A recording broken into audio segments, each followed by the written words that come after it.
Wake up 52.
Wake up 52.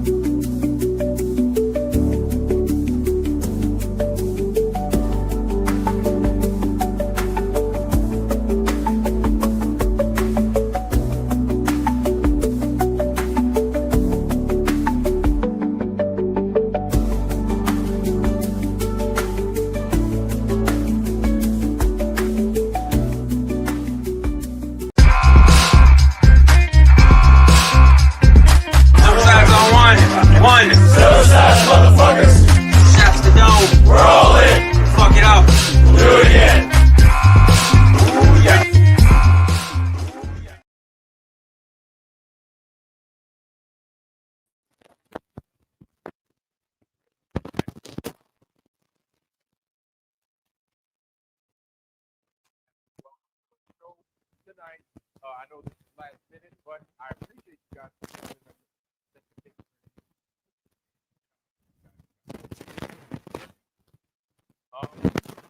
Let me reach the pound very fast.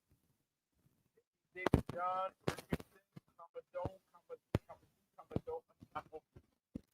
shout out to you, David Donner, John Irvington. Shout out to you and welcome. Right now. Welcome. Shadow Love is here as well. Shadow Love, shout out to you.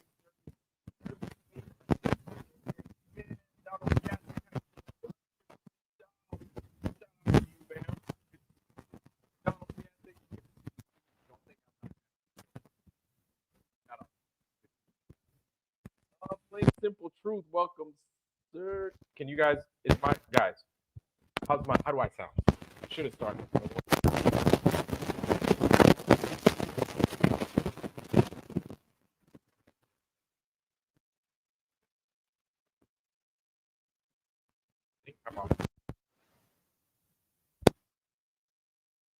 Oh Lord.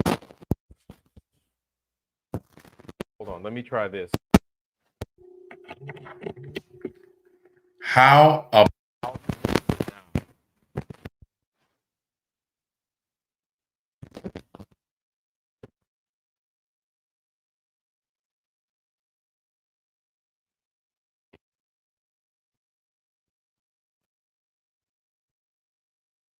Look at our brother. You still, but I got a couple of guns on there too. So give me a second, y'all.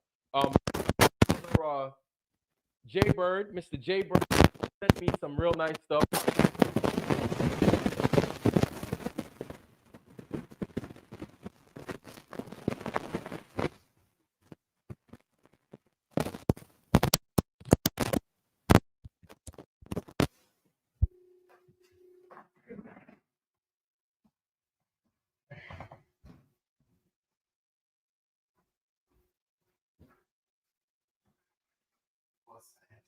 Old school.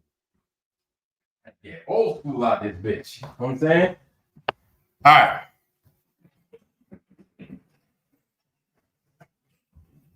How about this one? All right, how I sound now, y'all? No. Sure, this bitch is on. How about now? Are we solid? We good?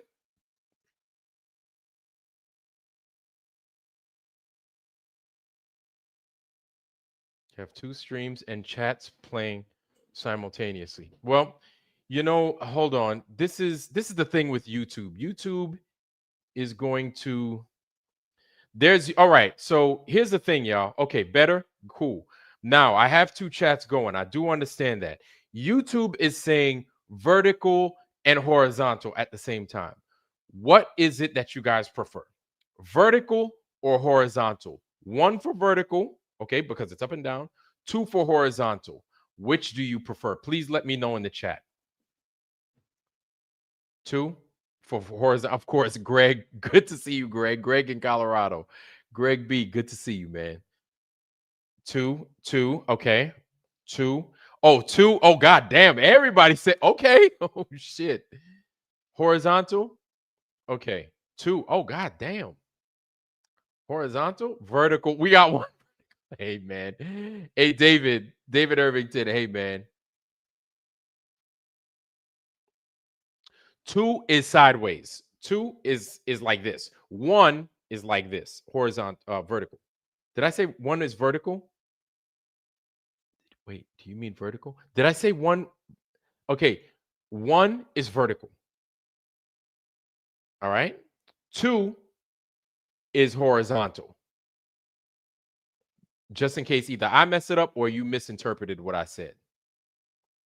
Okay. So we have apparently you guys are seeing two different streams at the same time. I just want to make sure that I give you guys what it is you want. And then I'm going to keep it at that and I'm going to get rid of the distraction. You came in on this as one. So, okay. David McDonough, check this out. If you could get it to two, I would really appreciate that. But I don't think it gets affected much if I go in horizontal mode. You understand what I'm saying?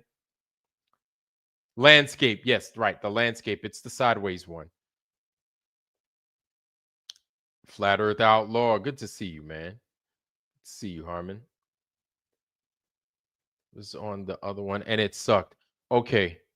Okay. Okay. So I guess number two. Number two, yes. Okay. We'll go to number two. Number two is horizontal. Number two is what you mentioned, panoramic view. So we'll go to that.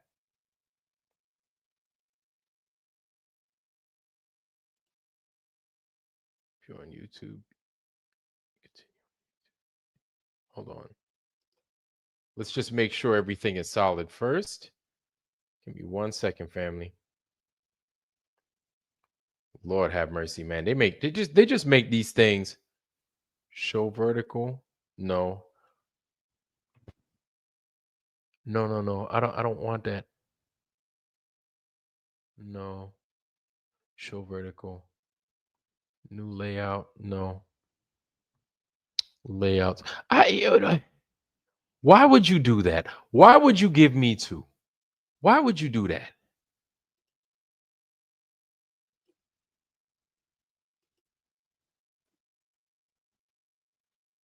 Okay, that sounds terrible.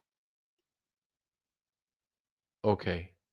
Um uh okay. Well, everything looks normal. Everything looks normal. So I guess we'll rock with it right now. If we're solid, then we're good. If we're good, then we're good. Okay. Well, family, let me continue to greet everybody. Chi-Town Cubby Bear, good to see you, man. It's been a while. Welcome. It's good to have you back. Greg in Colorado, good to see you, sir. Welcome, welcome. Flat Bob, good to see you, sir. Welcome, welcome. Flat Earth Outlaw Harmon, good to see you, man. What's up? Good to see you. John, J.R. Hartley, welcome, sir. Good to see you, man. Been a while. Warrior coming out to play with us today. One of my day zeros. Good to see you, sir. Good to see you. Sugary Nose. Good to see you, family. All right, all right. David W5X9S. Good to see you, David. Good to see you. It might be new. Actually, you might be a global coming in here to cause trouble. Just listen. You don't have to cause no trouble, please. Okay? If you are a glober, assuming you are a glober. Just peace, peace. We come here for peace, okay? All right. Plain and simple truth. Good to see you, sir. Plain and simple truth. It's been a minute. Been a minute. All right. All right. Who else we got? Plain and simple truth. Shannon Emerson. Hey, my sister from another mister. Good to see you, sis. Amazing. We miss our sister Shannon Emerson over here. Good to see you, Shannon E. Shannon E. Welcome, welcome. All right. Okay. So, Dirty Ketchup, good to see you, sir. I didn't forget you. No, I did not. All right. Now that we got everything in order, so far, so good. Dr. Bass Ackwards, welcome, sir. Good to see you. Good to see you. Downward Direction, welcome, sir. Good to see you as well. Good to see you. All right. Flat Bob, Downward Direction. Greg in Colorado. Shawtown Cubby. Manuel Smith, good to see you. Good. No Fleet Tech. No, man. No, no, no. Good to see you though, Manuel. Welcome, sir. All right. Okay, now we're here. Welcome. Shout out to everybody for being here. Thank you for joining us again at the last second. And that's what I had said earlier. I figured I'd clear that up now, just so you guys understood what it was I said earlier. And we're solid now. We're solid now. You guys can see me. You guys can hear me, which is more important.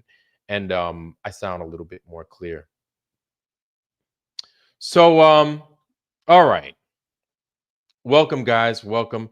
First and foremost, I wanted to say my condolences and shout out. Of course, you guys had seen the thumbnail. It is about a Viola Fletcher, Viola Ford Fletcher, right? She is the survivor of the 1921 Tulsa Race Massacre. Now, many of you might not know what that was. That was they call it a race riot, but it was in fact a race massacre that went down in Tulsa, Oklahoma in 1921. This is after a bunch of brothers came back from actually 1921 and 1919 were two real bad years for the United States when it came to race relations, right? And a lot of black folks lost their lives during that time, a lot of them.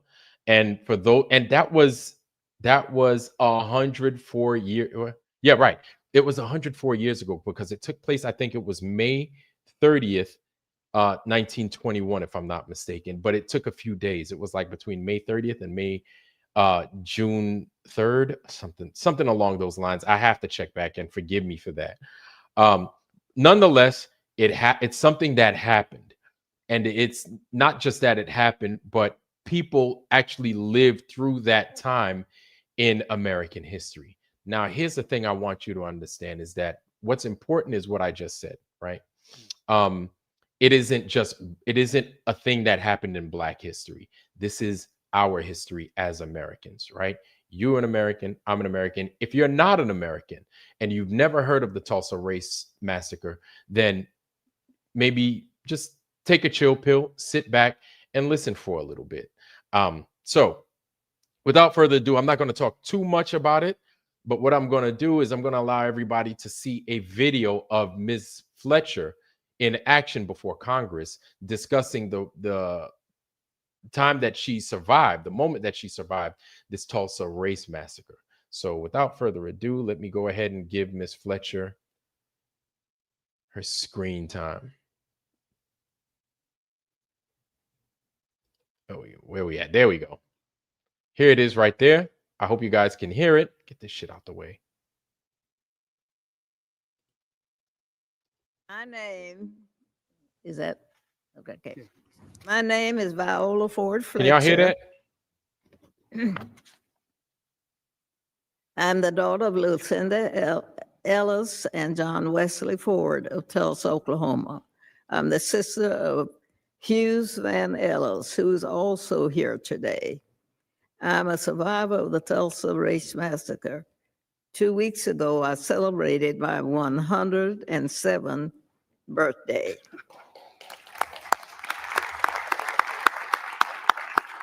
So just in case y'all don't know, that that right there where you're seeing Mrs. Fletcher, that took place back in 2021. So that was the 100-year anniversary of the Tulsa Race Massacre. So let's continue. Today, I'm visiting Washington, D.C. for the first time in my life. I'm here seeking justice, and I'm asking my country to acknowledge what happened in Tulsa in 1921.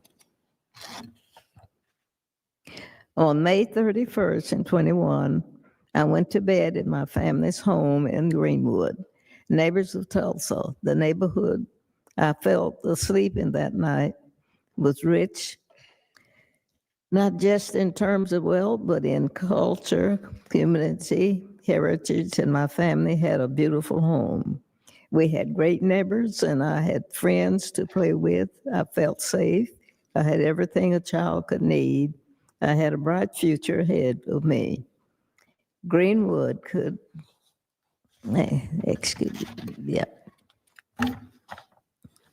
Still, Greenwood should have given me the chance to truly make it in this country. Within a few hours, all of that was gone. The night of the massacre, I was awakened by my family. My parents and 5 siblings were there. I was told we had to leave, and that was it. I will never forget the violence of the white mob when we left our home. I still see Black men being shot, Black bodies lying in the street. I still smell smoke and see fire. I still see Black businesses being burned. I still hear airplanes flying overhead. I hear the screams. I have lived through the massacre every day. Our country may forget this history, but I cannot. I will not, and other survivors do not, and our descendants do not. When my family was forced to leave Tulsa, I lost my chance of an education. I never finished school past the 4th grade. I have never made much money in my country. State and city took a lot from me. Despite this, I spent time supporting the war effort in the shipyards of California. But most of my life, I was a domestic worker serving white families. I never made much money, but to this day, I can barely afford my everyday needs. All the while, the city of this Tulsa have unjustly used the names and stories of victims like me to enrich myself and its white allies through the 30s million raised by the Tulsa Centennial Commissioner while I was continued to live in poverty. I am a 107-year-old and have never seen justice. I pray that one day I will. I have been blessed with a long life and have seen the best and the worst of this country. I think about the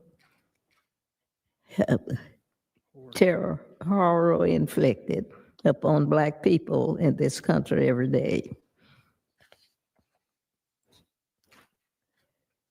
This subcontinuum committee has the power to lead us down a better path.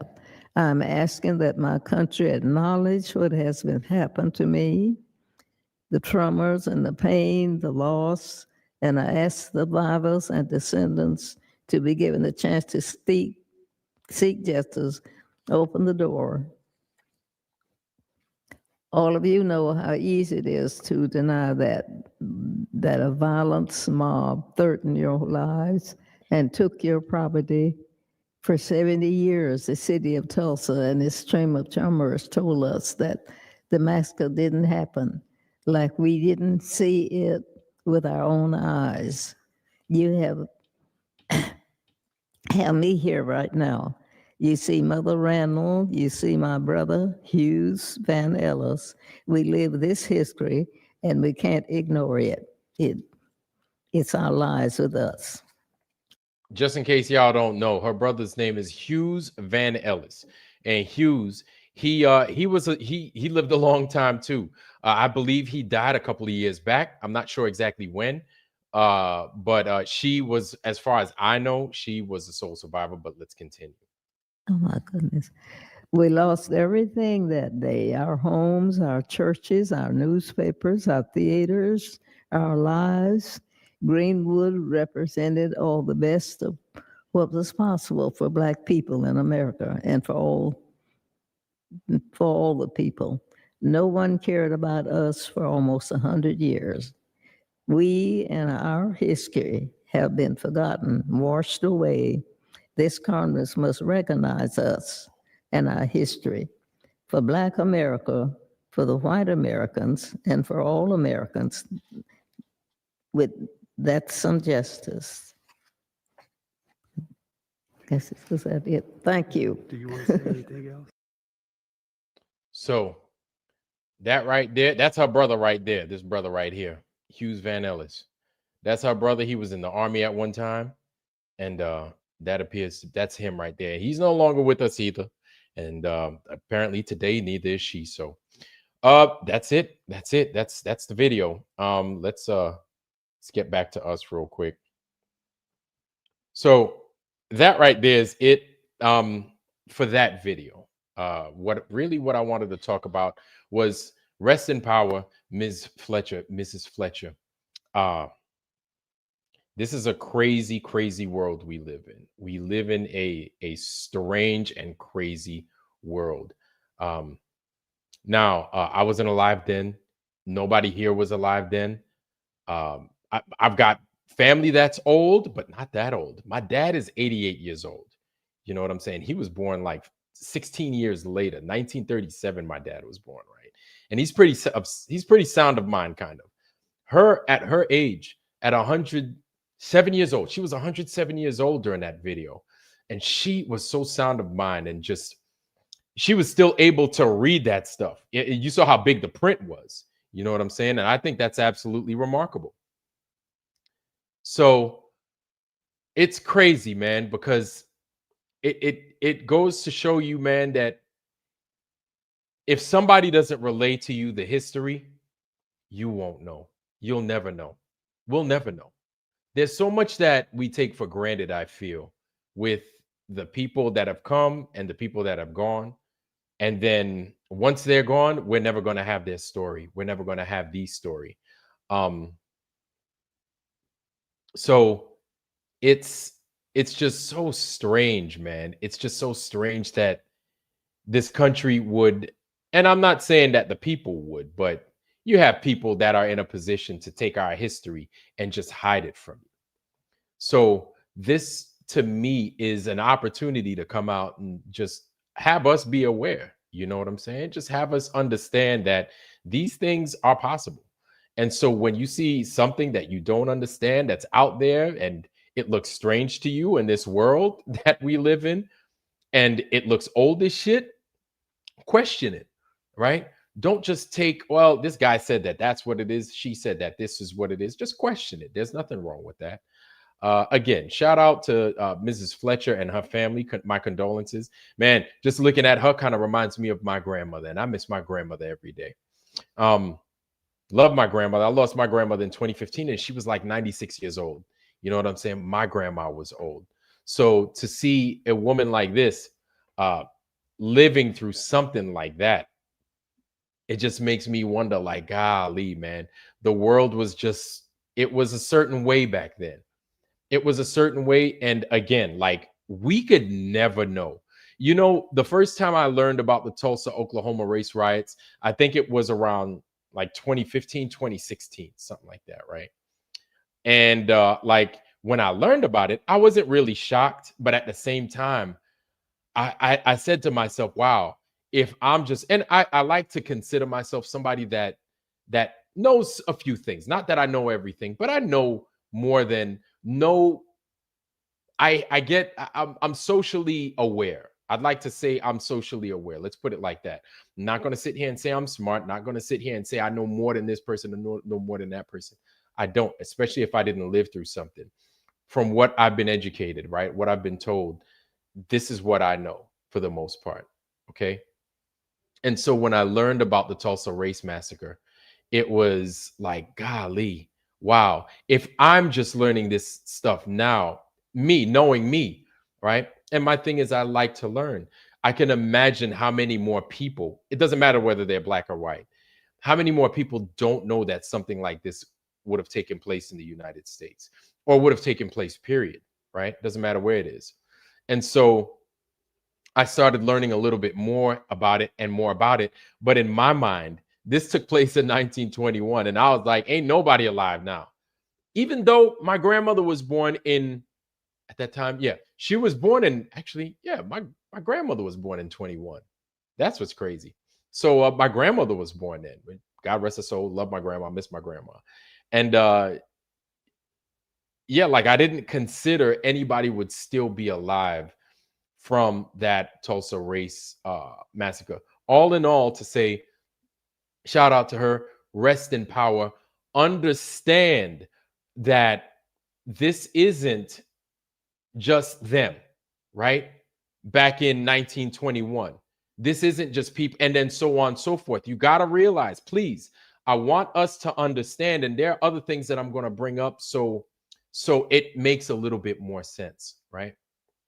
I want us all to understand, black and white as well, that somebody, I don't know who, I'm not familiar with who. Of course, we could blame Donald Trump. We could blame the Republic. You could blame as many people as you want. Somebody is trying to erase what's going on. As it happens, somebody's removing that. Why is that important? Well, a lot of people, I realize, don't like reading. People don't like to read. It's no strike on people. It's just that it's not as easy as watching or listening to something. That much I know. I've seen it. It used to be me a long time back, right? I didn't like to read as much, but now it's like I love reading. So it's easier to now make everything, most things, digital. And when you do put things in a digital format, as fast as you make it is as easy as you can get rid of it. So when you've seen the government, I'm not even going to say the Republican Party or this one or that one, when you see these people at the top come out and use words like woke this, oh, you woke that, you woke this, let me tell you something. Yes, we are woke. We are awake. Us in the foundry, we're awake. A lot of times they like to make the word woke synonymous with being black or thinking like black people, right? That's what they like to do. They've turned woke. They've taken that word and they've twisted it up, because black folks, oftentimes when we say you're woke, it means you're aware. You understand, or you're beginning to come into seeing what this world is actually trying to do to us. You understand? And that's a good thing. You should be blessed. You should feel happy that you're beginning to awaken and you're not being fooled by liars. You understand? That should make you feel good. The government has turned it into something to where you should feel ashamed to be woke. You shouldn't feel ashamed. And so now they attach woke to, so because we want to get rid of this woke ideology, we need to get rid of certain things taking place in history. And listen, we have the Hours app, right? That we're working on. And shout out to you guys that have donated to the Hours app. Specifically, is thank you, Tarita. Thank you, sis. I really love and appreciate you. Thank you, Tarita. Thank you. And Sue, thank you as well. Thank you so much for donating to the Hours app, and everybody else that has been donating. Thank you, thank you, thank you. You can continue to donate to the Hours app, but we're not talking about the Hours app now. This is why we have the Hours app. We do understand that there is a certain portions of history that were not being given to the right way. That period, we're not being told the truth about it. That's it. Stop. All stop. Okay. And so it's not that we're trying to buck the system. That's not it at all. We're just tired of being lied to. The Tulsa race massacre is a perfect example of one, us being deceived. What do I mean by that? Yes, we got the news from a woman being told, telling us as to what happened. She was a survivor of it, right? And I'm sure there were other people out there that survived it, that told it in their own way. But who listened to it? You don't have World News Tonight, ABC, Channel 7, CBS, UPN 9, so on and so forth. You don't have these guys listening to their story to divulge it to the rest of the world. So it's them having to do the legwork to go out and have to relay this information to everybody else. Like not everybody got it. See, and this is one thing I know. When it comes to American history, especially shit that happens to Black people, a lot of white people are never going to know about it. So when we say certain things, it's going to fall on deaf ears because you're like, I ain't never heard of that shit. Never fucking happened. I ain't never even heard of it. Right? They're never going to teach you these things that occur in the United States to American citizens. All right. Another thing is it's gotten to a point to where we're so divided that even as, and it's not our fault that we're divided. It's not our fault as Black folks that this country is divided. I hate to have to put it to you, but I'm going to give it to you truthfully. Okay. It isn't our fault. We never wanted to be divided from this country. We fought in every fucking war. We've voted. We fought for all the fucking rights, not just for us, but for these foreigners that come here as well. And they enjoy this country with us and everyone else here. Shout out to the foreigners that are here, right? But we've never been. We just haven't, right? It hasn't been equal, and it hasn't been fair. You don't have to agree with me. I'm not looking for you to agree with me. I'm just giving you the truth. That's it. Okay. Sure. Are there some people that don't live like, if that's not you, I'm not talking about you, but there is a system in place. And the problem with the system in place is that it puts us against each other. Right.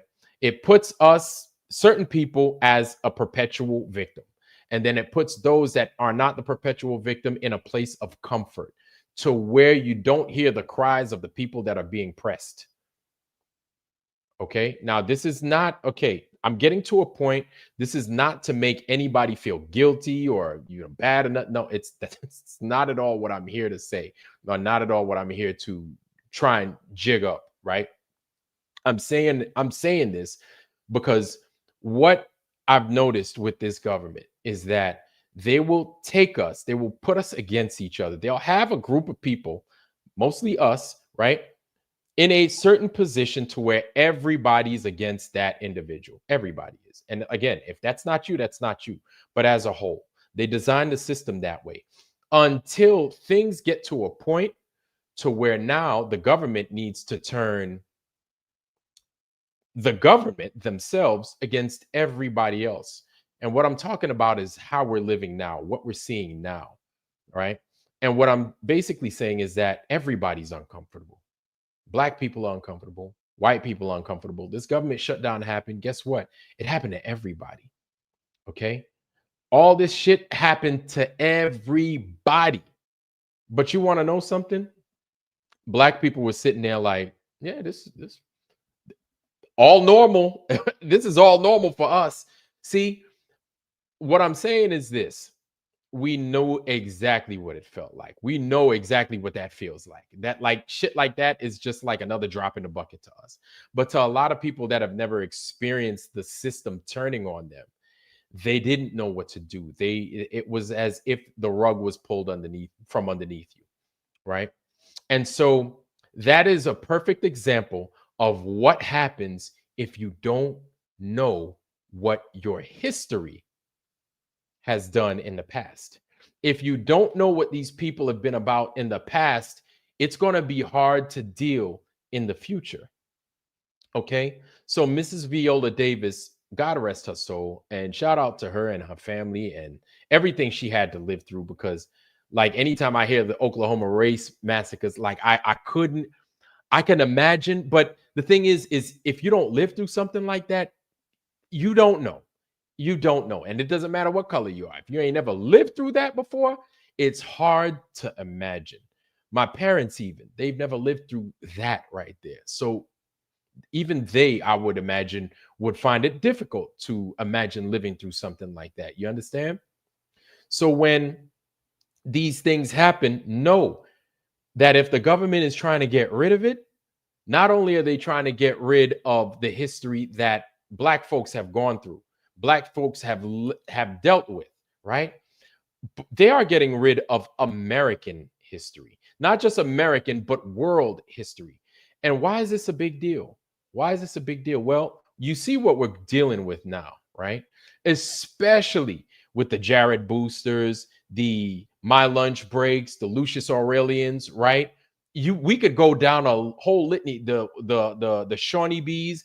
We got a whole litany of people that are trying to piece together our history, trying to piece together what we've lived through as human beings here in America, at least in America. The best is in America, or the best to us is in America, right? And it's hard. It's hard and it's frustrating. Now, this is what many Americans feel. A lot of white folks are starting to feel it. Let me tell you something. A lot of black folks, yeah, we know what we've dealt with, but nobody else knows much of our story. A lot of the things now granted, my parents are from Haiti. Okay. They came here in the 50s. All right. And so my perspective on a lot of these things that took place in the United States is a little bit different as a as opposed to a black American person that has lineage upon lineage, hundreds upon hundreds of years, being probably thousands of years, right? Because now we're starting to learn that a lot of foundational American people that are here were here. They were already here. They were already here. They just got fucked with, and whatever happened is what happened, right? The history is all fucked up. It's all fucked up. And now the administration and the powers that be are doing the same thing. And they're basically giving it a name. They're saying this is too woke. That is too woke. Basically, what they're saying is that has black in it. So because it has black in it, you want to keep that out of your school. You don't want your kids to learn about that. Let me tell you something. You want your kids to learn about it. You don't not want your kids to not learn about what this country has been through, what this country has done, what this country is covering up. Listen, the same people that are telling you that you shouldn't learn about this, you shouldn't learn about that, are the same people that are out there fucking kids, raping kids, cutting up people, selling their body parts in the goddamn chop shop. Those are those same motherfuckers. They're the same people telling you that this 3-eye atlas has aliens on it. Meanwhile, they're cutting up kids, raping kids, selling your body parts in the goddamn chop shop. They're the same ones telling you that no, you don't have to pay attention to this fucking history. Listen, it's not me being a conspiracy theorist. You can see this stuff real time. You understand? You can see all of that take place as it happens. So I'm not trying to sit here and hide anything from anybody, or say this person's bad, this person is good. No, I'm giving you the facts. Okay. Um, folks don't, yes, is this a flat earth centric channel? I would like to say we talk about everything. I would like to say, but we spend a lot of time talking about the flat earth. And exactly, dirty ketchup. History should never be a mystery. It shouldn't have to be a mystery. And we should have this information, good or bad, America, warts and all, because we're not a perfect nation. There's not a perfect person in this chat. There is not a perfect person giving you this news right now, this information right now. Yeah, I'm not perfect, right? We just have to be able to, and I know it sounds corny, but we just have to be able to live with the shit that we did, right? Ask for forgiveness, learn to be a better person for the next group of people that you do your best to not, excuse me, that you do your best to not fuck over or to displease, right? Find the right people that belong with you, that vibe with you. So then we can minimize the bullshit happening. Okay? Um, I didn't make this place the way it is, but the America that is the America that we got. But we can make it better. You understand? America can be better. It could be a lot better. It just takes people willing to stand up and do something about it. That sounds corny as fuck. I trust me. I know it sounds corny. But like anything else, if you want something, you have to be that thing that you want. You have to emulate that thing that you want. You have to fuck with and vibe with the people that are looking for, you have to shine bright enough so that your sunshine makes that person next to you want what it is you want, right? Or you can open up their eyes to see that what it is that you want is something worth having. Not that we want to be greedy or nothing like that. That's not what I'm trying to say. No. I know it sounds cliche, it sounds corny, but really that's what it boils down to. And so, yes, this is about Viola Davis, but this is also a cautionary tale, because here's Mrs. Davis. She just died, right? Lived a long life, a long life. And what was her American dream, right? Through the eyes of a woman, 111 years old, not one bit of justice, right? This took place in 1921. Not one bit of justice. Do we think that things have changed? Do we think that things have gotten better? Do we think that now, like, yeah, no, no, this isn't, JJ, this isn't a crisis actor thing, man. Like this, we could go on and on as to what happened here in this country with black folks and the history between the US government and black people. I'm not trying to make it about that. I need for you to understand. I need for you to understand that while it happens to black people, it's going to happen to everybody else if it hadn't already. That's what I need for you to understand. I'm not trying to make this into a race thing.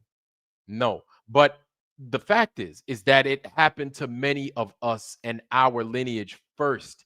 Like we there listen, I'm sure there are people out. I know there was a homegirl of mine.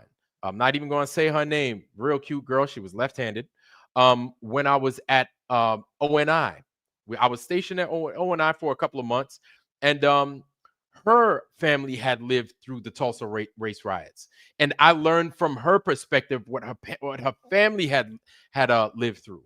And actually, she was from Oklahoma. She was actually from Oklahoma. She was black, and so her family, they lived through the Oklahoma race riots. And I learned more. I was like, holy shit! Like I couldn't even believe that I'm meeting somebody that whose family actually went through that. And like just I knew this girl, loved this girl. I'm still cool with her. I keep in touch with her to this day. And just seeing her interactions with certain people, like I look at it and I'm like, I get it. I understand, because you got to see how somebody like that, the information that they could have taken away from their family that went through some shit that none of us could even imagine. You know, and you want to know something? Listen, for all y'all that say, "Hey, man, people could fake it, this, and that," could listen, man. You, for all the people in here, look, nobody's in here looking for sympathy, right? I'm trying to get y'all to understand what they could do with the history. I'm trying to get y'all to understand what these people y'all have seen. Every people have seen what's happened with us. We don't act that shit out. Like it's not a joke when it comes to us. We don't do like that crisis actor shit. Like, come on, JJ, come on, man. You think we gonna do that? Like, really, bruh? You think black people? You think we got time for some crisis acting? Really? Like, come on, bro. Be real, man. Come on, man. We ain't got time for that. Nobody got time for that. And so just take a look, because here's the thing that I think a lot of us know is that if it happens to black folks, it's only a matter of time before it happens to everybody else. And if you've seen that they've gotten rid of the past, or they've fucked with the past to where now you got the people again, like the Shawnee B's, the Lucius Aurelians, and everybody else starting to dig it up and figure it out. It's happening as we speak right now. It's no different. It's no different.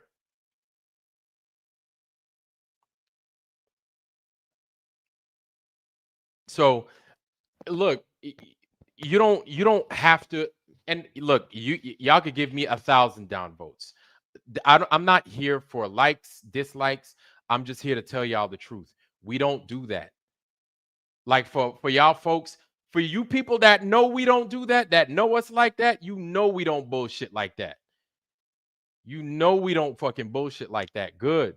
Yep. My channel's got 113,000 dislikes. Yep. So we know that there are people out there that will sit there and they will lie. They will sit there, they will get people to come on your motherfucking channel and do this bullshit. It is what it is. I'm not here for a popularity contest. I'm just here to give you the truth. We're making the Hours app specifically to figure out these pieces of history. And now we've got somebody that lived through some crazy stuff, some crazy history from 105 years ago, 104 years ago, excuse me. She's no longer with us. She's not here to give us her story. She's not here to tell us how I mean, she told us, yeah, the smoke, the newspapers, all that stuff, and the death, the bodies going down. She was here to tell us from her perspective at that time. But can you imagine what somebody in your face telling you, like, oh yeah, and this happened, I couldn't believe it. My neighbor that I used to walk his dog, and then I just saw him get his head blown off. You understand?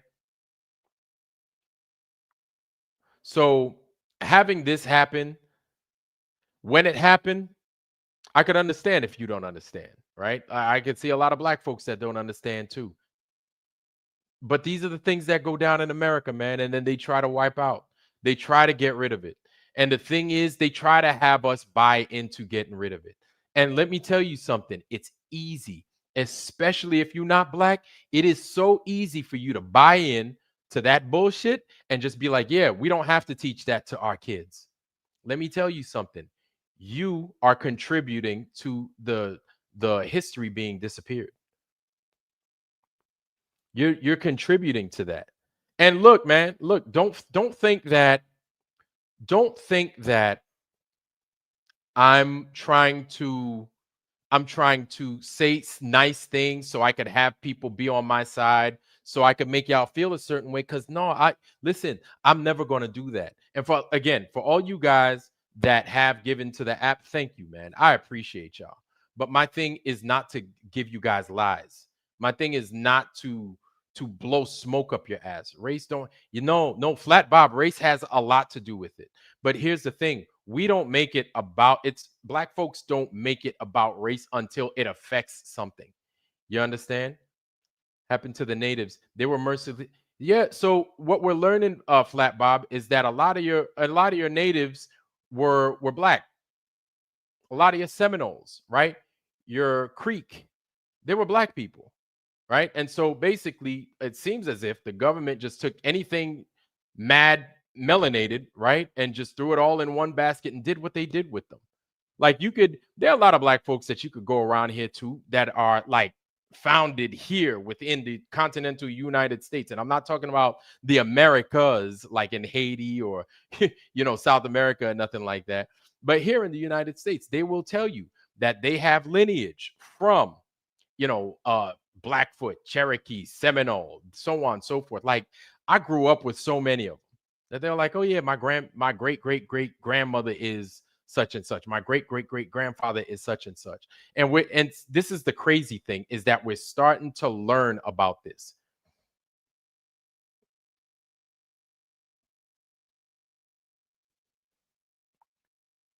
And you want to know something, man? Listen, guys, you're I always lose viewers. I always lose subs. And my thing is it's I'm fine with it. I'm okay with it. Uh, I'm okay with it. I'm fine with it. My thing is to be honest with y'all and to give it to y'all real and to give it to y'all true. Like you're seeing it right now. Where history is systematically being erased. And basically what I'm saying is they're starting with us again. They're starting with black people. No, no, no. Flat Bob, Flat Bob. You got to see Flat Bob, Flat Bob. You come on up. Come on up. We'll talk. Come on up. We'll talk, Flat Bob. Come on up. Come on up. Okay, come on up.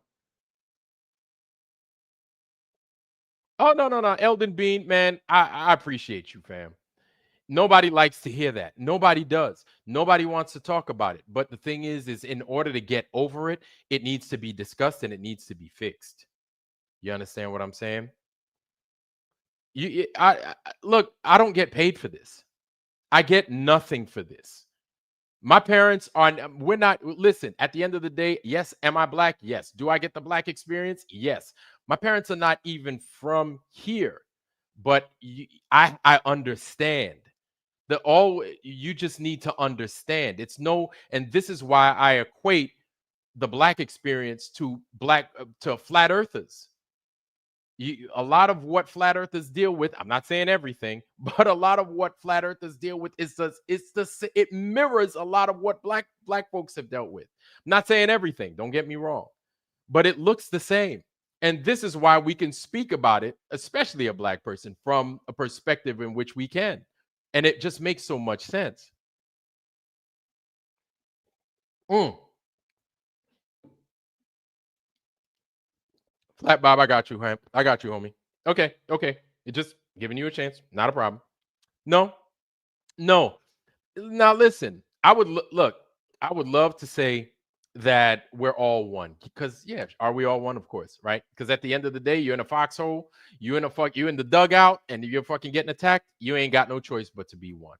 But for all intents and purposes, so we know who we're talking about. Like yes, we're gonna have to split it up.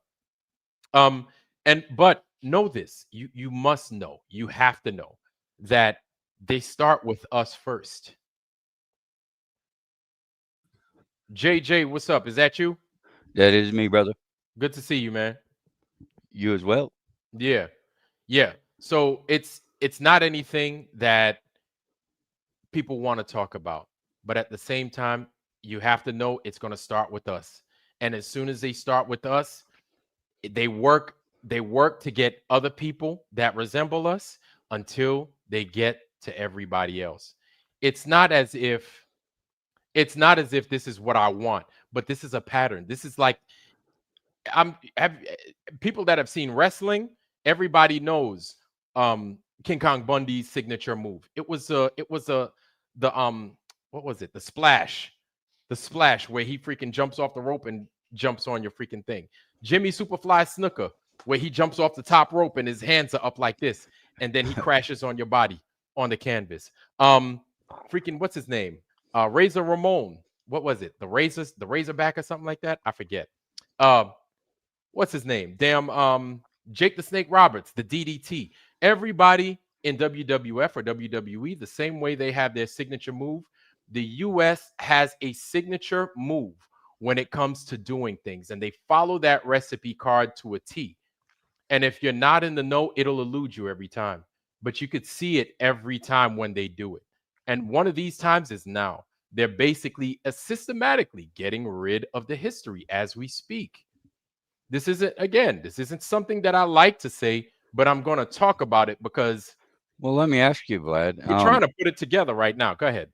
I'm not trying to stoke any more division than we've already had, man. You know that if anybody does, but Let me hear you your know, perspective, though. Go ahead. yeah, I do respect that you're talking about it, and it is going to divide people to some degree, but we need a conversation, so we can have a solid foundation, right? But you keep referring to their erasing history.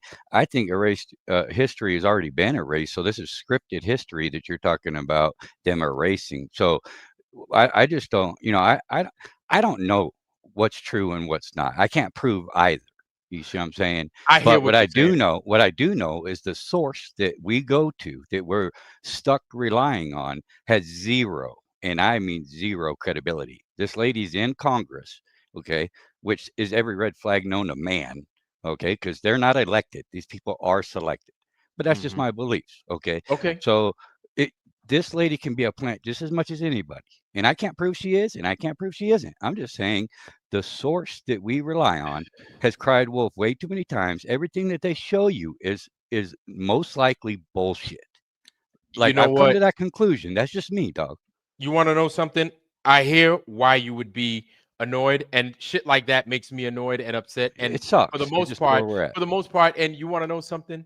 It's hard to give that thing any kind of credence, right? Right. Now, I just again, don't know. this is why when you meet people that have been through it, right?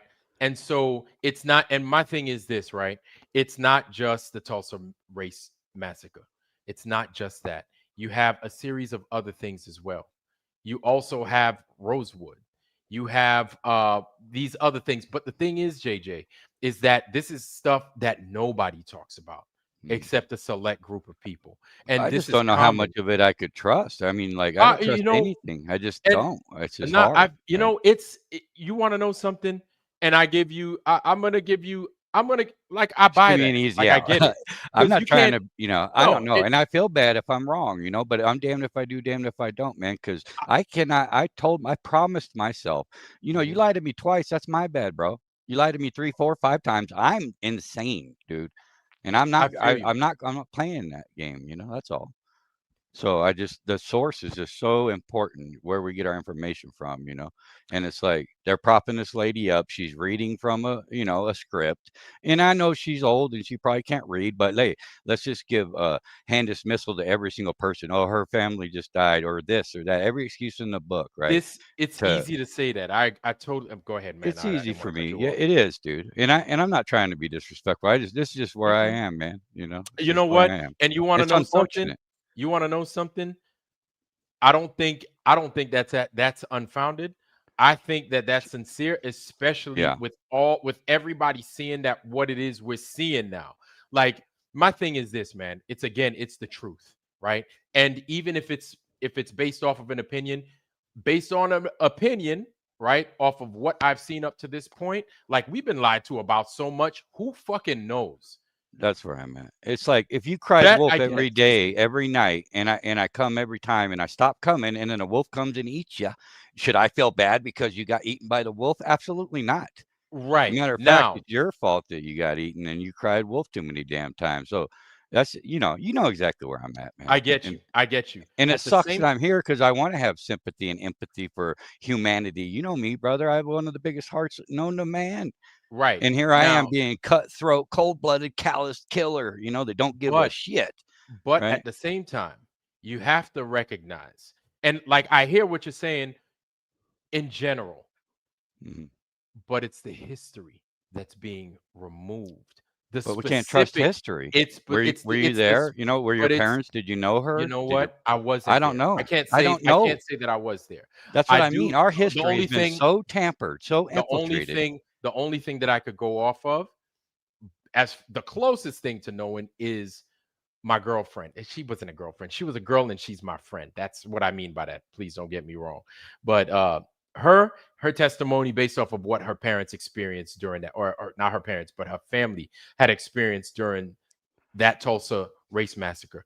But it's also this, you gotta recognize this is the fact, and this isn't a joke, of what has been done systematically to black folks in the United States.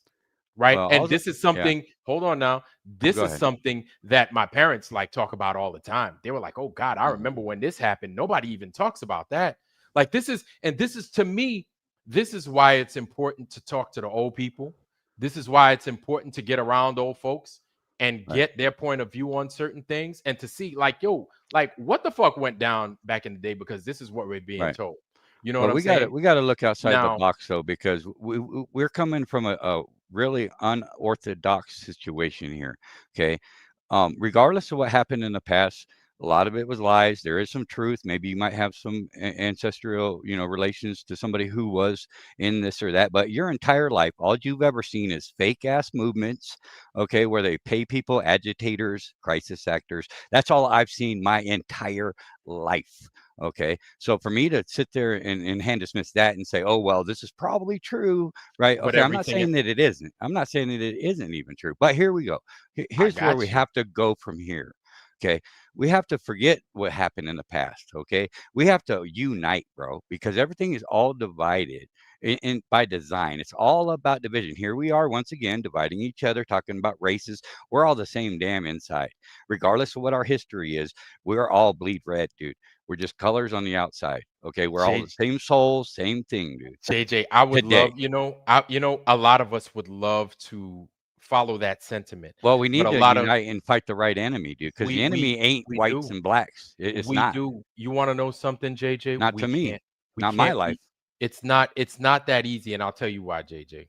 Because you have a lot of black folks that have tried this for a long, long time, right? And again, this shouldn't be about it shouldn't be a race thing. This should be more about a history thing. You have a lot of black folks that have tried this for a long time, and it's not Yeah. going to work. To me, It's it's about because humanity, and really. it's not going to like I'd love for it to work, right? It won't work until people want to change. If people don't want to change, it's not going to work. And so here's the thing. I'm gonna be real with you. A lot of black folks like me coming up, we didn't do the whole, oh, if they're white, you need to kill them and stuff like that. You have a lot of white folks that kind of come up like this. You do. You just do. I don't know why it is. It just is like that. My crew, who I grew up with, how I grew up, the people that I continued working with in the Navy, it's so crazy. I had, when I first enlisted, right? I had braids. I had not braids. I had dreadlocks, right? And then you had white folks that were terrified of me.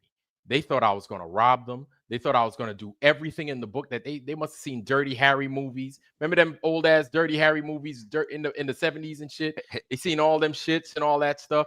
They thought Yeah. that that's what I was about, right? They never seen a black person in their life. And then Mhm. they were like, "Oh, well, I was taught that black people do this. I was taught that." And I'm like, "Motherfucker, like what?" But then again, I'm from New York. I knew white people, black people, I knew everybody. You know what I'm saying? So there's a good segment of the nation that thinks like this, right? Right. That was back in 1999. Is it like that now? I don't know. But this was 26 or so years ago, right? And so what I'm saying is that if you have something similar to that now, and people are refusing to change, we could change. All we could help is how we do things and how we change. We can't make white folks not like black people. We can't do that. We can't get rid of the KKK. You understand? We can't do these things. These things that went down, there was a system in place to allow them to go down. Oh, what I didn't mention I'm not even sure was if the KKK is a psyop, bro. I don't freaking know. I, But you know, here's the point. hold. Let me Okay, let me my bad. finish Go up, for and it. then Go and for it. then I want to go ahead and land Go my ahead, plane brother. on that. Now, it's this is stuff that has happened throughout history. That is not a psyop. Like I've seen it, and I've dealt with some of those things myself, and I've gotten to see it myself, and like Okay. it's sad. It's sad, and a lot of black folks at the point to where they have a fatigue to where they're just like, I'm not gonna deal. I'm not gonna involve myself with it no more. I'm not gonna help. I'm not gonna say anything. I'm just gonna sit down and I'm gonna have a drink. And so it's crazy because now that same work that we were getting, the government is giving to everybody else Yeah. within a system that was designed for it wasn't it was designed for a specific group and not for everyone. But this is done by design. Right. You And understand? It's not done because they prefer a certain group. I think it's done by design to keep us at each other, to keep us at of each course. other's And throats. when I say the KKK was a psyop, I don't mean it didn't exist. Okay, they could exist just like Antifa or Black Lives Matter or any other movement, right? It could just be agitators and people that are infiltrated to organize it, to make people hop on that bandwagon to stoke a race war and division. We've seen it in many different forms and fashions, right? Oh, absolutely. Aside We've of also color or we race. also we also have had a couple of people get hung recently. People still get hung in this bitch. You know what I'm saying? This is a thing that still happens here. And so basically it's like to stoke a terrorism on we see it. I'm keeping it real with you. I don't sit No, here and I I don't appreciate it. dice it for nobody. You understand? Oh, I And hear we you, see man. it as this is a form of terrorism, but when we say something, nobody listens. And it's the only time people want to pay attention to stuff that we say is when those same things start to show up on their doorstep. Do you understand? Mhm. I So know that all the people that are watching right now, none of those are racist because they're here watching a black man, right?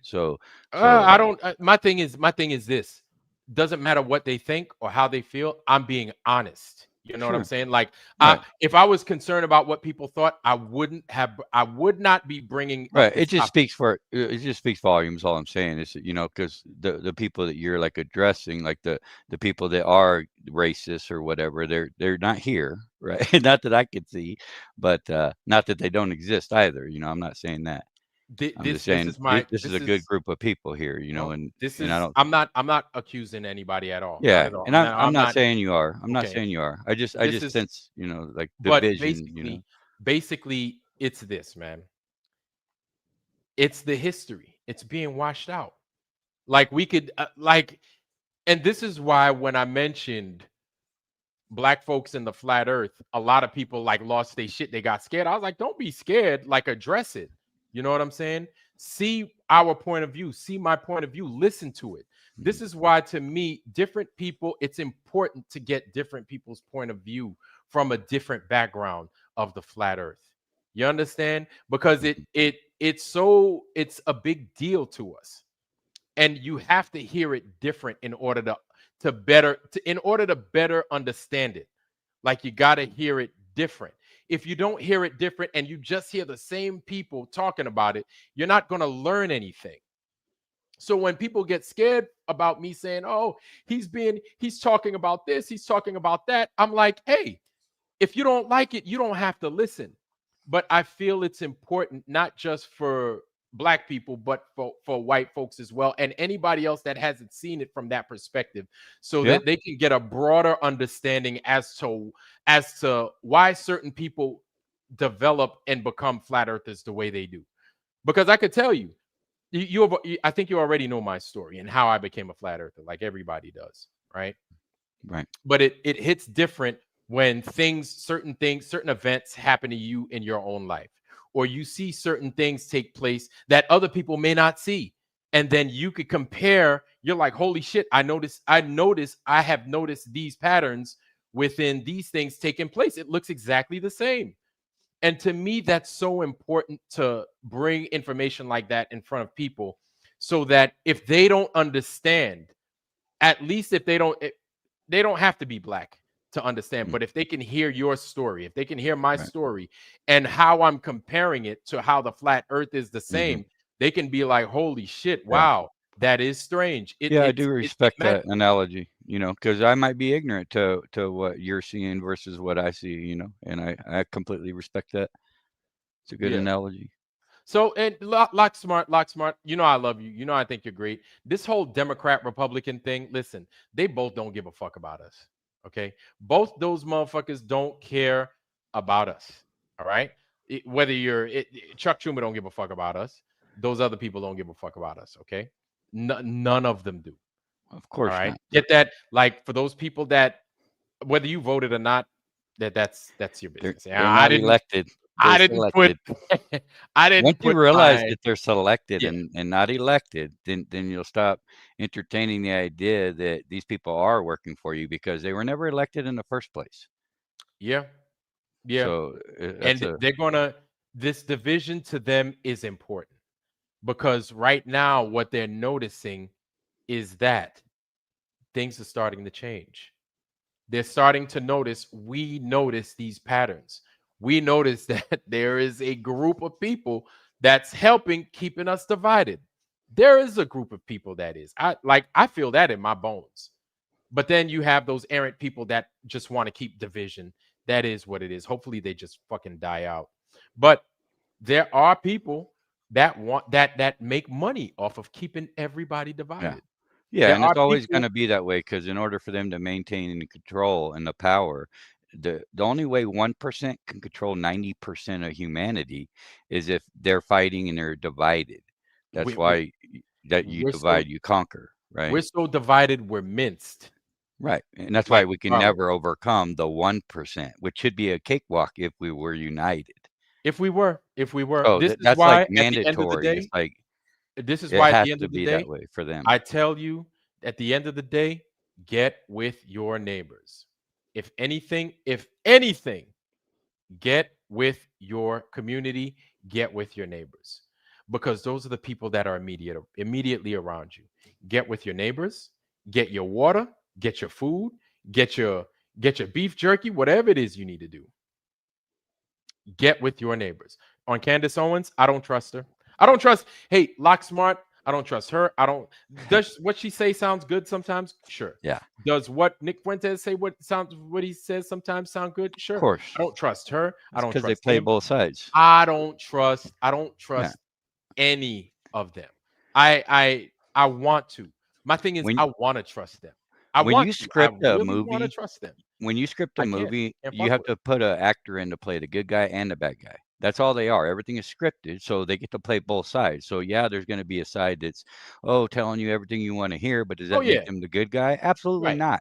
They're all evil cocksuckers that have it gave us this illusion of rights and freedoms, and it's that's the totality of it, right? It's Eh, just an illusion.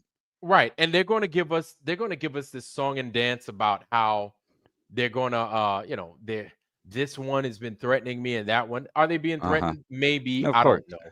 But it's still like this is I feel that it's gotten to a point now to where we don't listen to CNN. We don't listen to Fox and all those things. So now, because we're starting to pay more attention, we're starting to give more of our attention to what's on social media or YouTube with the Candace Owens, the Willie D's, the freaking, the Africa Diaspora Show and stuff like that. We're giving our attention to them. They're reaching those people now. They're getting within their folds because nobody's Mhm. paying attention to mainstream media no more. They lost it. Right. Which brings me to this point. Actually, it's funny we're here now, guys. If you guys could stomach this craziness, good for you. You're in for a little bit. There's something that I wanted to talk about, right? So we're talking about that. We're talking about the news. We're talking about all the stuff that they're trying to keep from us and everything else. What did you want to say something before I went to this video, Yeah. JJ? Go ahead, Just real JJ. quick, like I didn't want to cut you off. if I feel, just in my opinion, if you know their name, whether they're a good guy or a bad guy, they're in the club. Okay, they're on their platforms being propped up with all these millions of views. They're in on it. There's no good guys. They're going to play good guys, but they're all the same team. With They're all that good being said, guys. they're all bad guys. Oh, It's all part of the script, right? They're playing the good guys and the bad guys. I'm talking about your your Candace Owens or your anybody's. I don't care. I don't care Tucker or Fox, or pick one. I don't care. Pick a left, pick a right, pick anybody that has a famous name, and they're in on it, whether they're the good guy or the bad guy. They're all mhm. playing the part. They're holding up their end of the bargain. We're being played. We got. We just need to It come to that conclusion really, in a that's what it. totality. So we don't Really, sit here and that's. spin our wheels over here. We'll just argue with ourselves and spin our wheels all day long, all No, I year don't think. long. I All don't think it's an. yeah. No, it's not an argument. It's not an argument at all. No. No, I'm just saying we Really. got to be careful with just it's a cult of personality when you learn you like somebody so much that they can never do wrong because they're always telling you the truth.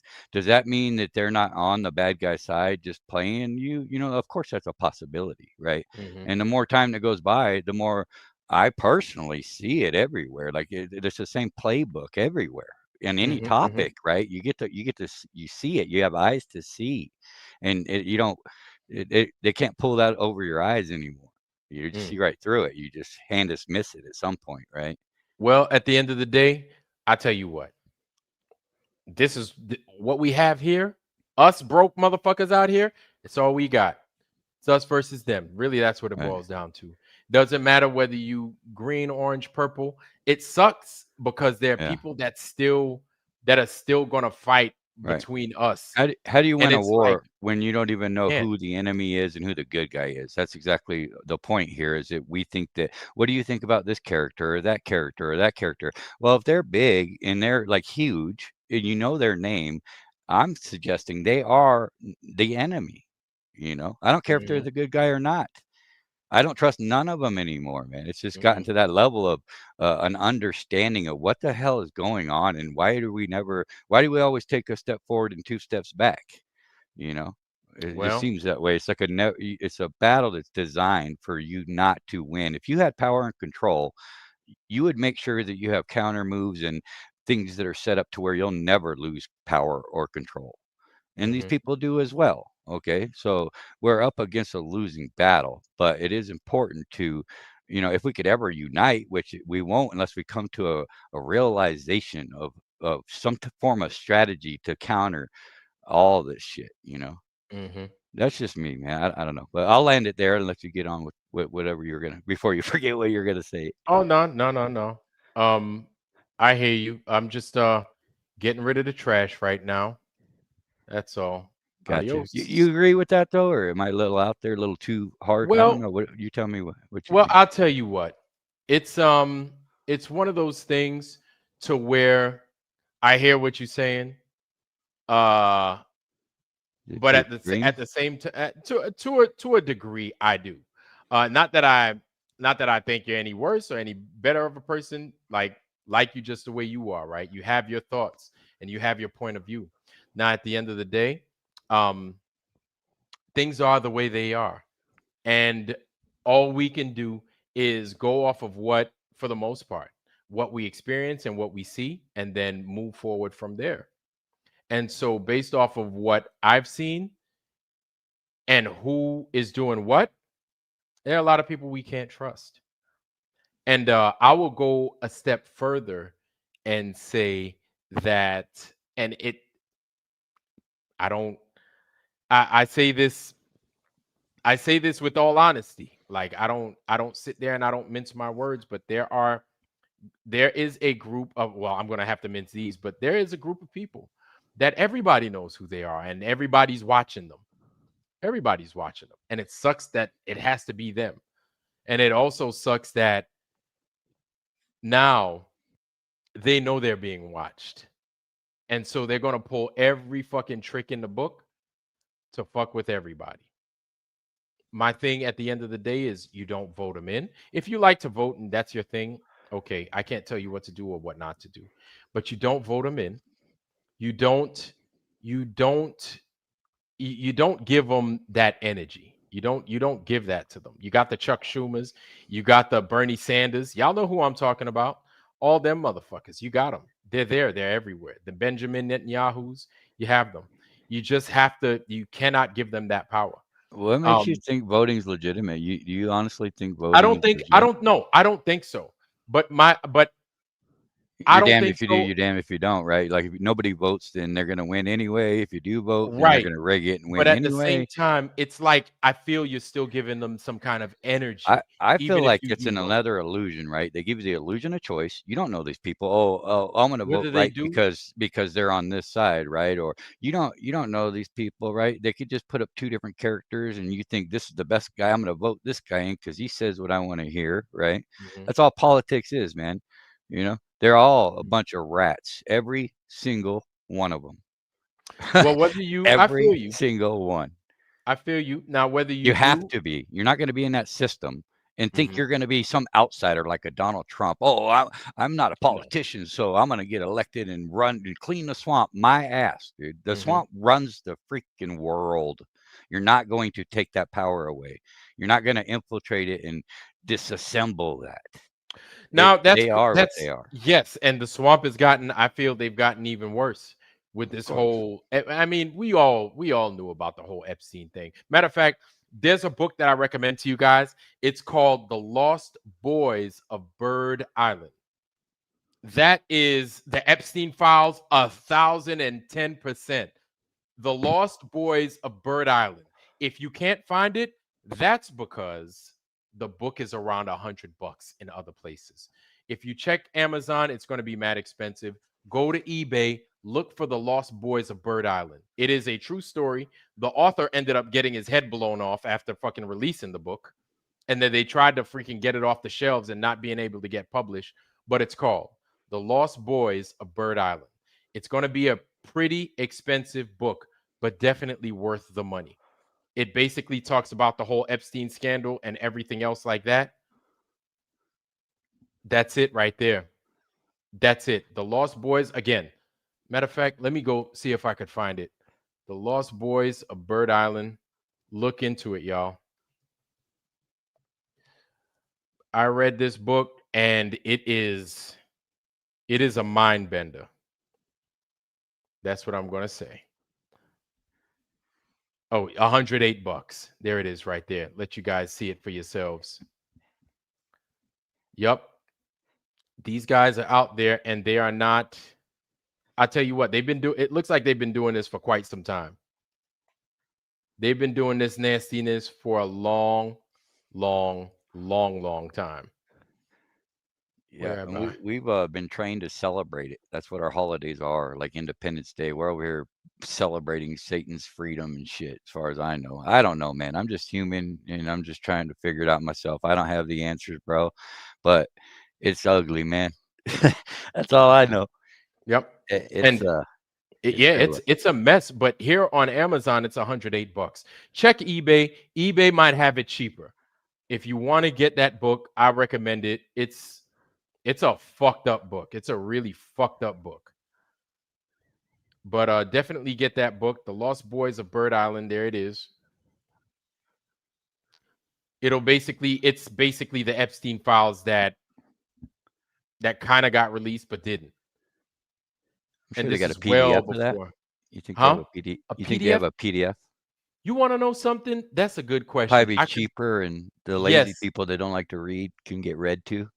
Right. You Let know me what I'm see saying? if hold on. Let me get something for y'all. Give me 1 second. I might be able to get something for you. Damn it. Uh what is it called? Uh damn. There it is. Hold on. Hold on. Give me 1 second. I got you. I appreciate you letting us come up here too, man. Just speak our minds, because it's kind of the right thing to do as well. So we can all just clear the air and say what we need to say. Yeah, man. Yeah, totally. I think these are one of those things that nobody wants to talk about, but everybody Yeah. needs to talk about. Because you want to know something, man. We share this fucking land right here, and it's not going to get no better if people just sit there quiet, acting as if it never happened. Yes, sir. Hold on, government PDFs. Hold on, I'm looking. Okay. So if that doesn't work, guys, right here, if you take this, hold on.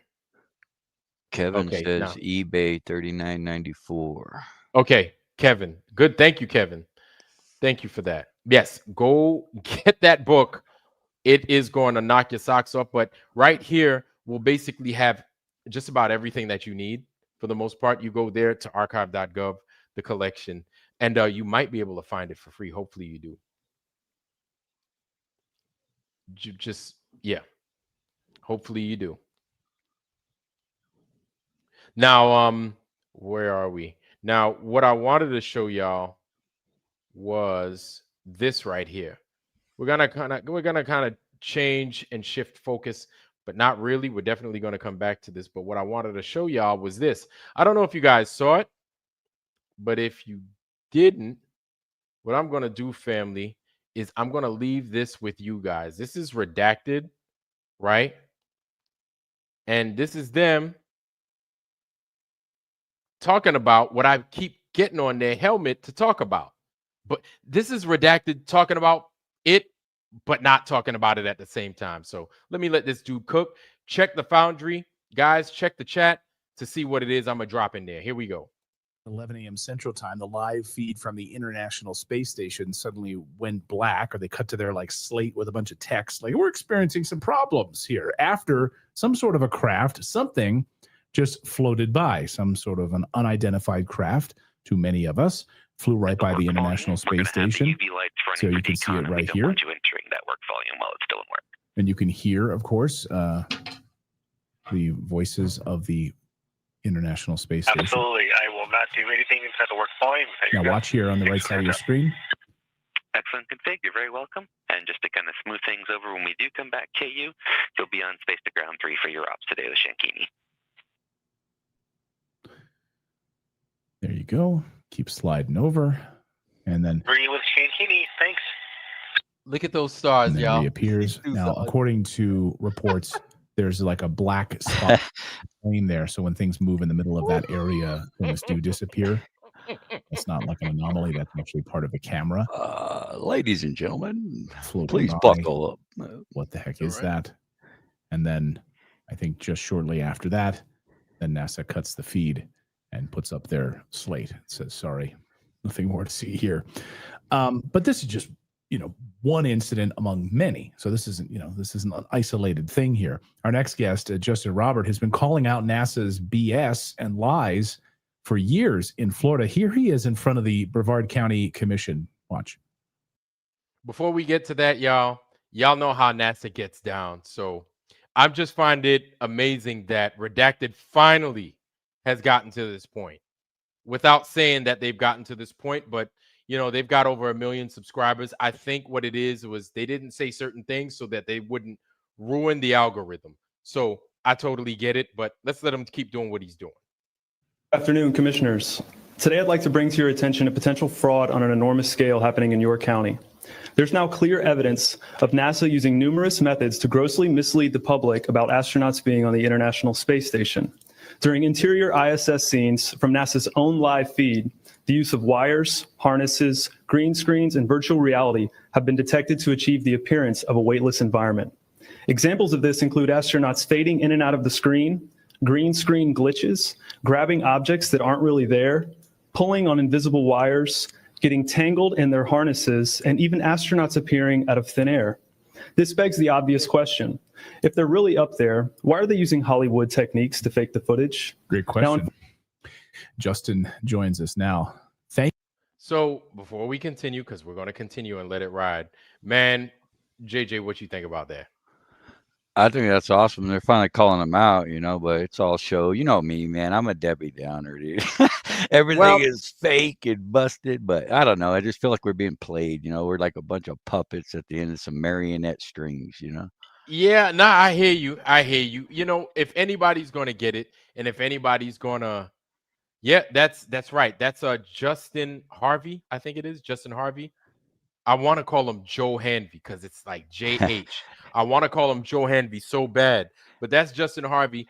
He was the one that was out there in Florida with Witsit when they started doing their talk with those guys at the courthouse, but not the courthouse, but it was They're like auditing NASA. Yeah. Right. You remember that? Oh yeah, we got ripped off. I mean, yeah. Yeah, I remember. And so that craziness that went down, but that dude, that's him. That's him. And so yeah, let's let them do their thing, man. I think that it's pretty amazing that we finally have somebody, which I mean some people may think it ain't much, but to me, it's like somebody got to be somewhere to say something. You know what I'm saying? To somebody. So it ain't never going to be the way we want it. It's very rare that that happens. So we got to let whatever, you know what I'm saying? Yeah, we got to take our wins where we can get them. Where we could get him. So this dude, I think he's not a bad representative. Like, because if it was Witsit, everybody would have lost their shit. You already know that. Everybody would have lost their motherfucking mind if Witsit would have went up there. Be like, oh, you got this motherfucker up there? Oh, hell no. But it's him. So, shout out to him for going up there and talking what he talks. But I want you to listen, pay special attention to this conversation, y'all. Let me shut up then. Thank you, Justin. First of all, I love that you're trying to bring awareness to this and call out NASA's fraud. But first, before we get into all of that, just your response to seeing this feed cut once again after some object floats by that they won't tell us what exactly it is. Yeah, absolutely. Thanks for having me. When I see it, it's hard for me to take anything serious from NASA based on the conclusions I've come to over the years. But they very may well have caught something foreign in the sky and then cut the feed. But we have to wonder, is this our own government stuff? Is this an actual unidentified flying object of other beings? Or is NASA just continuously distracting us with space stories? Was that feed even real? It's a little tough to even tell, right? And like I said, when we've caught them filming spacewalks underwater, using their interior shots look like they're filmed in a studio, hanging from harnesses, I have to wonder what they're ever showing us. A lot of us have come to the conclusion that ISS live feed is just a high altitude plane with a fisheye lens. It would be very easy to just send that thing up quite high, not quite 250 miles, and just constantly stream us something back. I do not believe that there are human beings on a space lab flying 17,500 miles an hour, 250 miles above our head. So I guess my question is, because I'm wide open to all of this. Hell, I mean, in my studio, I've got a damn Sasquatch picture over my shoulder here in the studio. So like there it is. Yeah.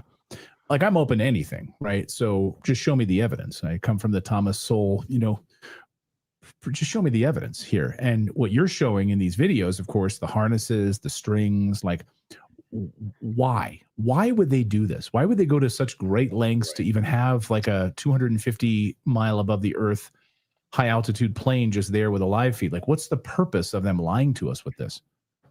Well, it appears around the 50s, Admiral Byrd went exploring Antarctica. And it's funny that you were talking about cutting through the ice in the Arctic earlier, but I think they found something down in Antarctica. He talked about a continent the size of America, not of ice, green and lush, that no one had ever seen before.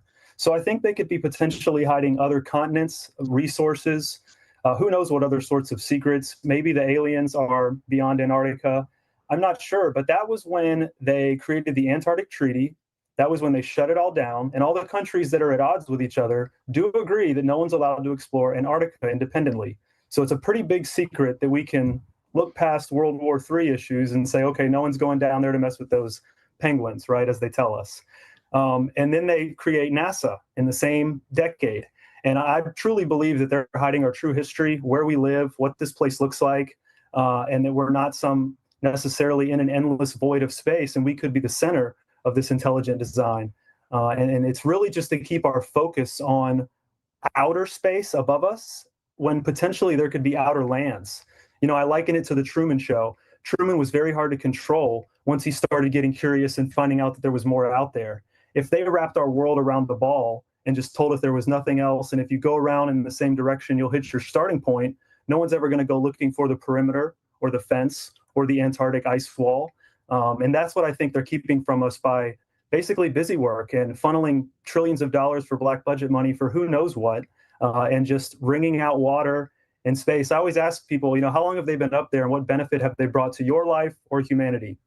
No one can really name anything except billions of trillions of dollars per year to take pictures that a lot we've proved are fake. And why are we up there faking this and doing this charade? That is the big $1 million question. And I can only speculate, which is what I just did for you. Ladies and gentlemen, time is running out on the early Thanksgiving sale from our friends over at Genucel. So don't wait. Go right now to genucel.com. You'll find genucel.com/redacted. There we go. You know, we always hear, well, the one thing we can thank the space. And before I continue, fair use, fair use. Shout out to Redacted and their video and stuff like that. Like these guys, whether you believe them or not, I have a hard time with them. But I find it interesting that we have Justin Harvey up there speaking his piece. He didn't say anything about flat Earth. If you didn't notice, he said nothing at this point about flat Earth.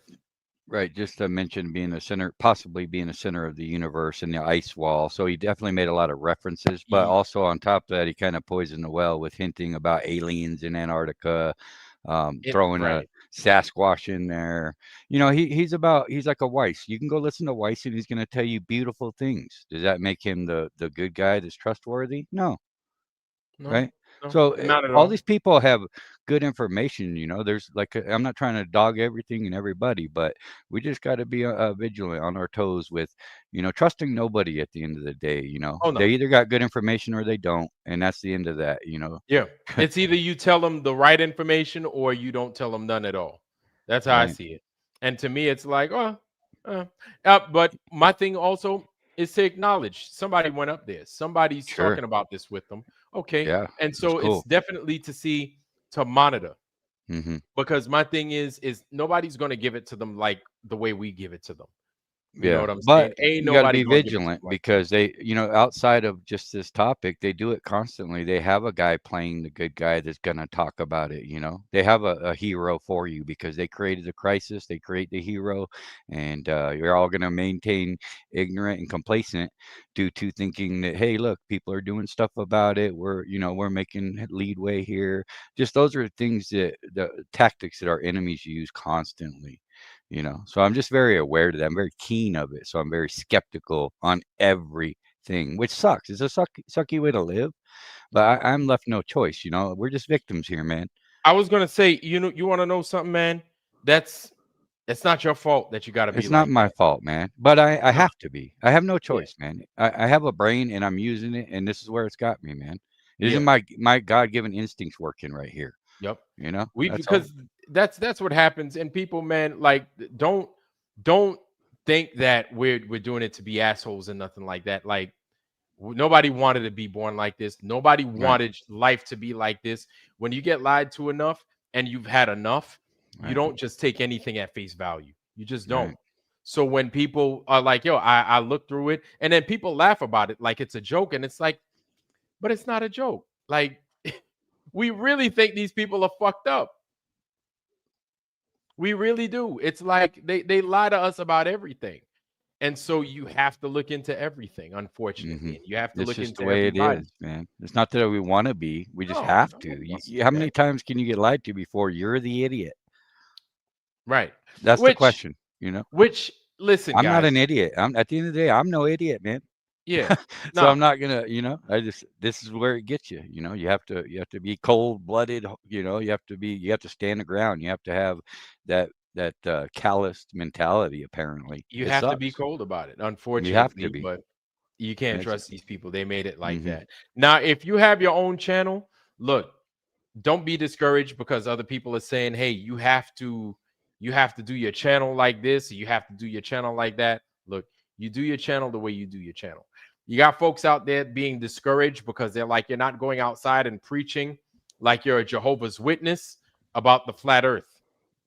Listen, if you do that, shout out to you. But if you don't do that, shout out to you too. You don't have to go out there and you don't have to preach the flat earth. If you've got your own channel, do what you do to put the truth out there. That's all we want.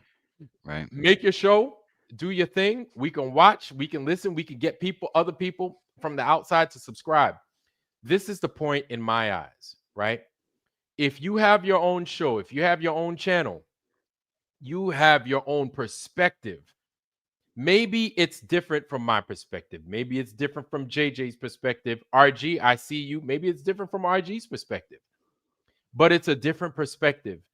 I don't know who's going to jive with your perspective, but I don't care to know who is. I'm just going to send people towards you. Hey, check this guy out. he might be somebody that you can talk to. He might be somebody that can reach you to where you can understand, or at least point you in the right direction. Really, that's all it boils down to. Where you can't beat flat earth into anybody's head. I tried that. I tried, yelling at people, oh, you're stupid, you're this, you're that. I was stupid trying to make people see it. You can't make anybody see flat earth. So if you're upset that people aren't doing it your way, you're going to keep staying upset until you can fucking grow up and get over it. All right. And cut your nails too. Don't be sitting there bugging people and your nails aren't cut. Don't be wearing no wig on in public and you got a 5 o'clock shadow. Makes you look crazy. Don't do that, please. You're scaring the kids. Okay. Now, with all that being said, guys, look, give the people a chance to reach the people. Not everybody's going to hit everybody upside their head for them to get it. And maybe your method is pushing people away and making people have an animosity towards the flat earth community. That's not what you want. Some people, I saw you in action, and there were a lot of globe people going to your channel and talking with you. What I need for you to understand is this: they don't give a fuck about you. Okay, they really don't. They're trying to butter you up to, hey, look into. They're like a bunch of. Shout out to the Jehovah's Witnesses out there. They're trying to be like Jehovah's Witnesses to try and get you on their side and everything else. Hey, you think you're giving it true to us? We're giving it true right back to you. I didn't hold back. Maybe I'm holding your name back, but I'm giving you right back about your nails and your motherfucking wig and everything else, right? But you also can't sit there and belittle people within the community because they don't do things the way you do. Not everybody's going to do things the way you do, man. I'm sure that gets you upset. I'm sure that gets you upset, but you don't have to be upset because people are just different. They're different in how they make their eggs. They're different in how they brush their teeth. They're different in how they put their pants or their socks on. They're probably different in how they give out the flat earth. So you have to give people their grace in how they conduct business on whether they're giving out the flat earth or the globe earth. That's their prerogative. That's their business. But these globers don't give a damn about you, dude. They don't give a damn if your feet is falling off or not. They don't fucking care about you. And my thing is this, man. Don't harm yourself. Right? There's a number. It's in the United States. It is 988. If you feel that your back is against the wall and there's nobody to talk to and you don't know what to do, talk to them. Dial 988. The number is 988. That is the get help hotline. I could say suicide. Probably, I'm not getting monetized anyway, so I'll say suicide, whatever. Right? This is a suicide hotline. Talk to those people. I don't know who needs to hear it. We're coming up on the holidays and everything else. One of the things I noticed while I was in the Navy is that you had a lot of service members that got down during this time of year. So all seriousness and everything else, talk to somebody. Talk to somebody or talk to somebody's. Talk to some people. I don't know what you're going through. We don't know what you're going through. And so even though the person might look happy-go-lucky, if you're around somebody and they look happy-go-lucky, just talk to them. Poke and prod a little bit, especially now. Especially now. You never know what a person is going through. You never know what a person is dealing with. And they can give you so many crazy truths that you weren't ready for. But at least you have a resource available that you can provide to them. Give them 988. Okay. All right, look, I don't get paid for none of this shit, okay? I really don't. And I'm only saying this because I give a fuck about people. I really give a fuck about people, okay? I care about people. And so I would like for you to reach out to something that I think might be able to help you. I don't know. 988. It's really easy. It's just 3 numbers, 988. There's another number like 277 TALK, I think it is. I forgot. But 988 is a lot easier than 277. Okay, dial 988 to get the help that you need, because I want you guys that need that help to get that help. With that being said, if you're out there trying to force flat earthers into doing things the way you're doing, listen, you're not going to win. You can't win like that. You can't win because flat earthers are their own people. They think for themselves, right? And they hate people the way they want to hate people. So give them their grace and let them do the flat earth the way they do the flat earth. The way this community grows, it's not by your community outreach by beating people upside their head and forcing them into the community. That's how you push people away. The way you let it grow, you just point them, you just put a couple of seeds, just drop seeds out there and you let the seeds do the rest of the work. You don't have to do much. My thing is, if you're looking for the truth, you will find a lot more than what you're looking for. If you're looking, if you're not looking for the truth, maybe it's not for you at that time. But if you're truly looking, these things have a way in finding you. They just do. So let these things take place. Of course, go out there and let people know what's available, but you don't have to beat it in their head. Nobody has to go out there and say, "Hey, if you're not a flat earther, you're an idiot. If you're not a flat earther," I mean, that's a way to do it, but that's not a way to you're not making honey that way. Okay? Just plant that seed and let people figure it out. Let people live, right? We've got a lot. The government is helping out a lot, by the way. Whether you want to believe that or not, the government is helping out a great deal with the NASA 3I Atlas, with the Epstein files, with the lies or on top of lies, on top of lies with COVID, all of that. You understand? The government has done a good enough job into making flat earthers. Globers have done a good enough job by making flat earthers. Please, you don't have to force anybody. And nobody's telling you to stop your channel. Continue your channel. But know that those globe motherfuckers, they don't give a fuck about you, right? They make content about me, of course. That's easy. They're definitely making content about you. They don't care about you. They just want to keep you on the air so that they can have more content, so that they can have a platform to go on and talk shit with you, because they don't have that platform here. They don't have that opportunity on here. They don't have it on JJ's channel. They don't have it on RG's. I don't know if they have it on RG's. They don't have it on so many of the other channels. And I'm not saying for you to be like us, but be aware that these people do not care about you. They don't give a fuck about you. Okay. Now I know I make fun of everybody. I make fun of myself. So don't think that I'm just fucking with you just to fuck with you. Nah, man. Like we're even though I don't fuck with you like that no more, like I'm still looking out for you. And these dudes are they're just wolves in sheep's clothing, man. And they ain't got your best interests at heart. So just know that. Anyway, I'm just gonna let that ride. We can go back to redacted. My bad, y'all. That was a lot of airtime, so I apologize. Let's get back to redacted. Program for is Velcro. I know. And could we have not come up with that without astronauts? Yeah, we got Velcro out of the whole deal. Yesterday here on the show, we did a deep dive on Antarctica. We had on Brad Olson to talk about, of course, what's going on there and the secrets in Antarctica. And yes, Admiral Byrd discovering this massive underground area and hole, and something the size of the United States of America underground. So there's a really fascinating theory to think that, and there's been a number of whistleblowers who say, stop looking up. You need to be looking here, because these craft and the things are right here, either in the water. They've been under our earth for thousands of years. That it's all here. It's not out there. Yeah, and if you read Bill Cooper, who wrote a book, Behold a Pale Horse, he talks about his time in the Navy, seeing these crafts come from the ocean. We don't know what's down there. It's very unexplored. So you've got to wonder if extraterrestrials, if you think about the word and break it down, it sounds like extra terrain, extra territory. The extra territory could be what Admiral Byrd found. And that could be where these beings are coming from. I like to stick with what I can prove. It's really hard to prove that the aliens exist, but it looks like there's more evidence that they come from outer or under than, up above us.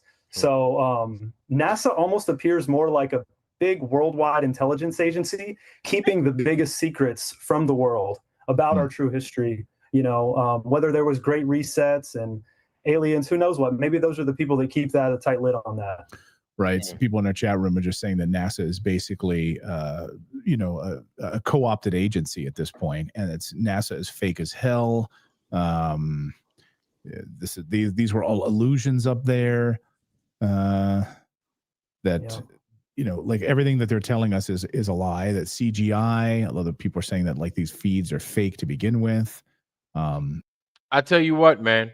NASA has broken it down. They've done quite an amazing job breaking it down and fooling people. So don't freaking sit there and think that these guys can't do it. But now, I don't. My thing is, I'm not going to underestimate the flat Earth community because we know that it's possible. We know that these guys can sit here and lie to you till the damn cows come home. And they do an amazing job. They do a bang up job fooling people.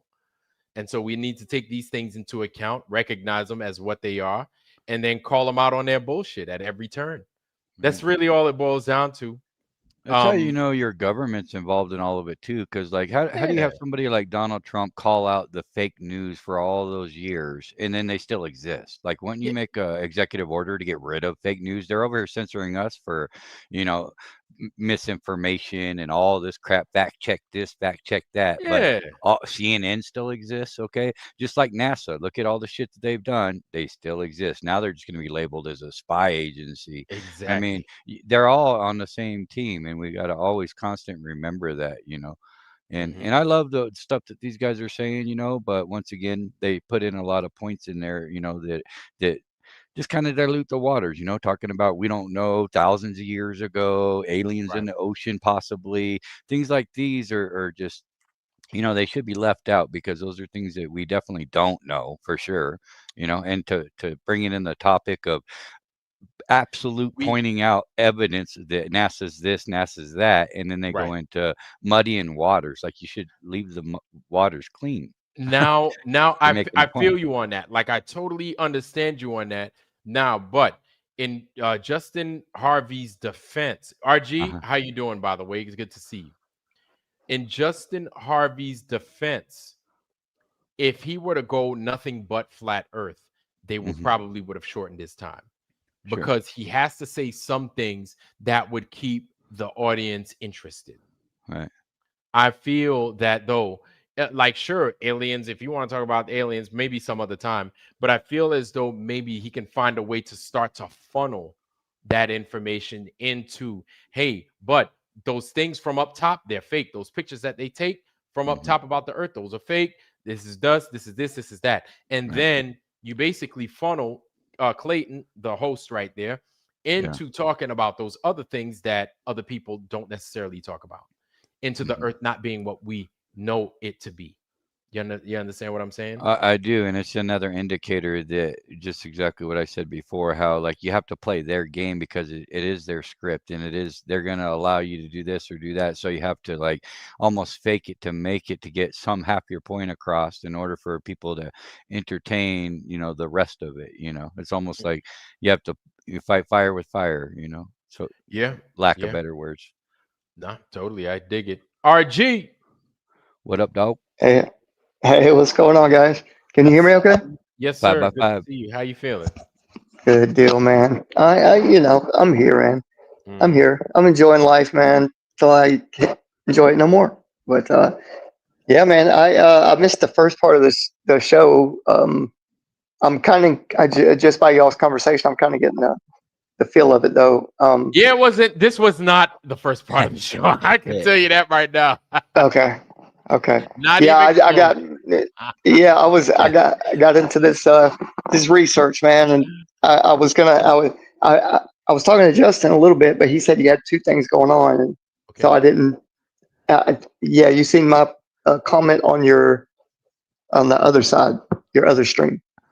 I think. I don't know. In the waters, he's got two streams. One's a vertical and one's horizontal. I'll be honest with you, man.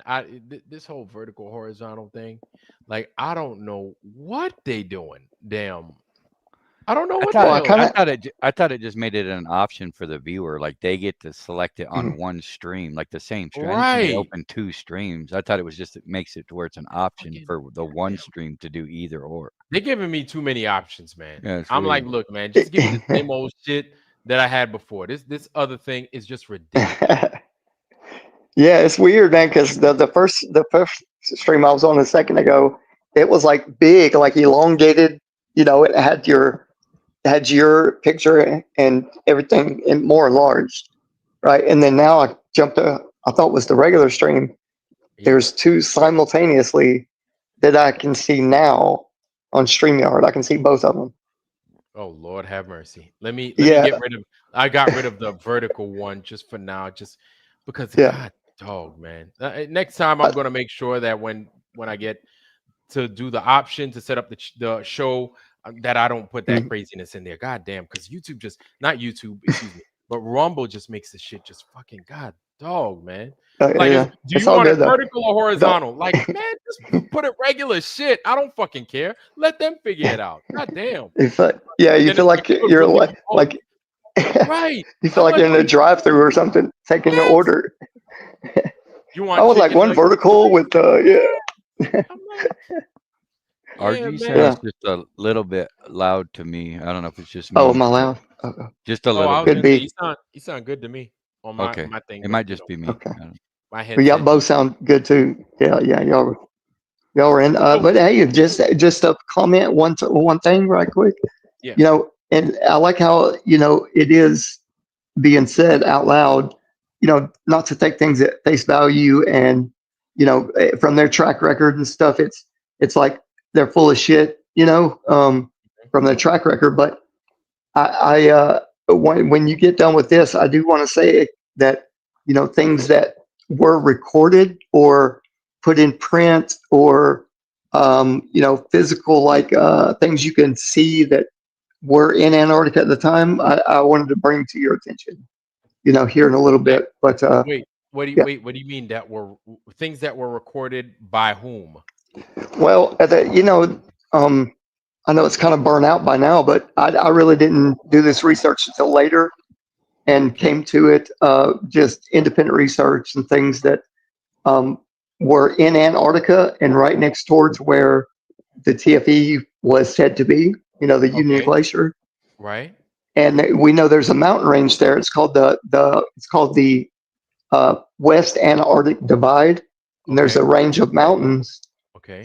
to the right of them. If you were, say, you see the continent that they give you of Antarctica and how it's shaped, right? Okay. A big And then ball or a where big circle with yeah, got you. Like a with a little brain. thing that sticks out. Yeah, like a little brain with a little, yeah. But anyway, so there was a lot going on that we didn't realize, or I Pay didn't attention to. see anybody else mention, Okay. that NASA was doing at the time.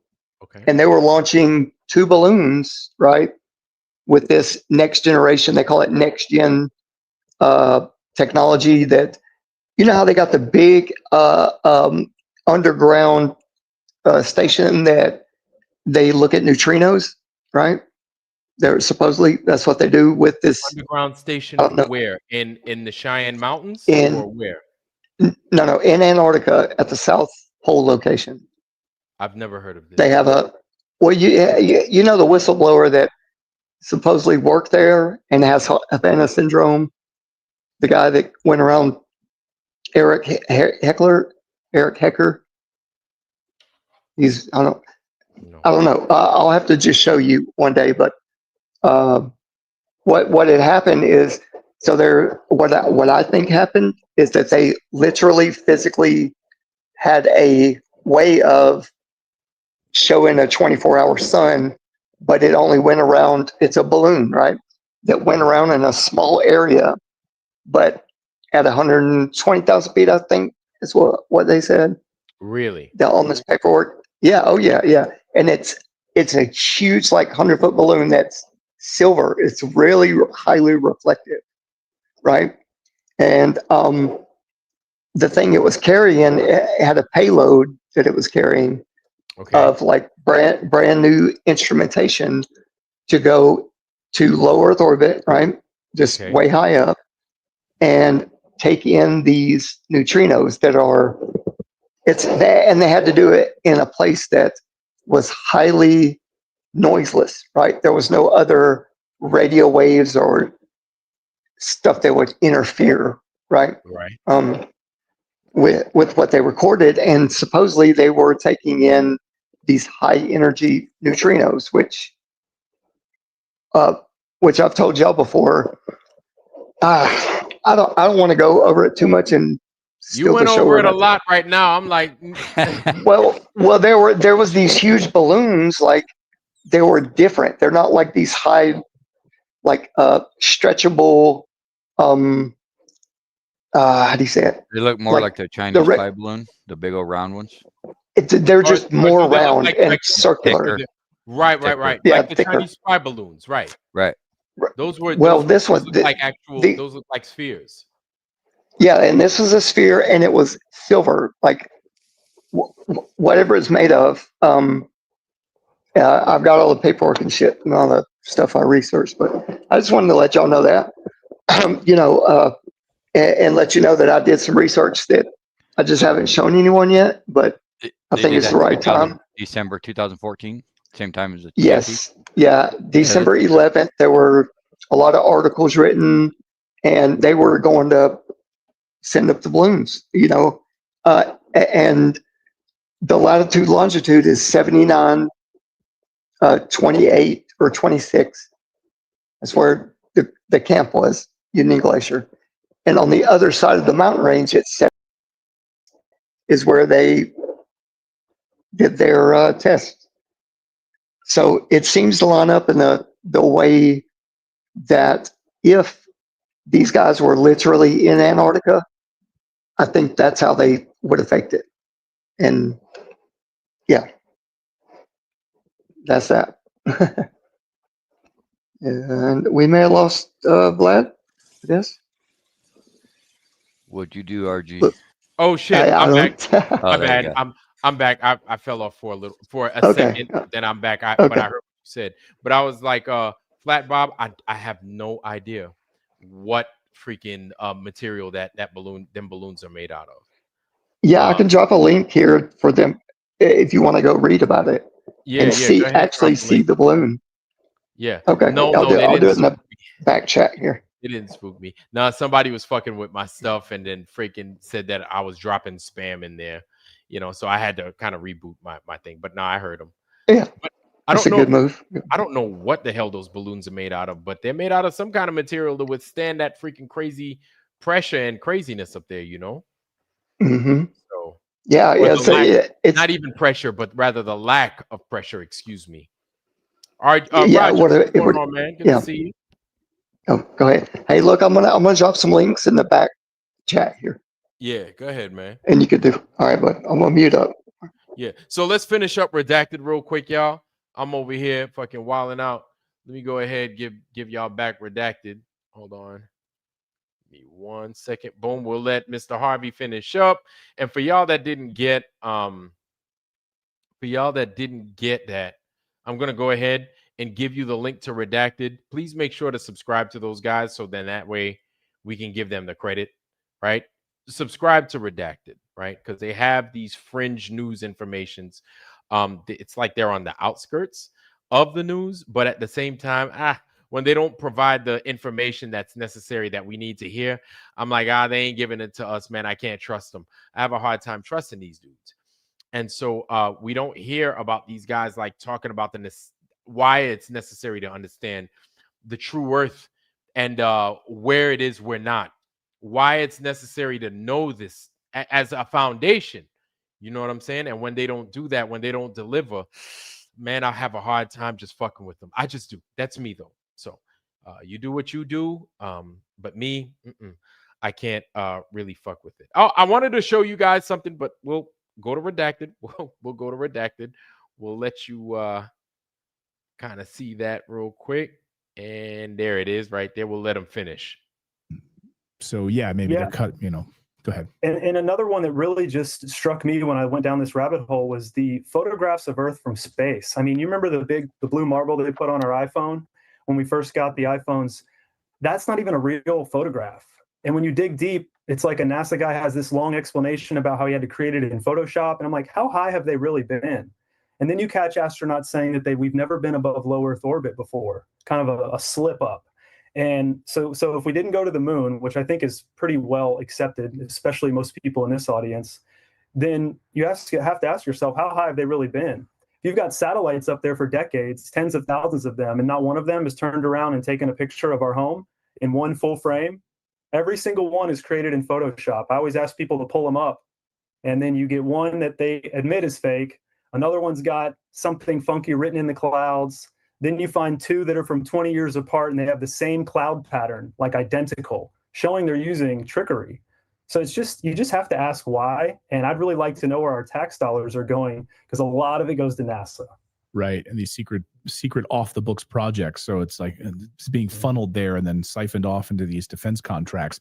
No, you're right about that. And in fact, last year, I think we covered here how Vladimir Putin and the Russian Federation, they were presenting U.S. moon photos, and Russia, I think through their own AI tools in Russia has concluded that they were 100% fake, or they knew with 99% certainty that the United States moon landing photos were totally faked.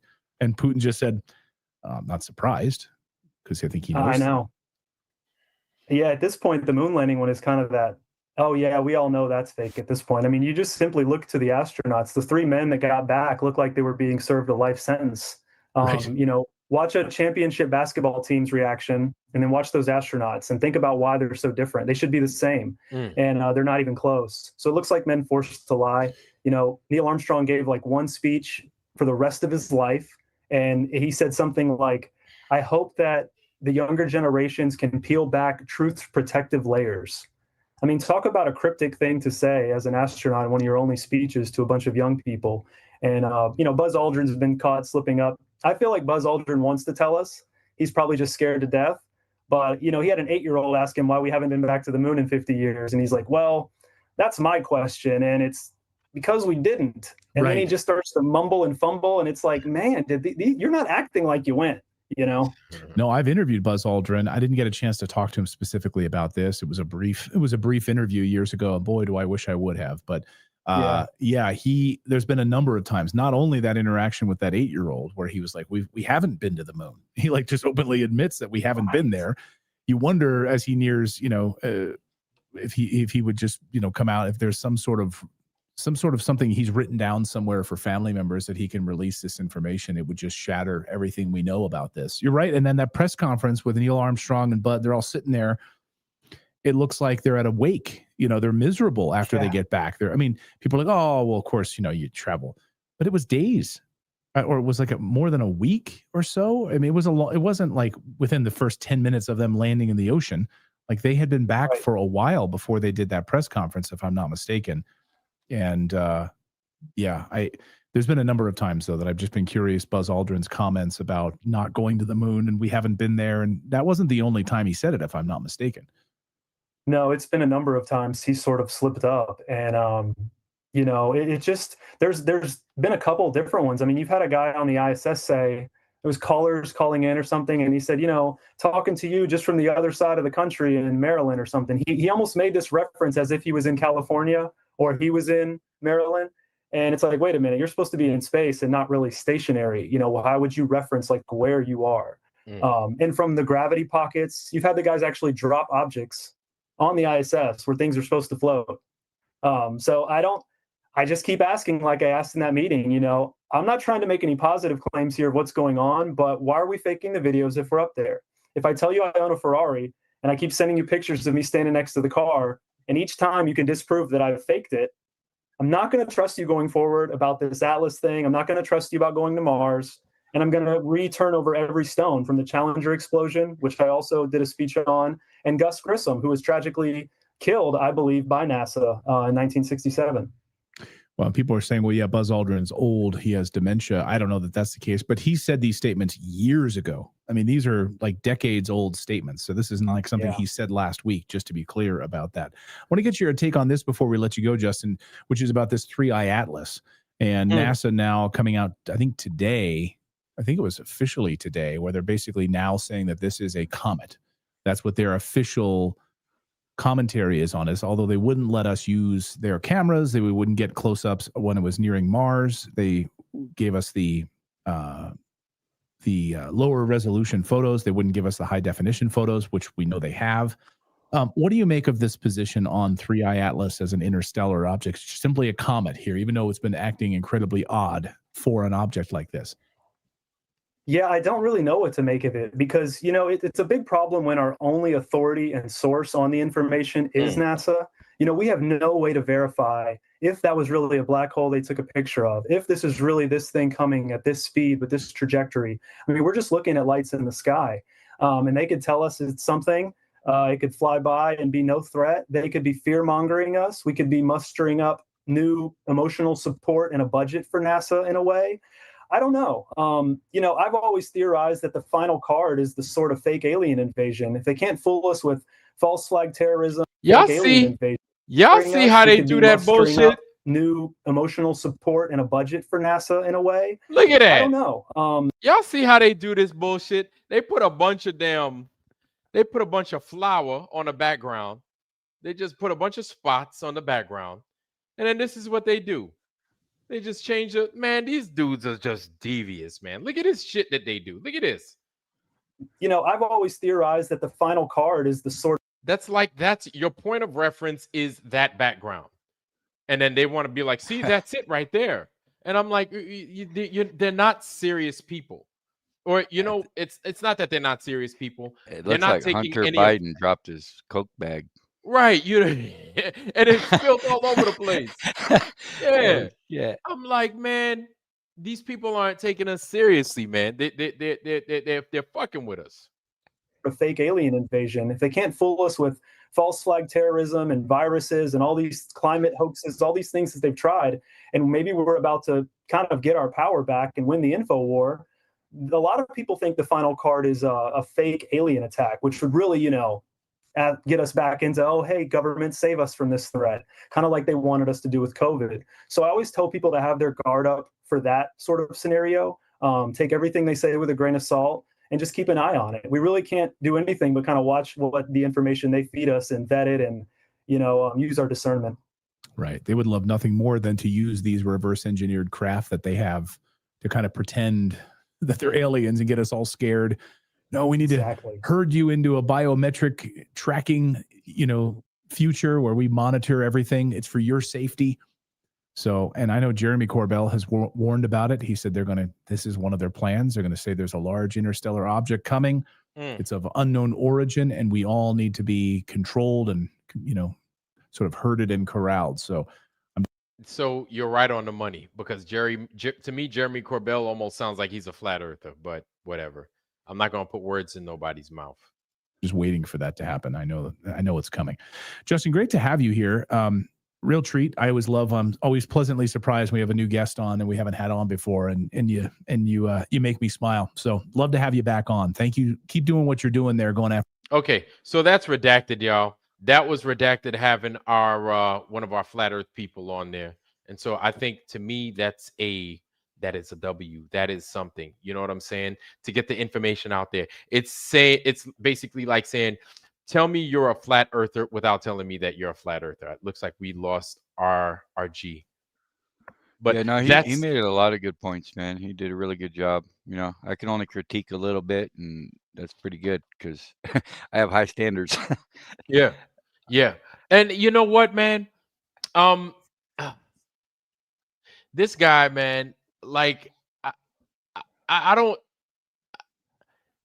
He's careful, and I think I get it. I think I understand why he would approach it like that, and it's like because he might have been coached. Man, you're walking on eggshells, right? Yes, and he might have been coached by the people on Redacted. Like, all right, look, man, I hear you got good information. Do not say flat Earth. You cannot say flat Earth. Do not say flat Earth. Do not say the firmament. Do not say. And so he's like, okay. Yeah.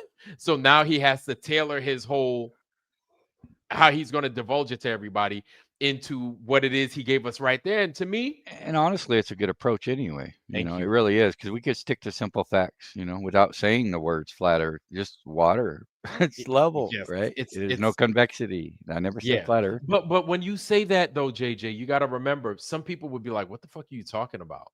It's level. They'll be like, "What's level?"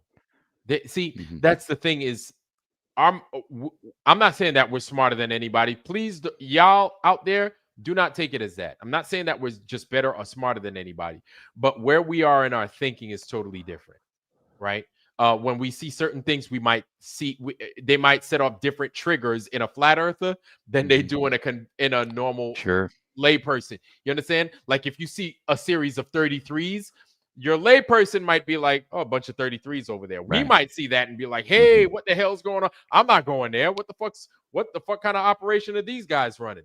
You know what I'm saying? 33. And you're like, oh, and it's got checkers all over the place. Oh, hell no. You don't see a problem with that? You ask a regular person Right. this fucking thing, they'd be No like, oh, what problem. the fuck is wrong with you? Shit, no, I'm going over there. They sell the best ice cream in the town. Blah, blah, blah, blah, blah. You know what I'm Uh-huh. saying? So it's where you are at that time, No what you doubt. can see versus what other folks, it's totally oblivious to them. And that's Yeah. okay. So sometimes you need those kid gloves. That's all. Exactly. You gotta break And it down to layman's terms and just keep it simple, stupid kind of mentality. Motorboater 69, brother. I see you, fam. I see you, man. I see you. Don't worry. I am not ignoring you. What's good? Good to see you. Let me make sure that you guys get that. I apologize. Lord Racer, if I didn't see that. Centero 59, good to see you, brother. Heron song, good to see you, sis. Amazing. Zach Sullivan, it's always a pleasure having you, sir. Haven't seen you in a while. Flat Water 588, good to see you, man. Ooh, if you guys hadn't seen it, Flat Water, Flat Earth put out this amazing. Oh, time out. Hold on. Drop a link. He put out an amazing, like, it's good to see Flat Water, Flat Earth. You know, he comes out and he does his thing, but he put out an amazing fucking episode on the North. It's here somewhere. There it is. Cool. So 2 days ago, Flat Water, Flat Earth, shout out to him. I think he's been here a few times, if I'm not mistaken.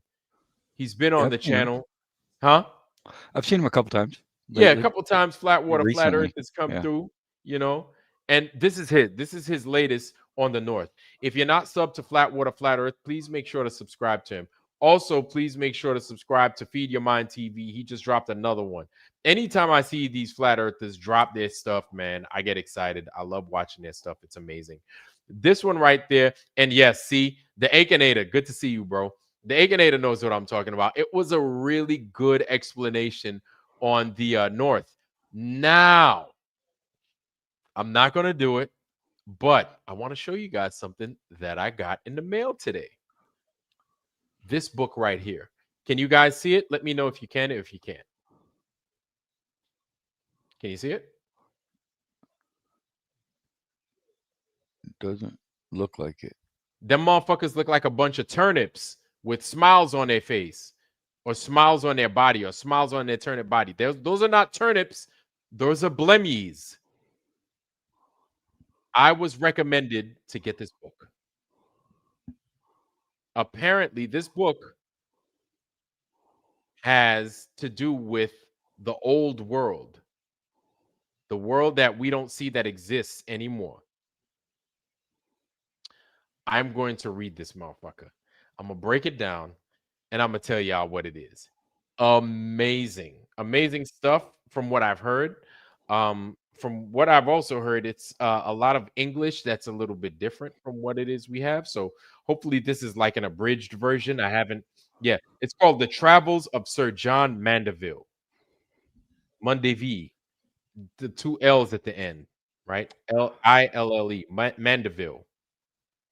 The Travels of Sir John Mandeville. It almost reminds me of like a Gulliver's Travel, this right here. But apparently this right here talks about the old world. So I'm going to break this book down. It's not much. It's like what, 200 pages? Yeah, it's like 200 pages this. Not much at all. 200 pages. I could cut through this in like a good solid weekend to myself. I could get through. So check that out. You guys definitely highly recommend keeping an ear out, because I am going to cut through this thing. Just seeing the blemmies on the front alone and being recommended this book. Yeah. Oh, yeah. All day. All day. Yeah. So Zach Sullivan, Flat Water, Flat Earth, he's got some good stuff for years. Subscriptions. Seems like you have thousands. Well, no. I don't have thousands. I think I have like 1,200 subs, 11, almost 1,200, like probably a little over 12. I don't know. I've got like 1,200 subs or something like that. I don't know. I don't. I don't know how I manage it. I'm not gonna be like, oh well, I put sprinkle a little bit of salt here, and then I actually carry on, and then no, I don't do all that. Like I don't even know. I don't even know. They come, and then some people, like with today's topic, with the race, they don't like it, and some people leave. Like I kind of expect that. You know what I'm saying? Um, my thing is just to keep it honest all the time, and then whoever comes, and then whoever leaves leaves. Like I don't fight anybody to stay or go or anything else like that. So you know, it was good to see you, Zach Sullivan, man. It's been a while, bro. It's been a while. I know you were knee deep in your research and stuff like that. You know, but yeah, man, like there's been a lot going on. It's this book, it's the holidays coming up, and again, like I'm going to harp on the holidays. I'm definitely going to harp on the holidays, y'all. Some people may not celebrate the holidays. Me, I only like I'm going to go to the I don't know if I'm going to go to the American Legion and help, or if I'm going to go to the freaking Elks Lodge and help, but typically I like to give my time to those institutions and help out, and, give out food. And if they need to deliver to old folks, my thing is to get like the old vets or to get the old people some food because they're not mobile and stuff. So I want to be available for that. I don't really, other than that, I really don't do holidays like Thanksgiving. I don't do all that. Family, maybe yes, I'll get with family, see family, but yeah, I don't celebrate like that, and like I try not to. To me, it's like I want to talk about the flat earth. I want to talk about the flat earth. I want to discuss about the flat earth. I want to discuss about the old world. I want to do those things. I don't really, to me, like if I'm getting with my family and we're going to talk about flat earth, shit, that's what I want to do. You know what I'm saying? I don't want to fucking sit there and talk about nonsense like the fucking government and all that bullshit. Nobody want to hear about that nonsense, man. Nobody want to hear about that nonsense. I want to talk about the flat earth and why we're being fucked with and lied and other conspiracy theories. Like that's the shit that be on the front of my mind at all times. You know what I'm saying? My mom and I were funny, man. We turned Thanksgiving into its own holiday. It's called Happy Birthday Day. So everybody's birthday is celebrated on Thanksgiving, and nobody expects nothing because it's everybody's birthday.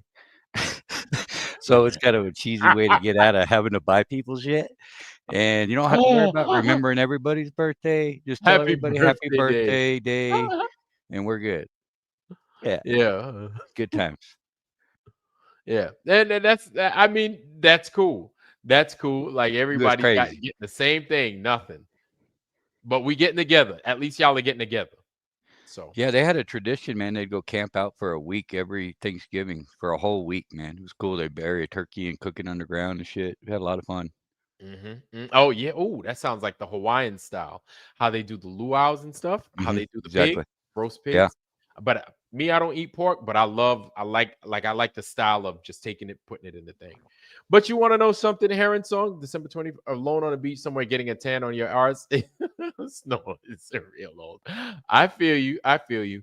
You want to know something? I guess the thing I like about the holidays definitely is being able to help out, but getting with my family, getting with the people. My thing is I try to hit up my family as much as possible throughout the week, during the weekends and stuff like that, because I've got time. While I was in the military, I didn't have time, or I wasn't in the proximity of my family to be able to do those things that I wanted to do. I missed communions, birthdays, marriages, funerals, birthdays, weddings, communions, baptisms, all that. I missed everything. All these kids, right, that are being born while I was in the service, and I didn't get to see them have their confirmation, have their freaking baptism, have their christening, or nothing like that. You know what I'm saying? I missed out on all those things. So I feel that God blessed me with, and I know some people, if you don't want to say God, I get it. But I feel that the creator of this universe has blessed me with time now to where I can celebrate my family and those that I'm not going to have them. You know what I'm saying? And Amen. like I look at them and I think about them every day, because it's like one day I ain't going to have them people. And I think about that a lot. You know, my parents, man, they work my nerves. Let's say that my parents work my nerves every chance they get. They work my nerves. I just saw them this weekend. As soon as I stepped into the house, it was like 7 minutes in, and they were just working me hard. And I was like, God, dog, man, my parents were getting on me, man. But you want to know something? I look at it like this. I would much rather my parents work my nerves than me not having parents to work my nerves. Because I just had a friend of mine lost her mom just like that. Just like that. Her mom just fell, collapsed, and then though her days were numbered. Right? This is recent. This was in the last month, right? And like I think about that, and I'm like, I see my parents out here carrying on healthy and shit, walking around, and it's like every day that I see them, it's almost as if I'm like, yeah, this is normal. To me, when I see that, I feel as if I'm taking advantage of the time that I have. Not taking advantage, but I'm taking for granted. Excuse me. That's what I meant to say. I'm taking for granted the time that I have with my family, with my parents. You know what I'm saying? Yeah. And they old as fuck, man. My parents are old. They may be lively and everything, and they may seem like the parents that I had when I was a kid. They seem the same exact way. They're the same parents that I had when I was a kid, dancing all the time, fucking off all the time, bullshitting all the time, right? But then at a moment's notice, they can fall. And you know how old people are. Old people fall for the craziest reasons. They just fall down the stairs, just trip on some ice, trip over a Lego or whatever. They just fall. And then you lose them. And then as soon as you lose them, guess what, man? They're gone forever. Yeah, you don't realize what you got till it's gone, man, and it's easy to take for granted. Yeah, man. But time is the most valuable thing on earth, man. You can't get it back. Yep. It's tough, man. It is tough. And you know, I see a lot of my friends losing their parents. And this is almost like it's happening now that, you know, I'm almost 50 years old, right? And so this is the time in our lives where the guys that we grew up with, the girls that we grew up with, their parents are starting to, and even some of the guys and the girls that we grew up with, they're starting to die. They're dying off, right? For whatever reason, whatever you want to say. But the parents, they're dying off. They're going away. The guys that help raise you, right? Kind of whoop your ass, slap you upside your head if you ran on their lawn when you wasn't supposed to. They caught you out there fucking off doing some stuff when you wasn't supposed to. Those same people, they're starting to disappear now. And so, like, I look at that and then I'm like, one of these days, man, if it ain't me, because that's just a natural progression of things. If it's not me, one day those same people that just be getting on my nerves all the time, I'm not gonna have them around. I ain't gonna It's have tough, them around. man. You can't let the petty things, I mean, if it's serious, then yeah, you need to hold anybody accountable. But when it comes to your family, it's like the petty things will really get you because you'll spend 3-4 years of arguing or not liking each other. And then next thing you know, they pass. And that's all you're going to remember is how you spent the last 3 years that you had to be with them, Amen. hating each other or arguing. Or I can relate to that, man. Yep. Exactly. Sad. Yeah. It is. And then you don't have that opportunity for closure. And hopefully you do. Hopefully you have that time right now to make things right. You know, I tell you, man, like I've been fortunate. I'm not trying to brag, but I've been very, very, very lucky to have the type of parents that I have, but also that they had the relationship that they had around me in order for me to see that as a kid growing up. A lot of people aren't fortunate with that because I hear a lot of people talking about, oh, I didn't have a close relationship with my mom, or I didn't have a close relationship with my dad or my siblings. You know, like you hear about this all the time. And to me, it hurts me when I hear of this because I'm like, God damn, man, Yes, the nuclear family that's destroyed, Yes, I'm like, that is your Heartbreaking. blood, man. That There's is so much that. dysfunction out there, you know. It's like you Yeah. can't even blame half the people that disown family because of Right. someone's actions, you know. But it takes Right. two. It takes two. It does. It's a two-way street, man. It does. But when you see it, and when you see it and you don't experience it, not only do you not understand what it is they're going through, but you feel like, oh, They're goddamn, lost, like yeah. you feel it like, goddamn, like I wish you would have had the relationship that I had with my parents. You know what I'm saying? It's like, because I'm so close with mine, or I'm so close with my siblings. We fuck off all the time. Every time we get together, it's basically we pick up where we left off at. It's like so seamless how we interact with each other.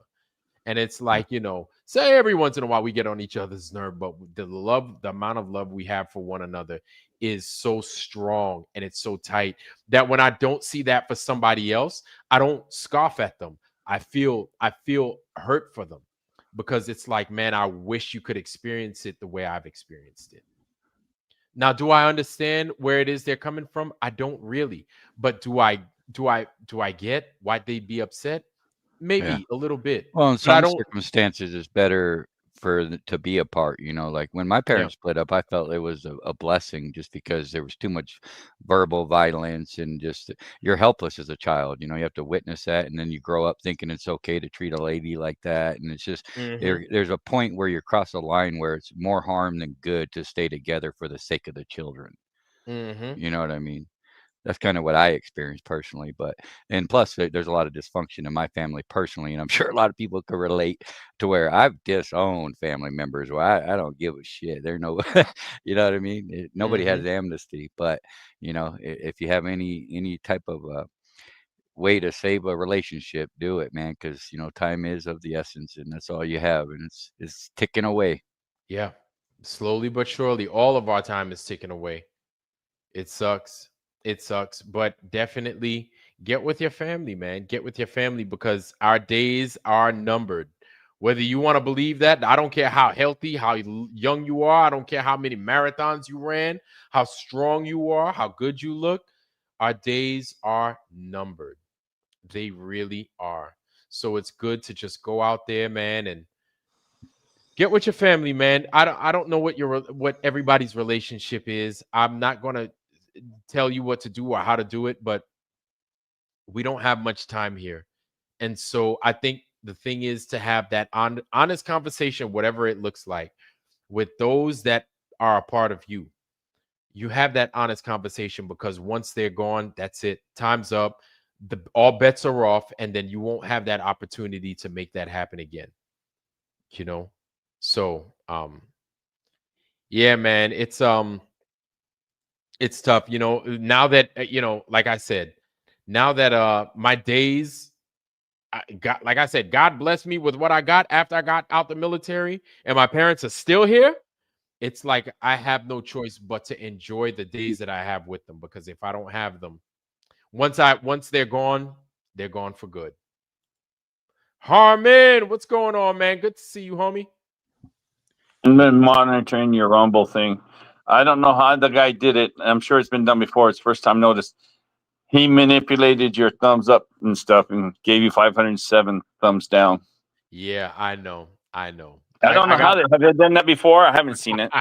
I don't know, but I got like over 200,000. Hey, man, I think I might have broke a record with how many thumbs downs I got, y'all. But I got so many thumbs downs, they might, I don't know. I might get arrested. You know that even giving a thumbs down is helping your algorithm, because people are still watching you, basically. Oh. So yeah, that's right. That's what they said. Helps you. Oh, it's better than no. Yeah, it's better than nothing, actually. Yeah, they don't mind if it's thumbs up or thumbs down. Just people responded. They had to be there long enough to respond. Exactly. I appreciate it, y'all. Thank you for the thumbs down. Thank you so much. Exactly. Thank you, Globers. What am I gonna do? One same guy. This one guy, JJ, comes on there and he changes his name. He has to make an account every time. Yeah. So they'll sit there and block him. Vlad's blocked him 2 or 3 times today. I blocked him, and now 3 big, whatever it is, 3B, 3 big. Yeah, 3 bigs here. Yeah. 3 big buddy Bob. Yeah. Hey, if you hear me, buddy Bob, I tried deleting that, and it says you already just muted him. Just delete that last message. Oh yeah. There you go. Yeah, I appreciate you guys doing the yeoman's work in that Rumble chat. Thank you very much. I don't, you know what, man? The Globers are going to do what the Globers are going to do. They're going to do what they're going to do. Like, we can't, there's nothing we could do about them other than what we do. Hey, kick Really, them out. it really works in our favor because when people outsiders notice the way that they stoop, the way that they don't treat people like they want to be treated by any means, and they're just helping our cause. If you ask me, I think all these negatives that everything tries to be forced upon us, is so much positives that come from it if you have the right perspective. Yeah.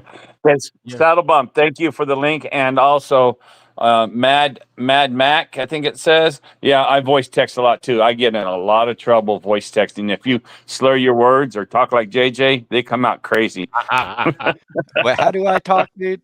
What do you say? Oh, You talk Southern. You talk Southern. just not Southern, but just in a. I'm from the same You know place how you're from, what was that movie star? You remind me of the movie star who just is always never too Samuel excited and Elliott. talk.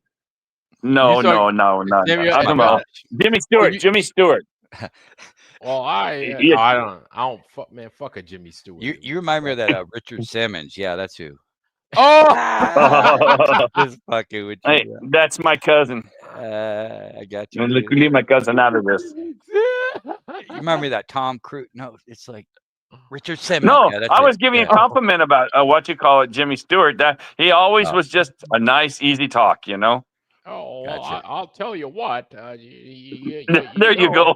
Yeah, man, we knew Jimmy Stewart. I remember Jimmy Stewart, man, and I was like, oh man, that motherfucker right there. The craziest Western in a shootout. He'll talk the guy to death before he shoots him.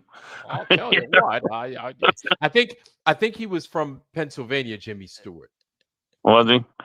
I know he was a colonel or a general in the military. Yes, he was a colonel in the Army, in the Army Air Corps, and I think he was a pilot, if I'm not mistaken. Right. Yeah. He was a pilot. And he was something else. Yeah, man. Yeah. You got a couple of pilots that were movie stars in the military and stuff. What's his name? Do you remember that movie? The Other Guys. Oh yeah. No, that was with Will I Ferrell. don't know. Yeah, with Will Ferrell. Yeah, where they did the desk pop. That's my favorite part. The desk pop, dude. They're So shooting you guns remember at the desk. the two cops? You had like Damon Wayans Jr. and the other one. Mark Wahlberg was in there. No. The two cops, the two other cops that were always fucking with them. Yeah, I don't recall. It's been a while. So I forgot his name, but he was a Marine pilot. He's a retired Marine pilot. I think he retired as a major, if I'm not mistaken. So he retired as a 04. A Marine pilot. So I'm assuming he might have flown Harriers, depending on the type of platform that he was on. I'm assuming he flew Harriers. And if not Harriers, probably F-35s even. Pretty wild stuff. The Harriers, one ugly ass plane. God damn, that's an ugly ass plane. The old guy in Roadhouse. See, they said Samuel Elliott. The old guy in Roadhouse. Really? Everybody thinks my dad looks just like Samuel Elliott. Does he? Today's his birthday, actually. Today's his birthday. Really? Yes, it irony. is. Sam Elliott's. Yeah, man. Weird. He's 81 years old. He ain't got many left. What you call it? Some guy said I remind him of Tom Arnold.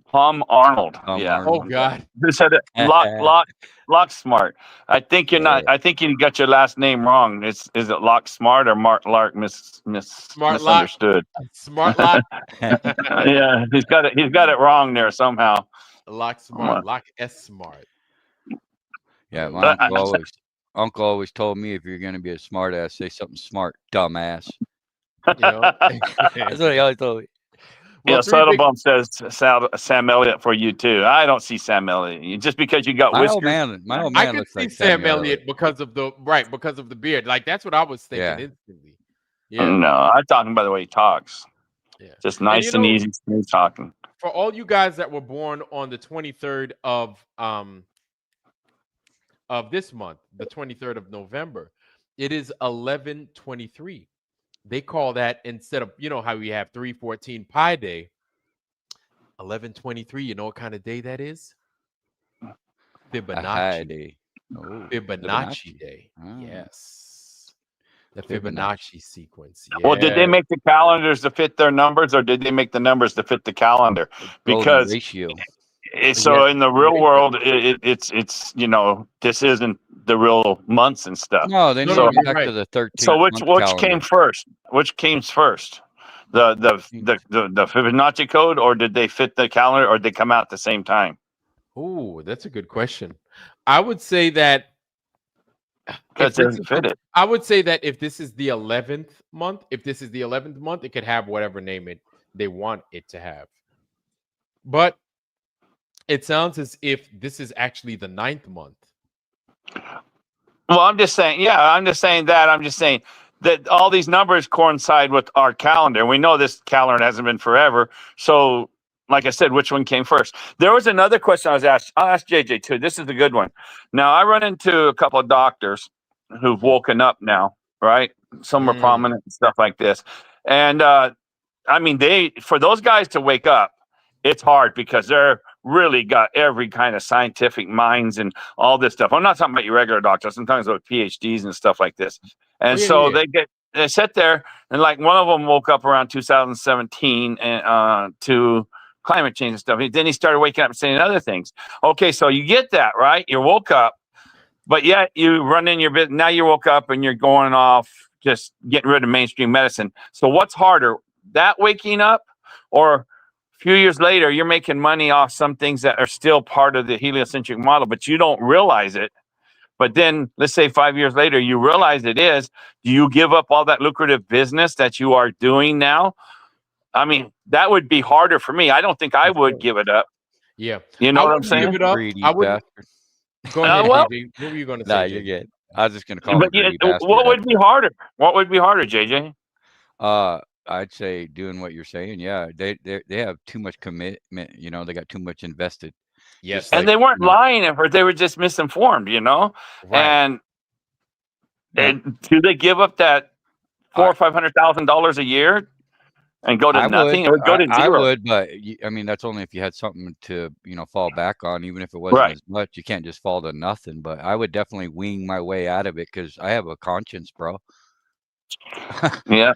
That's I just wonder me. how. I think they're just waking up to that point. So I wonder what they're going to do. That's the just next thing. I evil, mean, man. well, it's tough. You got kids, you evil. got families, you got everything. It's not evil, and they're not really misguiding No, them. the It's big pharma, like selling they're snakes. working for Like sell, the mafia. no, man. they're not working big pharma. They're done with big pharma.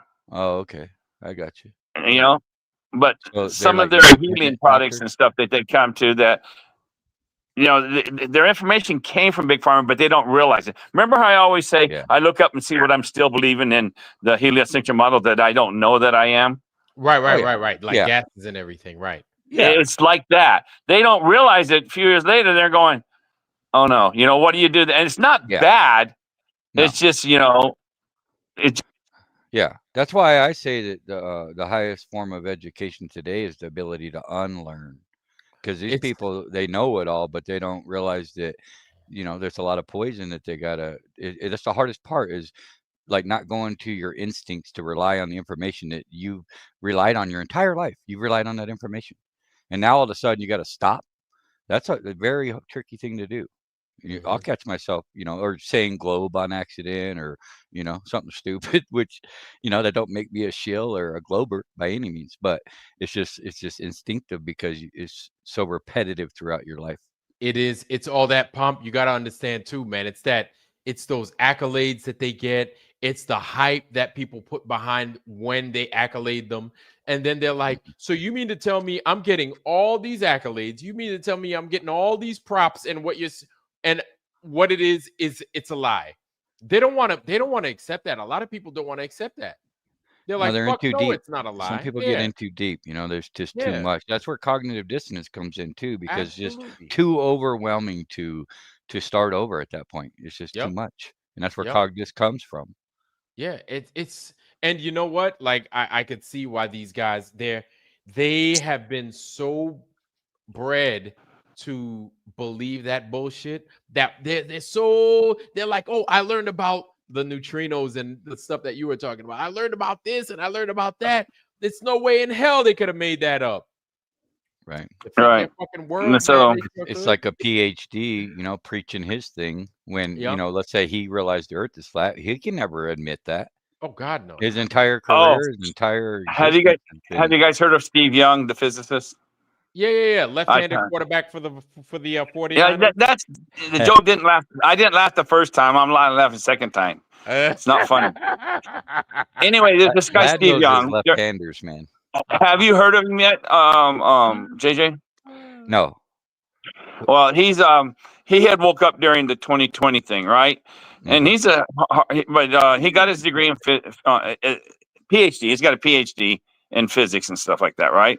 So anyway, most of his life though, after he got it, he joined a band and he was trying to make a band and he was just doing that. But during 2020, everything crashed down. So he started looking at things, going back and looking at things. Then he's realizing, wow. Then he learned the Earth was flat and he learned all this kind of stuff. But now he's just waking up to it. Just like this last week or two, he went on. Have you heard of Dr. Tom Cowan? No. Anybody? That's big. That's big names to people who woke up during the 2020s and stuff like that, the early 2019. So anyway, Dr. Tom Cowan had him on the show a couple of days ago, and he's talking about, nukes aren't real and all this. He's learning this on his own. At least he's learning it without people. Right. But I'm sitting there listening to this guy has massive years of education, and he's talking baby truther stuff to excuse the term, but I like that. He's just learning and going, dude, I'm smarter than you. Well, I just say I'm more informed than him. Oh yeah, more informed, and there's nothing wrong with that, man. Like everybody's journey is so unique. This is why it's interesting when you see people going through it. Well, see, those guys don't, and you probably know, Vlad. These guys, they don't believe you're validated unless you write a book and stuff. Of course, he came out and wrote a book real quick because that's how they validate themselves is they write a book. Yeah, they appear. And he's already got credentials. That's how they think. Well, I got to write a book. And it's like when I met this guy at that conference, at expo we had, right? And I was telling him stuff about like this. He says, well, you need to write that down. I'm talking to a physicist, right? And he goes, well, you have to write that down and do like that and document it. I said, no, I know it. That's all I care. Well, how do you know? You have to write it down. Writing it down doesn't make it so, though. That's what I was trying to tell these people. Oh, well, this needs to go in the books. This needs to, and you want to know something? It revolves. This is one thing I know, right? This world is so corrupt. And it just like you said, Harmon, they're like, oh, you need to write it down. Well, write it down. Why? And so it could go in a book, so it could do this, so you can get credit for it, so you can get accolades and then all the other things. And it's like, it's like you are so everything they do. And I'm not saying that you can't get any monetary gain out of a lot of these things that you do because it is your work. But everything they need to attach to something physical. They need to attach it to something physical. Write it down. Now do this. Now do that. Make money and then be bound even more so to this world. Like everything. And this guy's telling me, get this book and read this book and read this book. I said, why do I want another man telling me what he's thinking? Right. I mean, it's almost I don't get it. I can go out and observe it and see it. Right. And then you're going to put your thing out there and then they're going to tell you what it is you're actually seeing and this and that. And then, oh, well, that's actually wrong because this is the gravitational pull of this and that from the quasar. That's actually, the 55 billionth, blah, blah, blah, blah, blah. Oh, you don't know about the Mesoteric era, do you? And then it's like, well, what the fuck does that got to do with what I've just fucking observed? Right. You know what I'm saying? And then these motherfuckers, they attach the physical world so bad to everything, even if it's theorized, even if it's all theory based, to everything. And then we're like stuck here.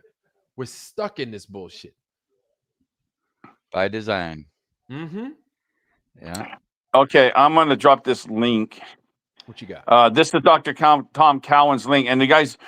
Listen to this. These guys they're good people, and they're just learning. But I just saying how much we know by not like I like what he said, not learning. What'd you call it? Unlearning. Mm-hmm. Yeah. So here's the. I'll try and drop it. Let me see. Paste. There's Dr. Cowan. You guys should know him. I mean, he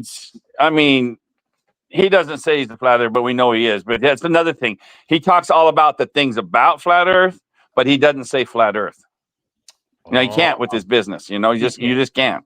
right. Pretty But much what we Justin all Henry just did. right.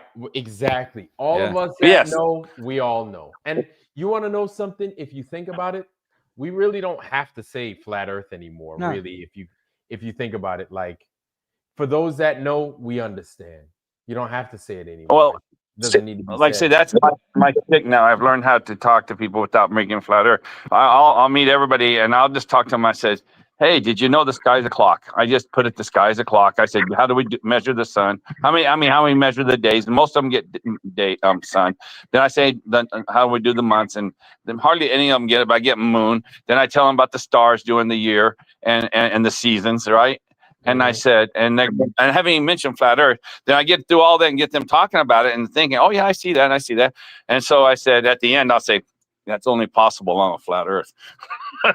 I mean, and that's how I end the conversation. Hook, You line, know? and sinker. Yeah. Yep. Yeah. I don't even mention that. Literally. Bite, you know. Roger Ledwell, I see you. And yes, thank you for the link. Roger's going to be going live here in the next hour or so. He said 2 1 hours. a.m. Is that what he said? 1 a.m. East. If it's 1 a.m. Eastern time, then that's No, here in the that's next Mountain like time. hour Mountain time. Okay, so Yeah, he's in. That's Denver. 11 o'clock. yeah. So then right, My time. your time. Okay, Shit, it'll be Wow. 3 right. o'clock your time, Vlad. Yeah. 3 o'clock. It's gonna be Yeah, late as fuck. Roger But if crazy. I'm up still, Roger, if I'm up still, definitely I'll drop on in though. Roger's to blame for me dragging ass all day because this guy starts his streams at like 11:45, and I'm like way ready for bed, and then I get all amped out. You don't go to bed till 3. Yeah. Got to get. Hey, you up guys at in the chat though, check on that link.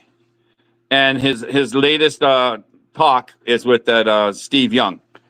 And yeah, so that's quite interesting. And you listen to how far we're ahead of these guys who are just learning that. But I think it's harder for them. Like I say again, it is harder for them because it goes against years and years of indoctrination of college. You know what I'm saying? Yeah, their whole life is wrapped up And in just it, like man. Vlad, Literally, tell he us probably about got your kids instructor. following If you their don't mind. footsteps. Say what? Say what, Harmon? Vlad, can I tell him about your paper? Oh, totally, absolutely. Go right ahead. Can I tell him about your paper Yeah, totally. in school? Yeah, Harmon, yes. Yeah, the Vlad's going to school trying to get. Okay, I just not getting permission. You know, I don't want to be given a voodoo curse or something. You know how you black guys are. You know, give me a voodoo curse. What the fuck? Laugh. My parents are Haitian. You know man. I'm messing with you. Anyway, the Haitian. That's the Haitian. Well, because you are Haitian, right? Yeah. Yeah, you Haitians got you see all those movies with Serpent in the Rainbow. 007 I and stuff? know. Yes. No, I I'm know. talking about the 007, man. They had to Moonraker. fight those voodoo curses everywhere. Yeah, I think it was. Anyway, so Moonraker. Yeah. yeah, it was quite a deal. Good acting though. But I forgot what I was gonna say now. I made a joke and went off. Anyway, so the Steve Young and stuff, you guys will appreciate it. They you just, if you guys watch it, you'll appreciate how much more you know and are aware than these people who are so well educated. Mm-hmm. Damn right, man. I'll check them out. I'll check them out. And there's two kinds of smarts. You know, you got your book smarts and your street smarts. And if you ain't got no street smarts, you're not going to make it very good in this dog eat dog world we live in, buddy. You know, it's just you got to be. It's all about having that right mixture. Yeah. Oh, and Vlad, I meant to say Haitian. I wasn't thinking. I was trying to just figure it out. I knew where you were from. I just couldn't remember at the time. Yeah, no, it's fine. It's fine. Yeah, I was talking about his paper. This paper. This is what Vlad did. He entered his paper into his professor the first time. One of them was a different one, and they just didn't like his topics, But he gave this topic this last time, and he says, "And how old is your professor that took this paper?" And said he's never seen it before. Oh yeah, no, he's been teaching for close to 30 years or something like that. Can you tell that story a little bit? Yeah, it's you go ahead, Harmon, man. You no, you're good. Man. Tell your story. Tell your story because it's impressive. Yeah, man. So I'm doing I was taking a research class, and I have an instructor. He's a professor. He's been doing this for almost 30 years, and he wanted me to do a topic on some intelligence stuff and everything else like that. And the topic that I chose, I'm sure you guys could surmise as to which topic I chose.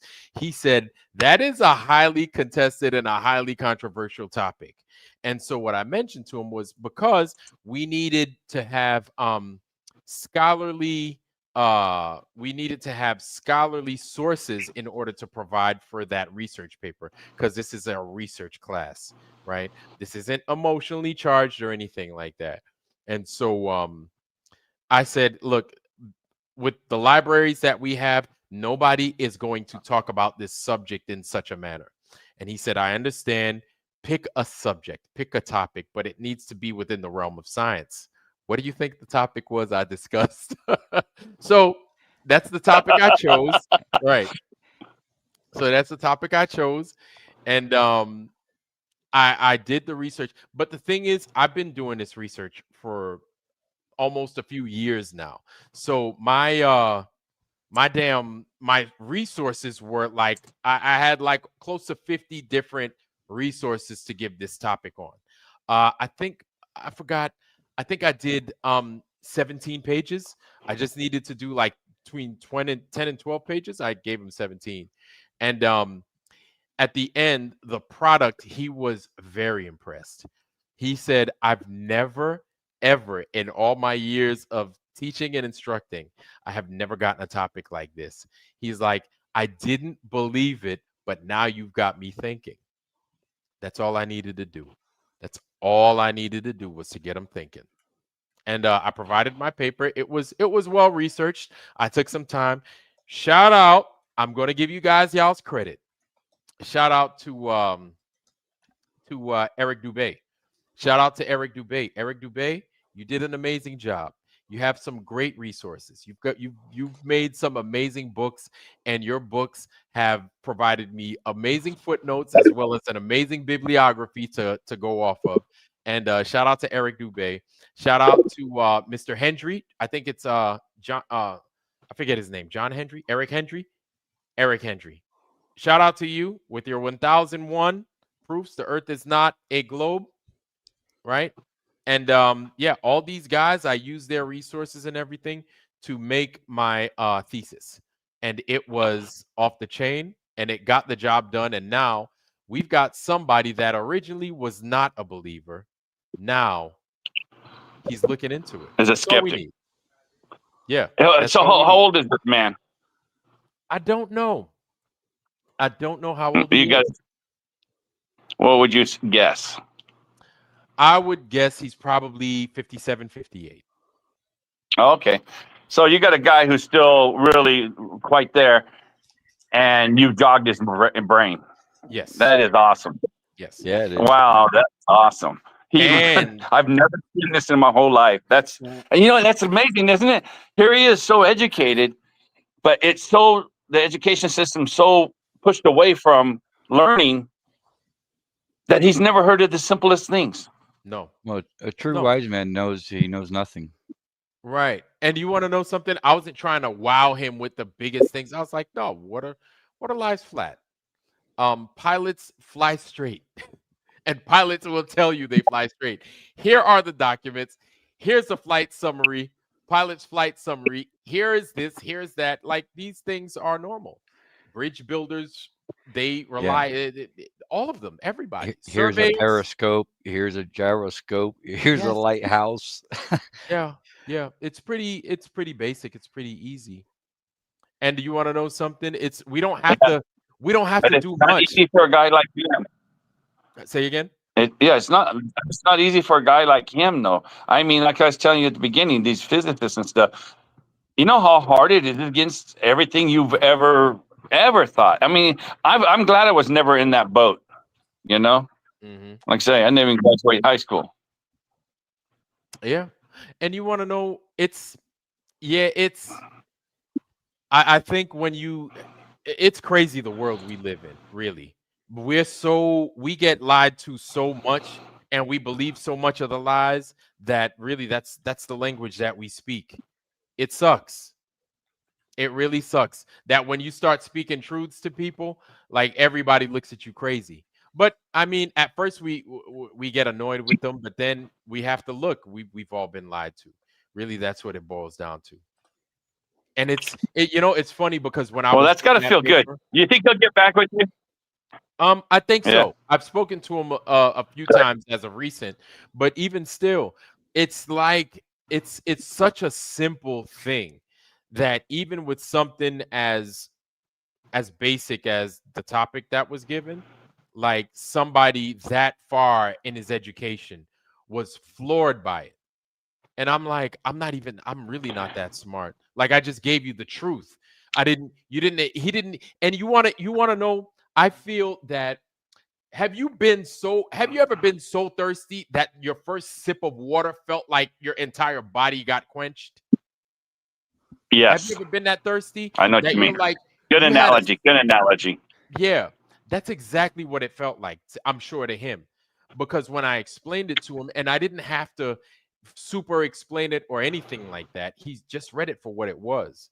That he was like, oh shit. Like he really didn't want to admit, but he said, oh wow. Like, fuck. Holy He shit. just And I got was like, fat smacked. yeah, yeah. And I didn't have to do What it. you call it? I cut you off. I cut you off when you were going to say, well, when I was doing that research paper, and then you went. Didn't mean to cut you off, but you had a good flow going. Do you remember what you were saying? And when I was doing that research paper, I turned that research paper in. You said something. Do you remember? When I was I doing my know it research. happened. I cut you off, and you don't remember. What do you mean? Yeah. When I Well, was you were talking about him, and then I asked you. I said, "Do you think he'd get back with you?" I cut you off by accident. I wanted to hear you finish that thought if you can remember. after okay. So after I gave it to him, yeah, we've been kind of keeping correspondence and everything else. So my thing is, I could care less. I'll be honest with you, I could care less if we keep correspondence. Would I like to keep correspondence with him? Absolutely. Not saying that I don't want to keep correspondence with him, but I wanted to hear what his adventures are. I want to hear about what the future is now, based off of what he's discovered with what I've given him. That's really all I'd like to see what he's come across, really. Like that's it. That's it. It's like So the I mean, Steve Young. There's like the Steve Young. 5 years into it now, he's talking about he doesn't believe the nuclear story is real and stuff. Yeah, but he said to him it's new, and these guys, like you say, they thrive to have knowledge, and now this stuff is overloading them. Is that what you're talking about? It's just like they're thirsty, and they find this yes, new stuff that's yes, and it's so the Steve just, Young is just like freaking out on the simplest things. bro, and I can only imagine what guys like that have at their disposal and how they do research. You understand what I'm saying? Like newbies like us, like not newbies, but we do research our way. Imagine somebody that's trained to do research. Your job is to be a researcher. And then now you're coming across this new information that is total polar opposite to what you not only believe, but what you understand or what you think you understand. And now you're given this new information that totally contradicts everything that you learned originally, and you're a researcher. Oh my God. I bet he can't Mind sleep. blown. Yeah, Yeah, absolutely. I bet he's like, I absolutely. can't Well, he fucking wrote a sleep book. now. He wrote a book. He's on his second Right. book now. There you go. It's- That's how they Right, do it. yeah. They just write a book. Yeah, he's like, fuck it, dude. I'm writing a book about this. but the I'm research probably to gonna write get a book fired. is like you said, just like Right. your paper. Look how much research you had to do on that. Can you imagine how much research he has to do to write a book? Yep. But my thing was my research was easy. My research was like, boom, I know exactly where to go. I know exactly who to go to. And again, shout out to Eric Dubé. A lot of his stuff was researched off of his books.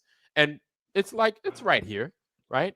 But also what I did was I used CIA documents, unclassified CIA documents, unclassified, excuse me, NASA documents, unclassified Soviet documents, and it's all readily available. This is all readily available to the public. Y'all ain't got to go too far. Matter of fact, if you guys want, I could send you my bibliography, right? The resources that I used, so you guys could see for yourself what it was that I used to get my information, because it's readily available to the public. And this would help you Globers out if you guys think we're full of shit. Like, See, the truth. The thing is we're not debating with you Globers because it's not worth debating. It's a waste of time. But I think what you guys need to do is go through those bibliographies the same way I did. I think that would be fair. Go through them the same way I did and just call these guys out as liars if you find fault with what it is they're saying. It's I almost see it like, you know, how we were just talking about how they got too much invested with their careers and they can't, you know, ever wake up to reality and like express it like they should because they just got too much invested. I feel like these Globers are like the same way. Like their whole lives are exactly what we're watching, you know, just desperation and infiltration and everything's entertainment. Nothing is, they don't want the freaking truth. No. At the end of the day, they don't, and it's a hard pill for them to swallow because they got to give up all the. That's all they do. They got to give all that up. Yep. Exactly, JJ. That's what I'm saying. So these McToons and all these idiots that keep going to years, they're not smart. They don't want to know the truth. They don't even close. But these guys like Vlad's professor and the doctor I'm talking about and the other doctor, you know, when they saw it, they said, okay, let me look into this. You know, those other guys are just straight liars. And when the people keep debating them and have them on their shows, it doesn't make any sense to me. I don't know. What about you, It's JJ? always multifaceted, you know, like I look at a bigger picture and I think that, like, if you think about it, like they've emasculated humanity, bro. Like, where's the real men, right? Like, all these people are following the biggest nerds that nobody would ever give the time of day to. Like, if you've seen a kid like Craig or McToon, I mean, those would be the guys that got picked on their whole lives, right? Pretty much. They're not the cool kids. Let's just put it that way. But here we are now. All of a sudden, they're the cool kids, and that's, you know, it's just everything is reverse engineered, bro. That's all it is, man. Everything. And you want to know something? They don't believe. You know, we're getting this much flack. Here's why. Like, we could give two fucks what a Glober does, but they care about what it is we do because it's the truth. They're like, we're not bothered by much of what they do. Like, you know, we're gonna get shit on. They're gonna talk shit, but it's to no effect. It doesn't mean anything. It's empty because they have nothing. Like they don't have anything. Kind of like when freaking, you know, the chief of fucking staff, freaking Miller, was like, "You have nothing. You don't build anything." It's kind of like it's them. Well, if you think about it, we already know that their heliocentric model and their whole globe has been pushed on you before you're even walking, and that's no exaggeration. Before you're walking, you're wearing, you know, your onesies with Marvin and the Martians. You're watching the cartoons with space and, you know, all this crap. You go in your crib and there's a mogul with the solar system. You go to first day of school, there's a globe on your teacher's desk. So this shit is indoctrinated. So nobody is 50 years old. Oh, I just can't wait to go to a globe channel and learn about the globe. Like, that's just not, without flat earth, they have nothing. That's why they're here, because they suck. Yep. And they're you know what? And here's the honest to God truth. The reason the globe is like losing, you got to think. The globe really doesn't. Once people start getting to know the globe. What's up? Spit it out. They've dropped Saddlebump dropped Roger's link, but Roger dropped what was the person's name? Michelle Ledwell's link. Welcome to Flat Earth. So make sure you guys click on that.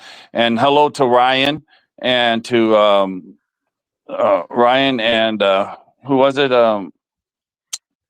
Anyway, someone else was in there that we missed coming up. So do you want to check the chat a little bit? And Centero, Go ahead, what's happening, lad? family? Centero's here. Justina, how you doing, sis? I didn't say hi to you yet. Stones for Flar. What retarded bullshit you inbred shitbags talking about? That's pretty funny. Where's the badge? Bye. Adios. I miss Sarah G. Yeah. Sarah G is here though. How you doing, sis? It's good to see you. No, I didn't see Ryan. Let me see Ryan. But those links are in there for those two Ryan channels. S.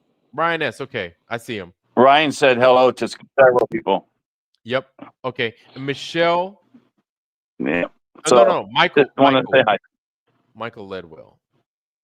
Michael Ledwell, not Michelle. I see him. Yeah, it's I tell you, when you check the chat and we're in it, it sure feels good when you check the chat, Vlad. It feels good to us in the chat that you I see us there. appreciate that, man. I appreciate that. You Yeah, I attention am. whore. Hey, man, I might be stupider than Roger. Roger's actually really smart, so I don't mind being dumber than Roger because I would assume most people are dumber than Roger. So whatever. Roger Ledwell's pretty smart, so He's I don't take smarter that than as a slight. Einstein. You know? You didn't- Yeah, how dumb do you got to be to be dumber than Ledwell? Well, I guess average. I guess that's normal. Roger's not dumb, so. But Oh, are you talking whatever. about the Rumble chat? Yeah. Yeah, people yeah. can't see that. You got to remember. You tell them you're talking about the Rumble in the Rumble chat. They were saying that. Yeah. Yeah, they were just being silly. Vlad is dumber than Ledwell. Yeah, I'm Oh, silly. well. I'm dumb. Well, Well, you know that's a what? compliment because if he's a genius and you're just below him, that's pretty good company. Right? And not just that, you guys are here in the company of a dumbass. And actually 3 dumbasses. You got 3 dumbasses that you're trying to make straight. Like, haven't you guys learned anything? You're not going to get anywhere with us by talking that shit. Like, it's not going to work. You're Like just it really making offends you. right. They don't know. They don't have nothing. They have nothing. Yeah. This is the end for them, and they're just trying to find a way to make it difficult for us and everything else. So, like, I understand. Like, I get it. It sucks. I tell you what, man. It sucks to be a Glober. It really sucks to be a Glober because nobody expected this. You know what I'm saying? Like, if we take it back to like 2004, 2005, and you told me this right now about what's going on right now, I wouldn't believe it. I'd be like, there's no fucking way. There's no fucking way. But nobody expected this to go down the way it is. And so I guess you could say because, part of it is because the government is just a bunch of liars. They lie about everything. I mean, everything, right? And these people are tied up and involved with their lifestyle and their way of thinking. Now we are where we are, and we're on the flat or the globe side. This is not a good time to be a globe earther, unfortunately. I'm sorry that it has to be you guys, but it has to be somebody, and it's best that it's y'all and not us. Because you got to realize too. We can do this whole thing where you're making fun of us, but notice what's happening to your numbers. You're not gaining more Globers, but we are gaining more flat earthers every day, baby. Every day. I want you to keep Every that day. in mind. And no matter what you say to try and make us feel bad, people are uneducated. Are they really? Are they being uneducated or are they being properly educated? Yeah, we'll be the judge of that. Yes. Hey, anyway, well, you can plug your ears on this one, JJ. Dave Weiss, he has there's been a few flyers out now. He's got a huge podcast he's got on. It's called Brad Lee Dropping Bombs. He got millions of listeners on the podcast world, and he's already done the interview. And pardon me. And he's already done the interview, and he's they don't know if it's going to be released. It's supposed to be released maybe in January. And people were saying, well, isn't that a long time? I said, it's a huge production. It's not like Dave's just first in line and put me on. You're in line. There's, it's a production show. It's not a little show, And so anyway, I guess he's supposed to be going on in probably January. But anyway, you can take your fingers out of your ears there, JJ. I heard every fucking word, you son of a bitch. Every freaking word. Well, that's what you want to know. You're consistent, JJ. I love that. Well, hey, what can I say? Well, you want to know something? That's just going to be more flat earthers, more people that are going to have the opportunity to think for themselves. I think this is the biggest one by far. I mean, I looked him up. I had heard of him, but I never watched anything of him. And so I looked him up, and I think he has millions of views on shows. So I thought that was pretty good. Chill. Chill. Yes, Santeros. I do. Yes, Santeros. You got that right. And Sarah G. What's that? Sarah G. Inland Sea. Is that a new Sarah G. or is that her? No, that's Sarah G. It's I've not, this, as of late. I've been seeing the Sarah G. Inland and Sea as of late, but before that, she was just Sarah YouTube G. special. Yeah, it's just going back to their original names. Okay. Okay. No, Inland Sea, not Ansi. Inland. Oh, Inland Sea. Inland. My bad. My bad. Okay. Yes. Yeah, well, you So- put another and in there somewhere. Oh, no, Harmon. All right, man. Golly, man. And you're the educated one going to Oh, college. My goodness gracious. I just took a class. That's all. Just one class. That's all. I didn't. Yeah, one class. You're a all that. genius. No.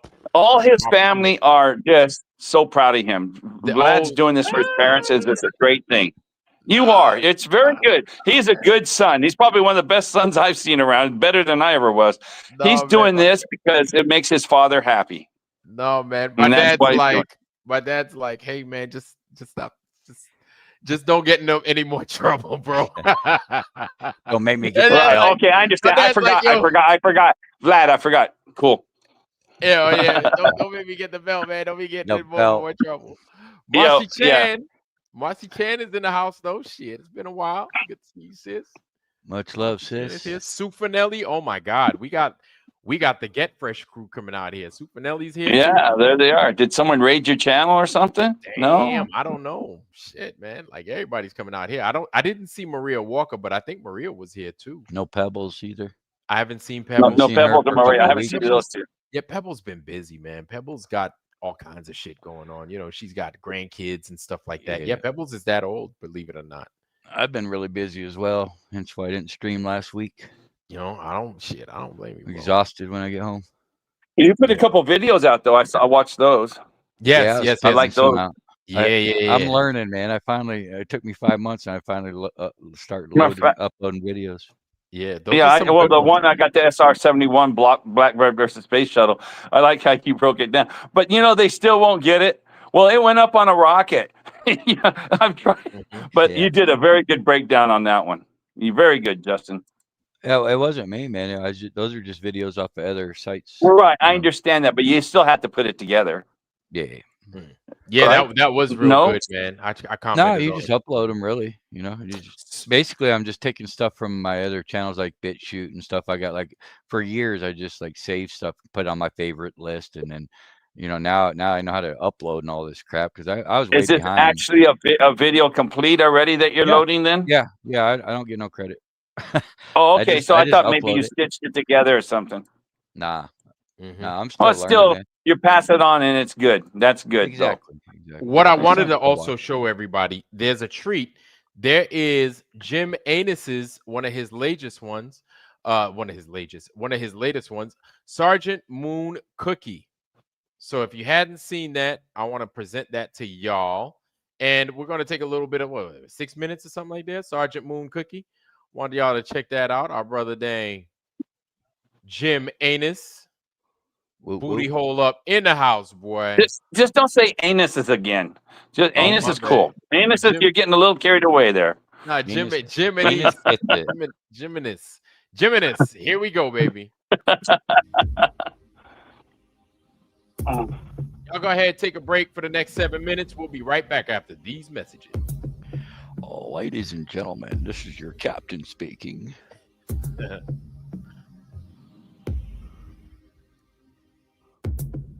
This is the real star man right here. Was you the one that said that? That, ladies and gentlemen, this is your captain speaking. Oh, no. When earlier on this? No, just now. Did you just say that, Vlad? Yeah, that was me. Oh, no, that was JJ. Oh, okay. I said, man, that was the best impersonation. I'll give you credit there, JJ. Thank you. Just remain in your seat and buckle up.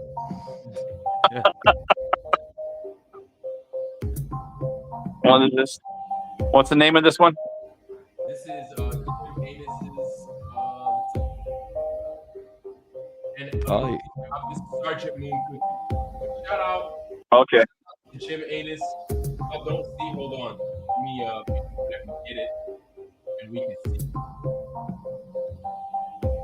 If you look at the bottom of this pane, right here.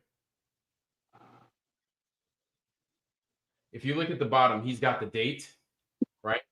The 6th of November. Oh, we can't see that. Yeah, we can't see that. Oh, dang. Hold on. Let me make sure. That's my fault. Give me a second. Give me a second.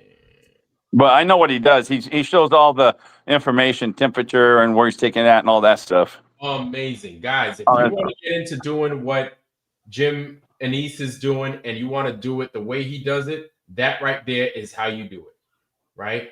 The cardinal direction, the relative, condition of the environment, the temperature, right? 10 degrees Celsius, and the humidity. So this is easy. You get it, you just drop it right in there and let everybody else do the rest, right? You guys enjoy the viewing of what this is, but he has this right here available for you. Yeah, across we can any see it. anomalies. You see it at the bottom? Yes. Yeah. So let me continue.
Guys, I don't know if you're there.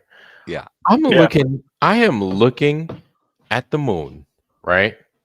And I see all these little white flecks and specks on them. I'm starting to wonder if they're stars. That was that cocaine we seen earlier. Hunter. Yeah, right. No, yeah, I don't know. that is I'm pretty looking at it, but I'm like, yeah, I'm starting to wonder what the hell are we looking at here? These little white flecks. You see what I'm saying, right? Oh yeah. You see them strewn about. It's probably blatant as day what we're seeing, but our mind doesn't know what we're seeing, so we have to go to stars or something. I'm just saying, it's all our mind can think of is what we know. And once, let's say we find out someday what it really is, you go, oh yeah, that's obvious, but we never saw it before. Oh, that's all the reflectors they put on the moon. You don't know? Oh yeah, that's right. What you call it? Mr. Brenda was showing that the other day. That's what he says it was. He says, "Don't you know?" He invaded a non-flat Earth channel, trying to hit himself with that with Sarah G's channel, and they're all going, "What the hell are you talking about, dude? They're not even a flat Earth channel." And he tries to tries to pull that bullshit on their channel. You know, it was funny as hell. I always look But at the damn navel there because it just reminds me of the Vibes of Cosmos or whatever, where they talk about the superimposed images, where one's actually a picture of the firmament and then the picture of the Earth's land. So it's the moon map, right? I always But see. Yeah. I don't Go know ahead. if you subscribe to that at all, Harmon. No, I don't. But I always think of it Figures. orange. I think of the orange. An orange. Yeah. Look, you see the navel though? That's Yeah, the the navel back. from Yeah, a right orange. there in the middle. Yeah. Yeah, it's not actually This in the looks middle so of the moon though. It's like off, right? Yeah. That's the handle you lift up the dome for, and you can look at the Earth straight on. It looks so strange, this thing. Oh, True I don't know. mystery. Yep. Let's You continue. think of all the history of mankind, we've been trying to figure that out, and there's thousands of different books written about what their ideas are, and it's so No. cool that we'll never know. I like that. Yeah. Like in a flat Earth model, right? All the luminaries are in a circuit above us, but they're obviously moving to 15 degrees per hour, right? Like, so how come you don't ever see like tracers, right? Like if you take a light and you move it any type of speed, you know, and when it's dark, you'll see like a tracer, you know. Yeah, trail. It's just not moving fast enough, maybe, perhaps. Depending on. Okay, I see. It's what you're moving saying. 1,000 miles an hour, as far as we know, right? Yeah, it's moving Right. at So- over, like, depending on where you are. Yeah, it's moving at. Well, pretty much. It's you 500 miles, 700 miles. You would if you move the flashlight that much, you'd see the tracer in it, like he says, like you're the military guy, Vlad. You know when you do bullets with tracers. Oh God, no! Those are. I know what you're saying. They're We like had tracers in they're ours. helping you Every guide. fifth bullet was a tracer. Yeah, we had them, especially Yeah. when we shot the 50 cal. That was fun. Yeah, ours was a machine gun. We didn't have anything. Machine guns or the 50 cal. That's what it's like. Yeah, have you ever seen tracers before on JJ? Oh yeah. Oh yeah. Yeah, that's quite neat. It's every fifth bullet, and you can just follow your line where you're going to hit. I hate the guy that tracer's coming towards. Oh fuck, he's zeroing in on me. Exactly. Yep. That tracer light your ass up, literally. That's funny. It reminds me of Saw. If you hear the shot, it wasn't meant for you, right? That's not yours. Maybe the next I one. never heard that one. I like that one. Yeah. If you heard it, it wasn't. He says it like every show. Well, I Very probably in. didn't listen to it. I mean, I listened to the show, but I just didn't hear it. Let's go ahead. Let's You're finish too this. busy with your nose up Dave Weiss's butt. Uh-oh. Here we go. Well, on my bucket list, I got to meet him. That was one on my bucket list. There you go. Oh, yeah. Put it in your pipe and smoke it. You're like one of those fanatics at the Justin Bieber concert, you know, passing out in the front row and shit. Oh, yeah. I remember Michael Jackson used to have them shits. You want to get your baby signed, you know? Yeah, he what you call it? He got he was drinking out of this paper cup and threw it away, and I grabbed it real quick and kept it. Oh, you gotta sell it on. You gotta sell it on eBay. No, you got his DNA now, Oh, man. I'm keeping it now. No, You got bubble gum. Yeah, Harmon, you gonna put voodoo on it like I would? Yeah, voodoo. There we go. There we go. Yeah, you can use that. You need that for voodoo, don't you? You sure do. You need And then that. tell me a voodoo story right quick. You gotta have one. Oh, voodoo story, Harmon, man, take it with you. Don't take your ass. You got to have one from your history, not you personally. Yeah, but you gotta have one. Yeah, I'm not gonna talk about it now. What? It's a Twitter channel. No, I'm not gonna talk about my voodoo stories now. Okay, fine. But it's okay. Do I have stories? Yeah, I got stories. Yeah, totally. You have to with your mom and dad and everything. They got to have a lot of knowledge. Oh yeah. And you want to know something? What's crazy is my parents. They're not ones to talk about the supernatural or anything else like that. Or that's just not. It's never been them. And so when they talk about that, they're like, their whole demeanor changes. It's like they don't. No, you don't. Why? It's like using a Ouija board. Don't do it. Yeah, right. They're like, that's the same thing, right? Yeah, they're like, we don't. Not that we don't mess with it. They're like, yeah, we don't know why that happened, or they may have a reason. Here's the thing. Haiti is one of those places where it's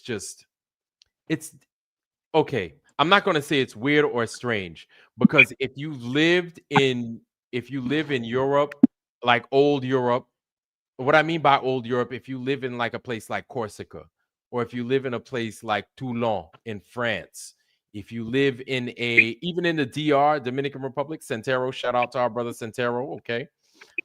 But if you live anywhere outside the US, you might have I wouldn't say tales, but you might have a lore that goes with where it is you live. In Haiti, there is a lore of mermaid. They have mermaids in Haiti. Listen. Okay. Listen. Don't blame me because they got mermaids. Oh, Vlad, that's a look. I didn't make them, okay? But this is something that you have in Haiti. They call it la sirène. La sirène, or the sirens, or the lady sirens. So they're, why it's like that, I don't know. But there's certain things you can't do in Haiti in the water at certain times. You shouldn't be in certain places in Haiti by the water, like you just shouldn't. Santero, okay, see Santero, see, I knew it, shit. That's why I fuck with you, Santero. See, Santero, no, probably in the DR they got the same fucking thing. It's you see, and exactly same in the Dominican Republic. We got the same thing. You see, it's just I don't know why it's like that. It just is like that.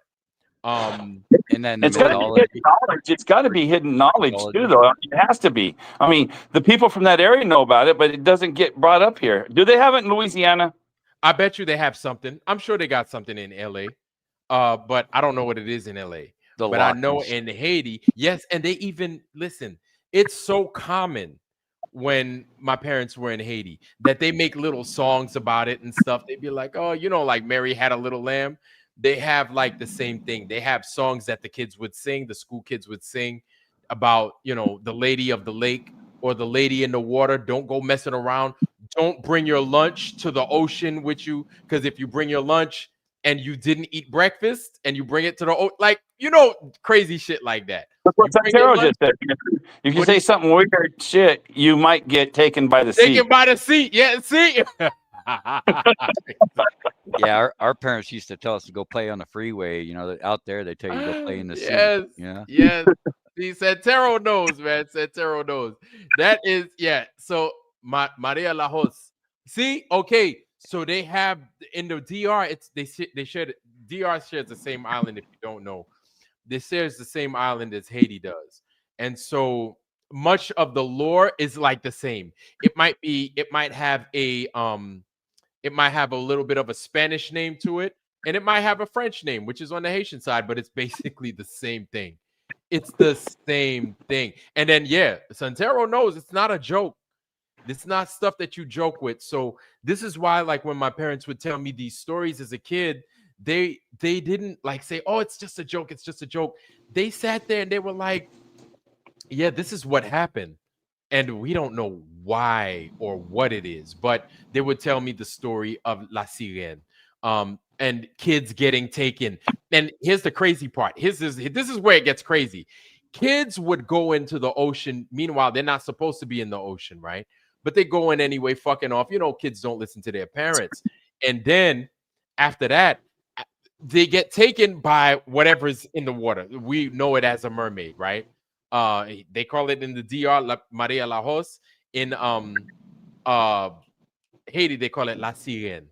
If these things take you, they're not beautiful like fucking King Neptune and Ariel and her sisters and shit like that in the Little Mermaid. No, my parents told me they look like fish people.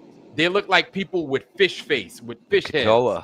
Like they look just like that. They look like fucking fish. They look like fish that talk to you. And then the thing is they would tell you, like, when they get you, you become like their servant. You become their like a house servant, like a maid or some shit, or a butler. And then it's Greek like mythology, like the sirens and all that. Well, I don't know if it's Greek. I don't know if it's Greek mythology, but when I asked my parents about mermaids, they were like, oh, my mom's like, oh, what's that they call it? And my dad's like, oh, it's La Sirene. She was like, yeah, La Sirene. And then my mom was singing this song, La Sirene. And I was like, oh, okay, whatever. And I ain't pay attention to the song. But it's real because like the Haitian people on the island, it was like, look, don't be in the water at this time. Don't be doing this, don't be doing that. So some people that got scooped up by the La Sirene, here's what's crazy, and I was going into that here a little bit ago, is they would take the kids or whoever was in the water, right? You become their servant. And then the thing is if you want that child back, you have to do like a ritual. You have to do a prayer, or you have to like fast and do a prayer and give like food to the water and stuff. You basically have to show respect. You know what I'm saying? To the water and to the those that run the water, those that, you know what I'm saying? I don't know how else to say it. Like, you have to show reverence. Those who rule the water, Yes. I get it. Yes. So it's like because that's not your domain. You understand? It's not where you live. It's not your domain. And so you have to do your thing. You have to do your prayer. A lot of times there is an elder this is why in our community, we respect our elders, because they can do things, they know things, they've seen things, to where you give them that respect. That's why I'm kind of breaking off a little bit. That's why, like, it bugs me when I see people mistreat old people in this society. Like, it blows my mind that we do that. Anyway, so so the village elder would know how to handle the La Sirene and stuff like that. And so they would do what it is they do. However it is they do it. A lot of people call it voodoo, witchcraft, whatever. They're doing something to get the water spirit to unleash, give the baby back, give the child back. A lot of times it's children. And then when the children come back, they're not the same. They're not the same. My mother would tell me about one of her classmates that got scooped up by La Sirene. They got her back. Her mind was fucked up. She was not the same. And then she died.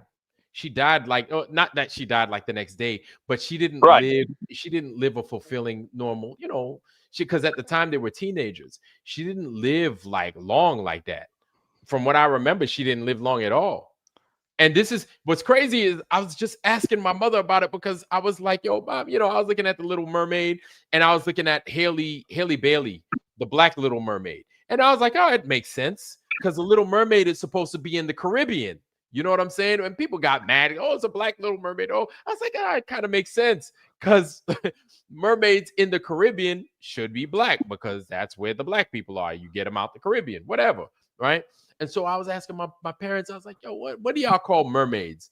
La Mermaid, what? And then, that's when I learned about what it is I'm telling you. Anyway, so yeah, my mom knew this girl that it was her. She died. She got scooped up by one of these things. They ended up getting her out the water. Her mind was fucked up. Like, this is something that Haitians pass down to everybody else. Do not be in the water doing this stuff at this time, because one of these La Sirene is going to come scoop you up. You might not come back. And if you do come back, you might not come back the same. Like, I've heard of people coming back limping, and then they have that limp for the rest of their life. Like, weird shit like that. Like, listen, I don't get it. But one connection that I'm noticing is that in Haiti, they have that, right? They have La Sirene in Haiti. In Guam, they have something, La Tucha. For all you guys that live in the oceanic countries, right? Like the Guams, the Tonga, the Micronesia and stuff like that. They have something called the Tucha. God damn it, I forgot the name. The Tucha Munga Tucha Chunga. Something like that, right? It's basically an island spirit. In Hawaii, you have the Menehune. I think I've spoken about this before. Hawaii, you have Menehune. Guam, you have Tucha Hunga Chunga. And then the thing is if you go like, okay, so if you've never been to Guam, I'm going to kind of explain it to you real fast. Guam is like the poor man's Hawaii, okay? Hawaii is a nice place, right? It's just, to me, it's a little bit crowded.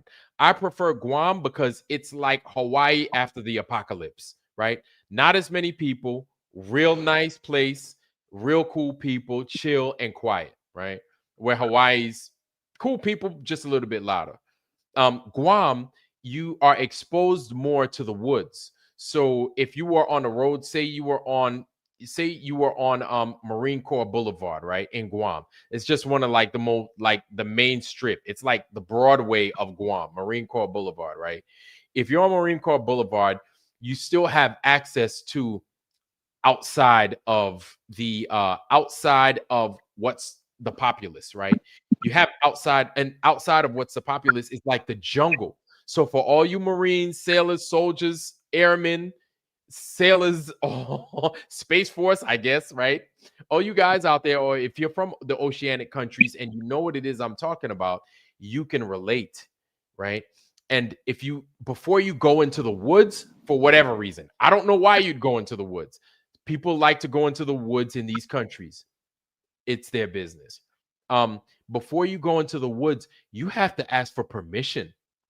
You got to ask, hey, you have to say to the spirits, however which way they do it, hey, can I come in here? I just have to come in here and, my wallet went in there somehow. I don't know. I'm just giving you guys an example. But you have to ask for permission before you do it. And the thing is if you've got white skin, or if you've got more of a lighter shade, if you lack melanin like I do, they pinch you. They pinch all over you. So somebody like you, JJ, or you, Harmon, if you were in the I'm not even going to call them the woods, but if you were going to go into the bush out there in Guam and you didn't ask for permission, they start pinching on you. And then they could get you to where you're disoriented, and then you can't find your way out, but for a long time. Like this is the jungle Who spirit. pitches on you? The people in there, or no? It's a jungle spirit, man. It's weird. Oh, okay, I get you. Don't belong in. Yeah, like Cyber Grunge said, it's cryptids. Yeah, they're cryptids. I don't know what they are, but they're the jungle spirits. They're called Chuchamunga something. It starts with a T. If you look it up, Guam jungle spirits, you'll see it. The Tetuamunga, I forget the name. But yeah, like you learn about that, and you learn if you're not from here, you don't go messing in those woods. You don't even go in there. Yeah, it's like sacred Indian grounds, kind of. Like yes, you don't step foot on that shit. You don't mess with it. Even if you ask for permission. You're in the Navy and you're out in the middle of the ocean and you guys surface, I'm sure. Isn't it eerie feeling to be out there like you don't belong there? It has to be. Here, I'll be honest with you, Harmon. Every time we're in the middle of the ocean when we surface, and say they open up the hatch, everybody wants to go outside and get some air and look and be like, hey, we could see this. It's the world. Like, that's all we care about. We're not even concerned about what's in the water. We ain't concerned about who's seeing us. We just want to get some fresh air. I'll be honest. So you didn't ever think like, we don't belong here? Hell no. Nah. When we came up to surface, oh, hell no. Yeah.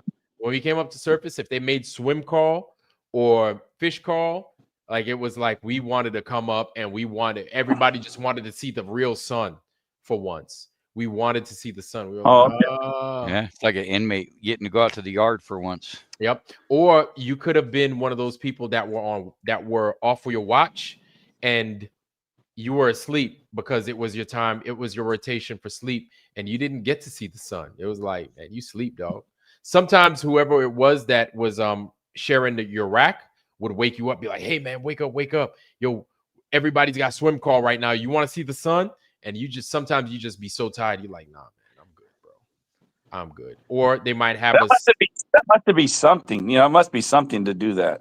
Yeah. Anyway, I didn't mean to interrupt your story. I just wondered because you were talking about a place. And that who was it? Sarah G in here, I think it said something about the Great Lakes. She goes, yeah, you go out to the Great Lakes. It feels like you can get out there and it just becomes something you don't belong, like the forest. Yeah, any type of open water like that, even the sound over there in the Carolinas, it gets really windy and it'll make it look like an ocean out there, and it's not even part of the ocean, Mm-hmm. Just enough open area to where that wind just picks those waves up, and if nothing breaks them, they just gain momentum. Yeah, this Huge is wild. waves.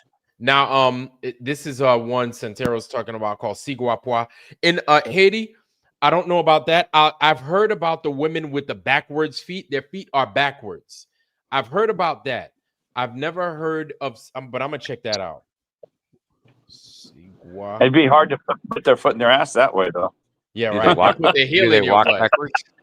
Do they Yeah. walk backwards? I don't or know, frontward? but I know that their feet are backwards. I know about that. I'm gonna check that out. But What I'ma if, check what that if the out. rest of their body was backwards and their feet were right? Right. I don't know. But in I'm Haiti, just joking. That we was have just a joke. something. Half full, half full. We have something called the lugawu. We have the lugawu, which is like the it's a Haitian werewolf. The lugawu. Like I know, look, you know what? Me saying this back to y'all, to a bunch of them white folks that don't know nothing about, y'all probably thinking we crazy. But I'm telling you, look, like you can ask any Haitian person or any person that's from the DR, Santero, right? Ask anybody that's from, or even if you ask a person from Barbados, from Jamaica, from Antigua, from Saint Lucia, you ask these people, it's the same thing. These entities might have a different name, but it's I'm telling you, it's the same thing. Hell, even Louisiana might have something. Even Louisiana might have their own thing. But if you check, it's going to be the same thing. Like people going to be like, oh, yeah. Oh, we don't call it that. We call it this. What do y'all call it? You know what I'm saying? And then it's like, oh, we call it Lugawu or you know, the Siguapua, right? And I mean, it's just crazy. But here's the thing. Everybody knows of somebody, or they've seen it and they've experienced it themselves. Everybody from these islands could tell you something crazy about this stuff. This is what I think. And you take for it what you think it is, right? This is what I think, that it's the food. It's the food that we eat now and the food that they eat in those countries. That it's cleaner. The food is so much cleaner that their brain isn't fucked up to where they can't see these things. You understand? Where it doesn't make sense to a brain like ours, probably because of the amount of shit that we've been eating in our food. Plus, you got to think that a lot of these countries where all this crazy stuff is going on, these entities that are coming out and that these people are seeing in these other countries, they're at home in those places. They're in tune with the trees, they're in tune with the animals, with the fish, with the water, because everything seems to be, even though it's kind of industrialized, it's not industrialized to the point to where they can't live within their element. Does that make any sense? Yeah. Yeah, because I was thinking earlier, it seems like all these stories, they come from a place where the temperature is positive for them. So that's why. It's the climate's right. You know, they're not going to live up in the frozen north, right? Or the frozen south. That's not true. That's not true. Because in Norway, they have the gnomes. They have something similar as the menehune in Hawaii. So here's in Mexico, you have one, little midgets. I don't know if you could call them that, but whatever. Little midget people. It's like a whole group of, it's like a spirit of midgets. For all you Mexicans in there, in the foundry, if you know what I'm talking about, please say something. Lord Racer, wherever you at, right? You might know what I'm talking about, but you have these dwarves. They're Mexican, they're like spirits attached to the land in Mexico. Y'all know what I'm talking about. Yeah, y'all know what I'm talking about. And in Norway, they have the gnomes. And they do the same. They do like mischief and shit like that. If they don't like you, they're gonna fuck with you. So cyber grunge might know what I'm talking about. Maybe one of you. What you put in there, Justin put something like, what's that word you put in there? Just lycanthropy. Yeah, lycanthropy. Is that like dogs? Werewolf. Yeah, werewolf, dog, whatever. Dog man. Oh, guess what I just found out yesterday? What's that? Literally like 1600s, like 1680s and something like that. They had a massive killing of hanging people that they thought, and this is in the Netherlands, that they thought they were really werewolves. Remember how they used to do witches on the East Coast here? Well, in there, they really killed thousands of people saying that they were werewolves. What? I did not. I just learned that today or yesterday. Is that crazy? Wow. They thought they were words. But I'm not saying they were, but they got, they just, the people were believing that that's strong, that they killed them. Wow. That's crazy. In the Netherlands? I'm going to look that up. Yeah, But, it's All the World's a Stage. You know All the World's a Stage? Mm-hmm. Channel? Do you know that channel? No. But Yeah. I am going to put that down. All. It came from the nursery rhymes. They changed the nursery rhymes. Brothers Grimm and all them. They all changed it to be like the man was the hero. Back then, the women saved themselves. I mean, I thought it was crazy because some of these movies come out and they'll show Red Riding Hood in a darker sense and everything like that. Well, I'm finding out that was the real story. The one we're getting, then they've made it down, watered it down to make it feel like a fairy tale, like, oh, the guy come and save you. And that was all part of the government movement to take over the real stories. Yep. I did not know that. All those stories, they had real meanings behind them. Something actually happened. And then that's exactly what they do. They turned it into a little child's play. It's just for kids and blah, blah, blah. They made it for the government. Yeah, they made it where the government's rescuing you eventually. Yeah. And you didn't have to rely on yourself. All the old stories, have you heard this before, JJ, where all the old stories where you were self-efficient and you did it on your own. Right. But the governments actually took over the stories and made it where like you needed the government to protect you. See, this is why, it's been taking me to a place as of recent, because I've been watching a lot of things have been coming up in my feed about these floods, right? These floods that just fucking happen everywhere in the world, everywhere. They're like, oh, Russia flood, Syria flood, here flood, Australia flood, New York flood, London flood. And I'm like, you want to know something? It brings me back to where, I don't know if you've ever done it, but I think this is a couple of things we need to do. We need to make time capsules, and we all need to make a time capsule. You understand what I'm saying? Like they need to be made. And the reason they need to be made, and it's not so we can dig it up later on. No, I think it's because of these fucking mud floods, man. I think these time capsules that we've been putting, because I know everybody's made a fucking time capsule. I know I ain't the only one. I'm not special, right?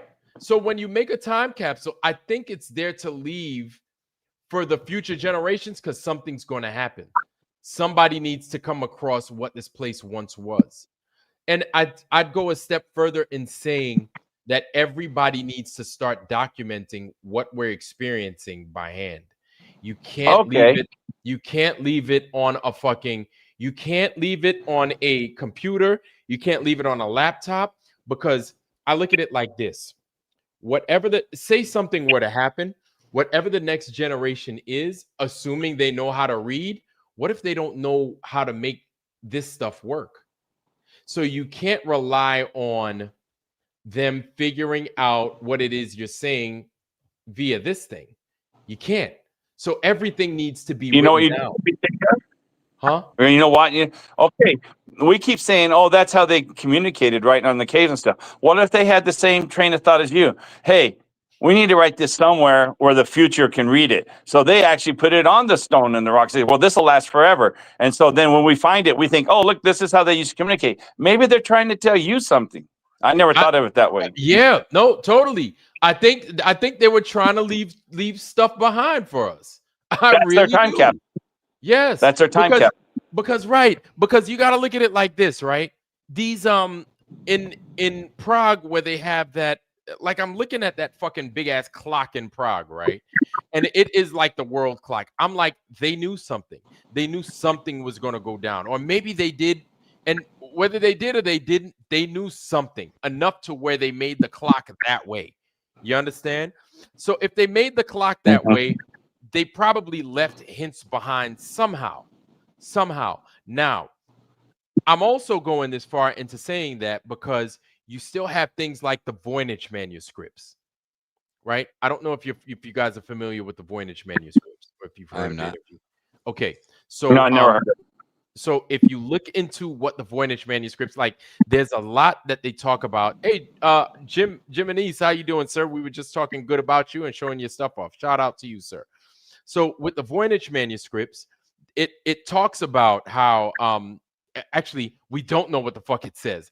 That's the crazy thing. It's a fucking book that was found, I think, in like the 17th century, 1600s. And they don't know what the fuck it's saying. They don't know what it's saying. So it comes from a civilization that spoke a language, that wrote in a particular language that nobody knows how to decipher it.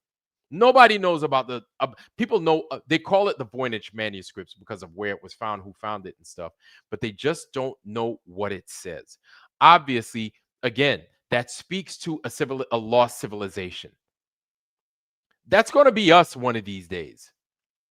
So we have to find ways in which to transcribe this up. And honestly, I feel the best way, I feel that they've done this already, kind of like what you guys have mentioned. I feel that they have done this already. And it's up to us now to basically do the same thing. And we need to leave behind a Rosetta Stone for them to find a way, and everybody needs to do it, and we need to agree on it to where people know this is what this is. This is how this sounds. Where would you leave this time capsule? Where would you leave it? Harmon, you better put it high in the air because mud floods lead to being buried. It's going to be deep, right? It's going to be deep. So you need to but get higher. You need to put it on the top of the rooftop. Yeah, we need to be putting it on the top of a mountain or something. Yeah. My luck was 2 years after I die, someone finds it and said, "Look at this idiot." It's okay. It's okay. But I think more of us need to do time capsules because this is something that was big when I was a kid. And I'll go even further to say that it was something bigger when my parents were kids.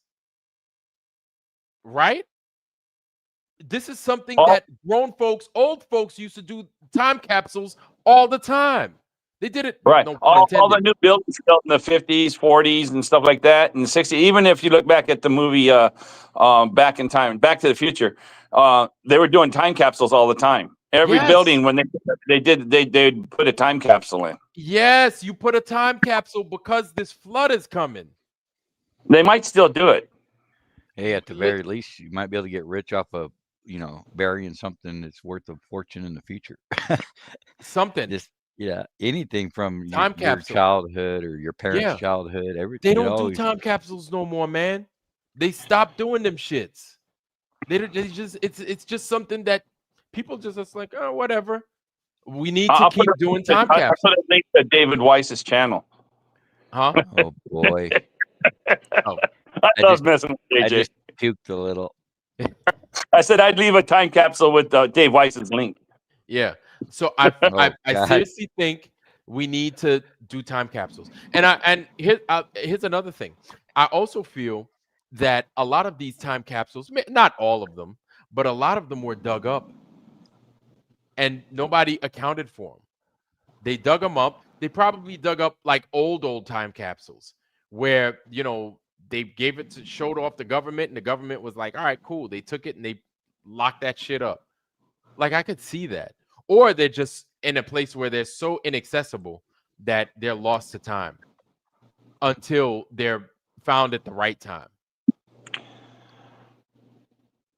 We need to make time capsules. Let's say if you found a time capsule from before the reset, what would you expect to see or what kind of technology, and would you be able to even use it? Like, would you be intelligent enough to even use it, right? Just like you were saying before, right? Read it, use it, whatever the case may be. We can't build the pyramid, so it's probably they wouldn't be able to understand our technology like we can't understand the past. Right. That's a good question. I would assume that depending on how far along they are, we wouldn't. Right. Depending on how far along, like you have cyber grunge that says lost civilization was Christ's millennial reign. If we saw something from Christ's time, we wouldn't know. Right. We wouldn't know what the hell we're looking at. We'd know that we're looking at something old. And the beef I have with this is that this. We could bring what it is we have to an expert, and then what's going to happen, right? Y'all already know what's going to happen. They're going to take that thing and we'll never fucking see it again. Or we'll never see it in the condition that we saw it in its original state. They will take that thing and they will give us a copy or something, and we'll never see it ever again the way we first saw it. Like, these people are so fucking twisted and no good. But I feel that these time It's like capsules are now. there They take this stuff and hide it in the institutions. Like, I found out years ago, Harvard has this in their library. They have a top tier where it's gated off and locked, and only very few people in the world are even allowed to go up in that. So who knows what they're hiding up there? I mean, you can't. You're not allowed up there. You're just not allowed like up. the Vatican and shit, you know. Yes. Like, and then they And- claim everything always gets burned down. You know, all these Yeah, libraries. Yeah, right. We They watched got it the when same they burned story. Notre Dame recently. Remember a few years ago, and they're burning down because people were figuring something out, and they burned it down. Yep. Yes, they did. Yes, They were. Which I didn't understand. I was like, it's a fucking stone. It's a stone fucking church. How does that burn down? That doesn't make any sense to me. Or how about the church in Connecticut that just fell to pieces? Yeah, when you start to figure things out, people are noticing. Yeah. Somehow powers to be get rid of it. Yep. It was a huge cathedral in Connecticut just collapsed. And I'm like, what? How? All of a sudden, it stands all these years, and all of a sudden it just collapses. Yeah, right. Yeah. Good. Yeah. Cool story. It just the people have the power to do that. I mean, just a simple thing as the Stonehenge. Not Stonehenge. What was that place called where in North Carolina or South Carolina? The Georgia guys. Georgia guys. Yeah. Look how quick it was gone. I know it wasn't huge, but it's no easy task. If you hired you to do it, you're not going to get rid of it in a day. It was gone in a few hours, right, JJ? Yep. Oh yeah, right in the heat, like all the 2020 too, right when shit was all, flat Earth was making huge leaps, and it was all timing, Yeah, timing I never and thought of that. Yeah, because that's when TikTokers came alive with a flat Earth. I mean, it was there's there a massive 50s or even something. heard of 60s. It's been there a while, Huh? like 45 years Say- that it's been there. 82 or something like that. Oh, 1980. 1981, 1982, something. Right. Yeah, Georgia they're guys. right there. They put it there, yeah. And then It it just started showed up. garnering a lot more attention than what they anticipated. It started Can getting you a lot imagine of attention. what it took to line that up to see that North Star through that? That wasn't just set there. It takes a lot of engineering to get that thing pointed to the North. In my opinion, it would. Yeah. Well, Yep. the most gruesome part about it is this is government property, so this is telling you who your government is, right? You have guide stones over here that is their guide to keeping the population at a 500 million. Like, we're supposed to have 9 billion people, and they're talking about population being at 500 million, right? Yep. Written in stone on government property. You Yep. know, like, that's a little problematic, you'd say. And you And want to all the know land turned back to nature, and you're not allowed to go in the forest or the nature anymore. That was part of it too. You want to know all in what's cities. wild also is that if you talk about it, they're going to call you a conspiracy theorist. Yeah, It's that like just means you're right. like that thing was a fucking monument in Georgia that Yeah. nobody fucked with, and everybody could fucking see it. It was a goddamn monument. How are we conspiracy theorists if we're talking about that monument that you sanctioned to be up there? It was actually there. This is the 15-minute city thing. I'm going to ask you about this, JJ, and pick your brain.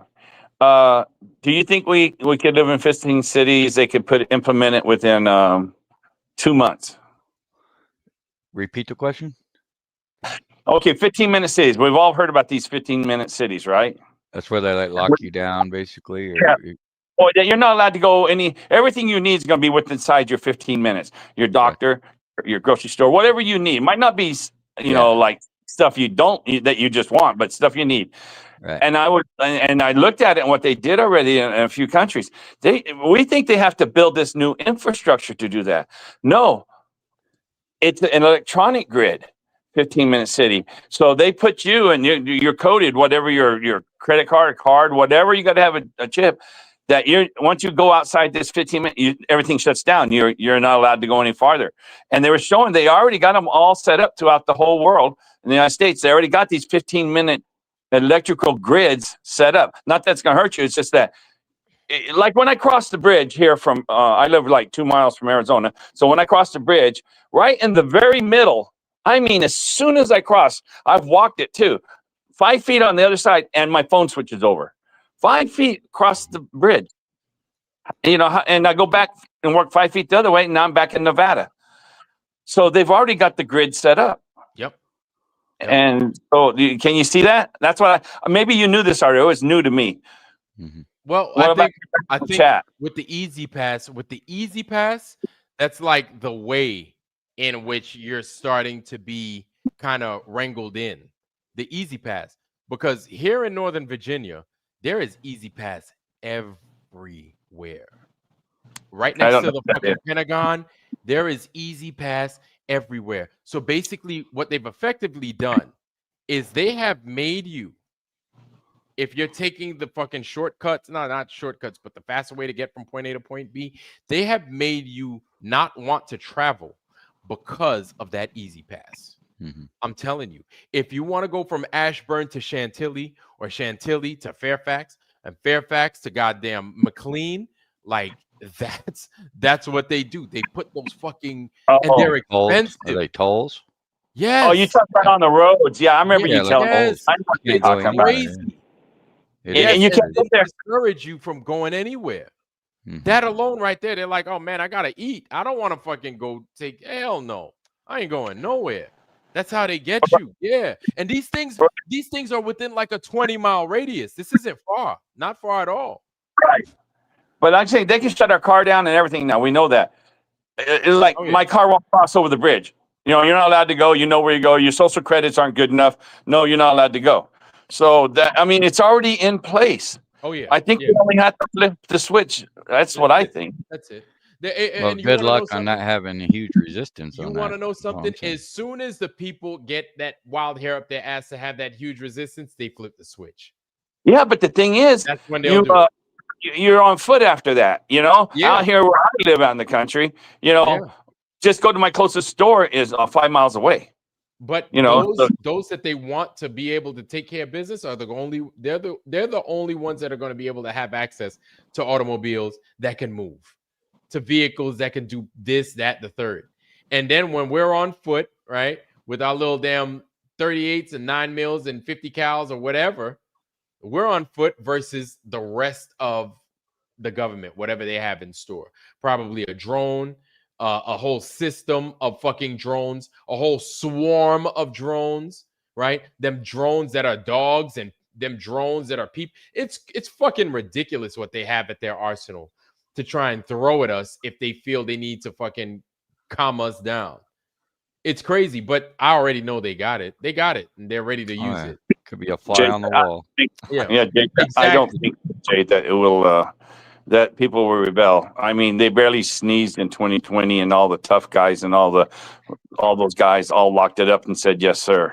Yeah, So I think that was a great awakening, though, man. I think a lot of people since then, that was the turning point. You know, I mean, people lost loved ones from inoculations and so on and so forth. A lot's happened, man, and it's very awakening. But humanity will wake up when it's time, man. They have no choice, really, because it's just a concrete jungle, man. It's unhealthy to not be grounded, to nature, right? When you get in these concrete cities, that it's hard to even find ground. It's not asphalt or road or sidewalk or cement. It's just it's very they have to park unground you. You see grass. You're right. We're all electric circuits, man. Your energy, and you have to. That's why they call it the ground in the first place. It's your grounding, right? Yeah. But they know how to live in these. They know how to keep us out of sorts, man. They know how to keep us out of sorts, but comfortable enough with like trivial bullshit to where we're not going to seek out eating properly, drinking clean water, seeking out this spring water and stuff like that, grounding ourselves, walking barefoot and shit. Like they got us good, man. They got us good and comfortable. Like you know how I know they got us comfortable. Yeah. People like they're gonna release these Epstein files if they hadn't done so already. Ain't nobody gonna do shit. That's how I know. That's how I know we fucking beat down. Like even let's say they did release it, right? And then I don't know. I guess there's too many people on it to go with this idea, but like all they got to do is tell you these people are prosecuted. You know, set up a Hollywood scene where these people are being prosecuted by the full justice of the court of law. You know, and yeah. it's like, okay, now does that mean they really are sitting in prison for life? Yeah, That no, I, that's not these real justice. people. Yeah, Yeah, that's not I real honestly justice. don't believe that like Jolene Maxwell is even in prison right now. Oh, I I could don't be think wrong, so. but I don't believe not these No. people have no All credibility. this Man. stuff I'm in sick of it. mainstream media, I don't believe, like I've been saying forever, I don't believe there ever was any Epstein files that came straight from mainstream media. I don't believe there was any Hillary Clinton laptops. I mean, course. hard files. I don't believe in the Destin thing, and I don't believe in the Biden laptop, or even Monica Lewinsky had a dress with cum on it. Come on, those are Man. just us. Mainstream Oh, yeah. lies. Right, JJ? You're the most skeptic Yeah, person I've ever. absolutely. And once you realize they're all on the same team, then why Bro. would they go expose themselves, right? They're Like, not- why would they, you know, whistle blow that, hey, we're raping These- children over here? Like, Hey, they want to these do kids, Don't mind. go missing. These kids go missing. That shit happens. Oh, when I lived in Kingsland, Georgia, way back in the day. There were so many kids in that area that just went missing. That shit is real. That ain't no fucking joke. And in Baltimore County, that's one of the biggest places in where kids go missing the most. But You know that's the not. worst? But you can believe that because it's not put out mainstream. You have to search for that. Well, That's one, not. that's yeah, one of the that- biggest problems is that like we have to trust once again the non-credible people. When you find out the biggest trafficker of children are people who are associated with children charities and you know the child Red protective Cross. services, Yep. the people that Stuff like that. the people that are Just there to protect them are the true enemies. It seems. Yep. I don't. You know that's what it seems to me. Do we have JJ? Do we have orphanages anymore? I have no idea. I haven't seen one lately. I haven't seen no. I bet you we have to, though, don't we? I'm sure they exist. Boys Town in Omaha was like orphanages in the They 80s have and to exist. You'd imagine. Right. Yeah, I never But- thought. But here's the deal, right? Like they've lied about everything, right? So how are we to even know how many children are missing? You know, like when they're probably the culprits for half of them anyway. You know, I don't. It's just so screwed when it comes to where we have to rely on. We have to rely on the enemy to tell us the truth. It's like an Yeah, honest that- liar. It don't make Exactly. more No. Yeah. And what's crazy is there are people that actually believe them. They Yeah. still believe them. Oh, well, And- I heard it on CNN. Like, oh, Right. they lied. And it's really dangerous because they are all the alphabet soup, all the three-letter agency. They are the Department of Justice. You know, they are your congressmen. They are everything, right? So they're going to go prosecute themselves. You know, they're going to go investigate themselves. Yeah. it At ain't the that. end of the day, that's what we They're get. self- right now, that's what you're saying. This is how they covered it. Traditional orphanages no longer exist in America. Instead, children are cared for in the government-funded foster care Imagine system. that.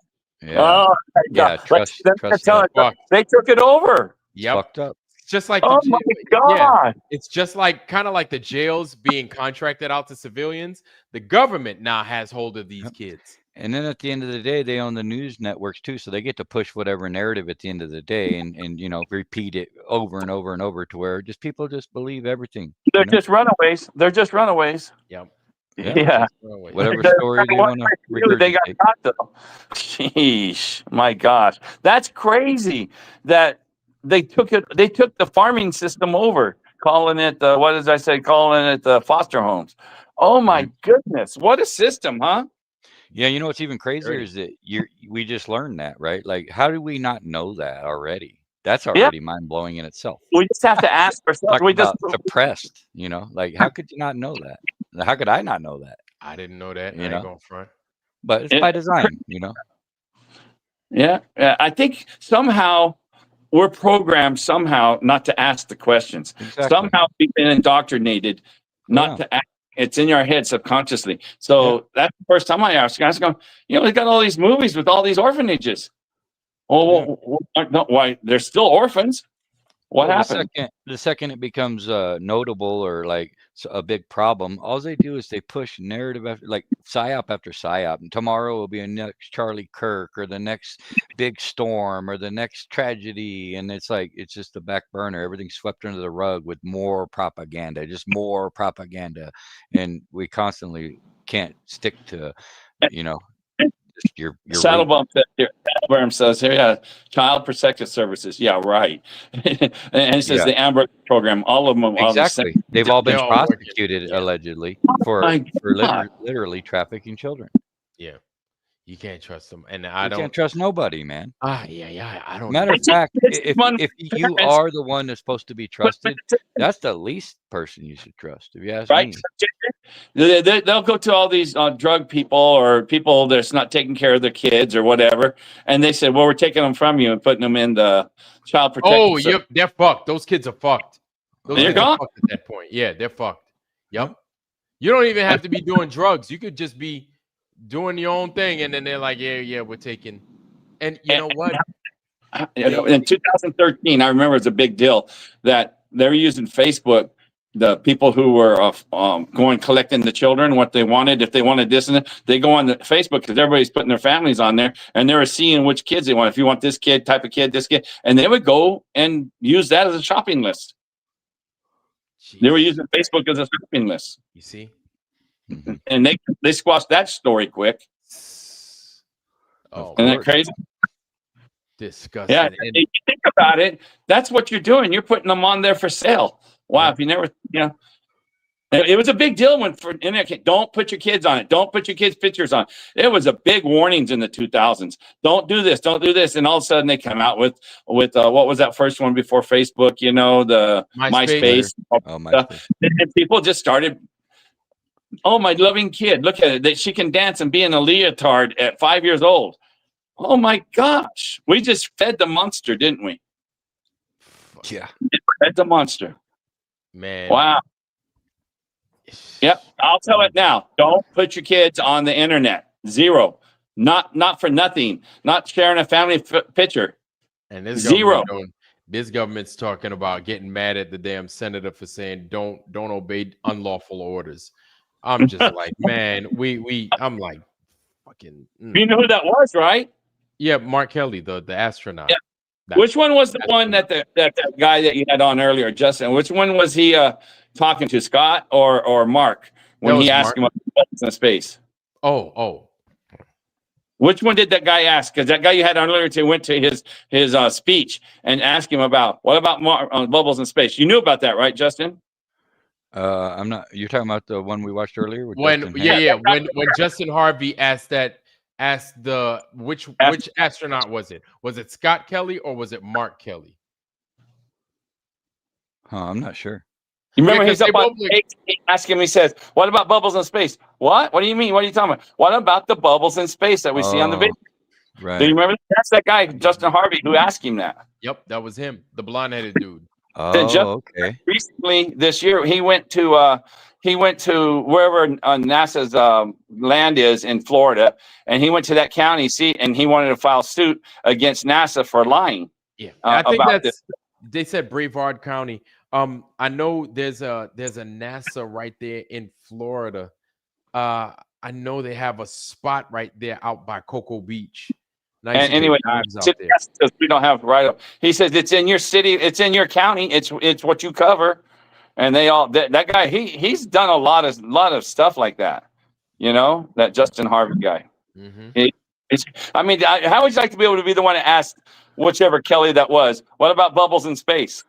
Well, to me, it's a red flag, to be honest, because I'm a little more vigilant than you there, Harmon, and I have spidey senses, man, and I don't trust these big wigs. If you know their names, it's probably a problem, dude. Okay, there's a big old game that's being a big old wool rug pulled over your eyes, and it's time to wake up. Trust no one, dude.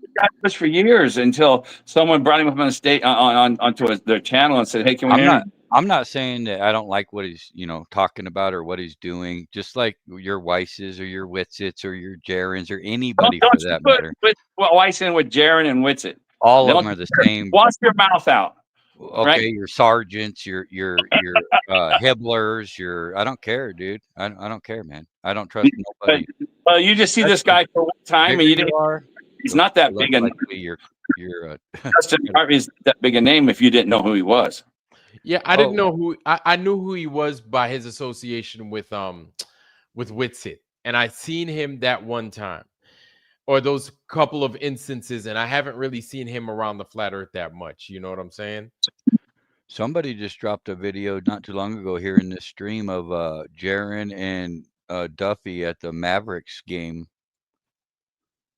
I don't know if you looked at it, but somebody dropped a link and it was Jaron and Duffy like yesterday or something. Recently. So they're hanging out, going to hanging out. I don't. Man, I don't believe. What you call it? Some flat earther is debating Jaron this Friday. I was watching Mad Men, something like that. Yeah, the guy who used to be Jaron's worker, he used to do all his videos, filings, and stuff like that. I can't remember his name now. Landry. And he was on his channel today. He says that this EWT, I can't remember the flat earther's name, EWT. They can have it. Speak out a lot. It just dawned on me when you said Landry. That's the guy who was on a couple times. Yeah, Landry was the one who did work for Jaron, doing all his video editing and stuff like that. They can have it, man. They can have all that bullshit. I don't know. I'm saying that's just stupid. But anyway, this Justin Harvey, I like him, so I guess if I like him, guys in the chat. And Cyber Grunge says, you're right, JJ. If you know their names, it's a distraction. You know what, Cyber Grunge? I think you need to get high. Here, you need to get high, bruh. That's probably my. I've never gotten high. We all know this. That's why we said you need to get high. Yeah, I've had so many friends try to get me to do everything. If you ain't done it by now, forget it. Yeah, but you know what? But I want the original stuff. I don't want this hybrid I want to go back to find the stuff my uncle smoked in the 70s. I might try that because it seemed like that was just the mellow, and that's like I say before the 2000s, man, when like Chronic first came out, that was the sticky icky, you know, that blow anything from the 70s out of the water. I'm saying indulge in any. That was natural stuff. Chronic's not natural, right? Chronic's natural, ain't it? All grown, natural, Yeah, but they have to put something mixed with it, right? Not that I'm aware of. It's just how they grow them or whatever. It's seedless too, because it's just the way that's hybrid. It's not natural. The ones that come with seeds and them stems be giving you that fucking headache. Damn weed you'll ever have in your life, man. I'll tell you that. But that's the natural stuff. I'm saying if it don't have seeds, you're going to tell me that's natural? It ain't natural. Nah, so I agree. They did have some dank ass shit back in the day, like your Tide sticks and your, my uncle begged me to send you some hashish. He wanted me to send him. I said, dude, you know how long I'll be in prison? I didn't mess with it. I was enlisted at the time, so I ain't fucking with it. He was begging me to send that hashish to him. We had like 6 GIs in jail there. We were told, they're living the base. You know what the search warrant for the Turkish people are? What? That submachine gun they carry on a sling point. Oh, God, yeah.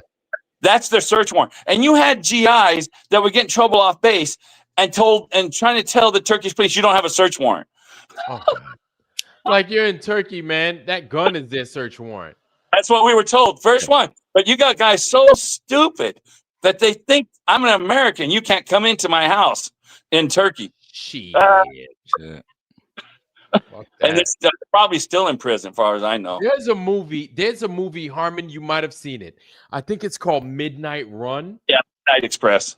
Midnight Express. You seen that movie? Oh, we're as a training film, we're supposed to watch that before you go to Turkey. Yeah, okay. Yes. That was an amazing movie. For all you guys that don't know about Turkey, and you don't plan on going, check out Midnight Express. It's an amazing movie. I love that movie. The last I heard was in the 90s. These 2 girls were in Jerusalem or something like that. And this guy says, I got these new vans and these people want it over there in Turkey. And so the 2 girls took this new Volkswagen van and drove it into Turkey. Well, they pulled off the lid of this Volkswagen van. It was completely covered with whatever drug it was. Oh Well, my God. they're still in jail. Well, they probably died in jail. It's been that long ago. When they got caught, it was in the 70s. When both were big. Yeah. So that was a deal. It never made real mainstream. Have you heard that one, JJ? So those it girls, reminds me they of that weren't part Cheech of and that Chong, drug. though. They weren't part of that drug thing. They were just trying to get a ride. Well, they were just they got paid to take a van to. Yeah, didn't Cheech and Chong write a movie about that where the whole van was made out of synthetic weed? They got a weed and then they burned. Yeah, Up in Smoke. Was that Up in Smoke? I yeah, think? Up in Smoke. I think Yeah. it was Up in Yeah, Smoke. these guys, no, but not their top wasn't made. They peeled back the top, and there was a compartment in the roof where they had stored all the drugs. I got you. Yeah, and of course they tried to say we didn't, and they didn't know. They didn't know what they were taking. They were just taking. They thought they were lucky. Of course, pretty girls. They were beautiful, and so they get there and they think, "Oh, this man just wants to help us." And so we take and drive this van back to Turkey, and next thing you know, they're in prison for the rest of their life. Shit. What do you do? At least they weren't in Thailand where they kill you, right? I don't understand these countries. When did marijuana become illegal in all these countries? Because I know it wasn't made illegal until like 1934 in our country. You had people doing marijuana daily before that. Well, I know here in the U.S., before it got illegal elsewhere, I know here in the U.S. around the 30s, like 1937, 1938. 34. It became illegal in 1934. Okay, yeah. So in the 30s, it became illegal, but it was because some dumb shit, man. Fucking Mexicans, black people were the only ones that were really smoking it.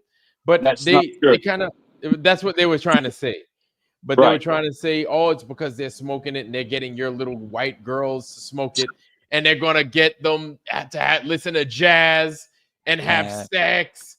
And I'm like, the gateway drug, man. Yeah.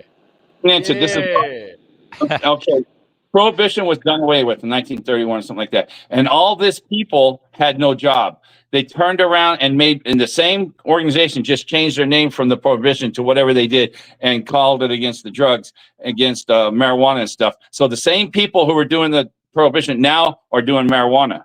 Right. And so that's why Hollywood had such a problem. You had Robert Mitchum, you had all these great actors back then. They smoked marijuana every day, right? Well, when they made it illegal in 1932 or 3 when they did, well, they're not going to stop smoking it. No. And so all of a sudden they got all these Hollywood people mixed in on that. That's the news I read. I don't know if that makes any sense to you. I feel like there's always alternative motives behind everything these people do. And with that being said, I think that it's more of a turf war, right? They're the biggest drug dealers on the plane, dude, when it comes to big pharma, right? So if they can, if people are out buying weed and they're all content with, smoking natural reefer, then that's a problem for their turf when they want to sell drugs. The war on drugs is just a turf war because they're the drug dealers. It's I forgot to tell you, JJ. Yeah, the main thing was Big Pharma took their lobbyists and got it. They're the ones who made it illegal because they knew it was medicinal properties, and that was their thing. And I did a study, and I made it up that let's take Big Pharma and let's take the cartels. Let's just take the Colombian cartel and their structure. They got the guy who runs it, the big CEO, and you got everybody else underneath it, the distributors, you got the doctors, you got the law enforcement, which is our law enforcement. They call it with their guns. Ours is structured. The Big Pharma is structured just like the cartels. It is. It is the cartel. All of Congress. They're just in disguise, but they are no different, dude. They're gangsters, dude. These are gangsters. Yep, that's what they they look are. like your grandma. They look all innocent, but they're not. They definitely work for a mafiosis entity. Yeah, I forgot to tell you that's why marijuana was made illegal because Big Pharma had lobbied to get made illegal. Yeah, they want their hands in on it. They'll make it municipal or something to where they can benefit. Hey, Vlad, it's 1:30 on your side. I'm going to take off. JJ, I might see you on Jim Manus' show. I don't know. But Vlad, thank you very much and get some rest. Yes, sir. I got to get rest because right now we are 4.5 hours deep in a rabbit's hole right now, and I got to get my black ass out the rabbit's hole and into the shower so I could go to bed. So, Harmon, shout out to you. Thank you for having you, sir. Thank you for having. Thank you for Appreciate being you, here. Harmon. Hey, Appreciate yeah. you, bud. So no doubt, JJ. Thanks for being here, man. So you going to be on tomorrow? What's up? Probably Wednesday. I'm just so damn busy. I can't even find time right now, which is a good thing because you got to pay the bills. Yeah. Nah, I feel you. Yeah. I feel you, man. I feel you. I feel you. So I think Wednesday or Thursday, probably Thursday actually. Yeah, I'd say Thursday for sure. Okay. I got Okay. Thursday off, so Okay. And I think I might be which on is Friday. Thanksgiving, huh? That's Thanksgiving. Thursday is Thanksgiving, yes. And if you celebrate it, I could see, yeah. You do your Yeah, thing. my family's all far, far away, so I don't really celebrate it too much either. So Yeah. I might Oh, just stream Thursday. I'm gonna be around my family. Yeah, I'm gonna be with my family, and then but before I do, I know I'm gonna be helping out at either the Elks Lodge or the freaking American Legion. So I want to do that first before I get with them. Heck So yeah, brother. Well, I appreciate you, man. Mad love, yeah. and apologies to anybody if I offended anybody in the chat earlier at the beginning. I mean, I know is ill what will, man. I'm Yeah. a lover, brother, and I just trying to unite us, and you have to divide to unite, unfortunately. It's just Hey, the you know what, circumstance that man? We have we're to, up you know what? against. Yeah, I totally feel you, man. We just got to act like adults and use our heads, man, and Yes, and we stay need to vigilant be and work together, man. Yep. We're Always all we being got, honest brother. with each We're all other. we got. That's right. Much We're love to always everybody in the chat. We appreciate you guys being here, and look forward to the next endeavor. Much love, guys. Much love, JJ. Thanks for being here, bro. You bet, bro. All right, man. Peace. So, well, it's just us chickens, y'all. It's just us chickens. And yeah, man. Yo, before we get up out of here, what I wanted to do was I wanted to drop in here for you the OWRS app. Please donate. Phase 2. This is the Hours app, Phase 2, guys. Please donate. There it is. That is the Hours, Phase 2. I am sending it your way. Donate, please. There it is. There it is. The Hours app. Please donate. Phase 2. Donate to the Hours Phase 2. Guys, we are $340 away from them starting work. We are almost there, y'all. Guys, we are almost there. It's actually going to be 200 something because I'm going to drop a quick 100 today. I'm telling you. Guys, donate to the Hours app so these guys could start work. I'm going to drop 100 today. We're going to be like roughly 230 some odd dollars away. Please donate. That's the link right there. PayPal, donate to the Hours. Phase 2, Phase 2, Phase 2. We're almost there so they could start work. Now, if you weren't here earlier, guys, what we did do was we spoke about the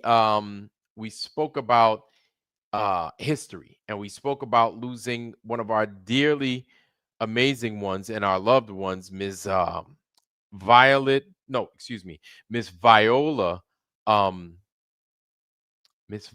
Ford. Yeah, Miss Viola Ford. Yes. Excuse me, Miss Viola Fletcher. Excuse me. She is a survivor of the Tulsa race massacre. And basically, of course, we spoke about race a little bit. We spoke about everything else, but ultimately, as a people, as everyone, this is something that we're concerned about. And basically, in order to stave off the get rid of history monster, or rather to understand where we are, who we are, what we're from, where we're from, all of that craziness, right? The Hours. This is where the Hours comes in. So we can, at least in our way, put this history together, make it all make sense. You know what I'm saying? So please donate to the Hours. There it is. We are in Phase 2 of the Hours. Phase 1 is up. We've got the displays and everything else to give. But Phase 2, these guys, once they start working on it, if we could get Phase 2 getting started and worked on now, they could start work now, and then we can have something by the beginning of January to where I can show everybody what we've got and what we can put in our hands. It's going to be amazing. But we got to donate, y'all. Please donate to the Hours Phase 2. Let's make this thing happen. And shout out to everybody in the chat that grinned and bared it all. It was a little bit tough and rough in the beginning, but that's good. We like tough and rough, man. You know, it's not always going to be rainbows and sunshines in the Foundry. A lot of times when we talk honest with each other, and it's not always the best discussions, but these are discussions that need to be had. I honestly believe that if we as people had more of these discussions honestly, and we held this type of talk between ourselves honestly, we could get so much further, so much more further as people, right? Doesn't matter where you're from, but as long as we have the honest dialogue and we see where the other person is coming from and we're honest with each other, there's room for growth and there's room to change. But if you're not going to have that talk, if you're not going to make that leap, it's not going to happen, and we're going to remain stagnant. And the problems that you had in the past will be the same problems you have in the future. You understand? Old problems will be those new problems will be the same as the old problems. So really, that's what that boils down to. But I think we did a fair enough job today, and I really look forward to exercising these things, man.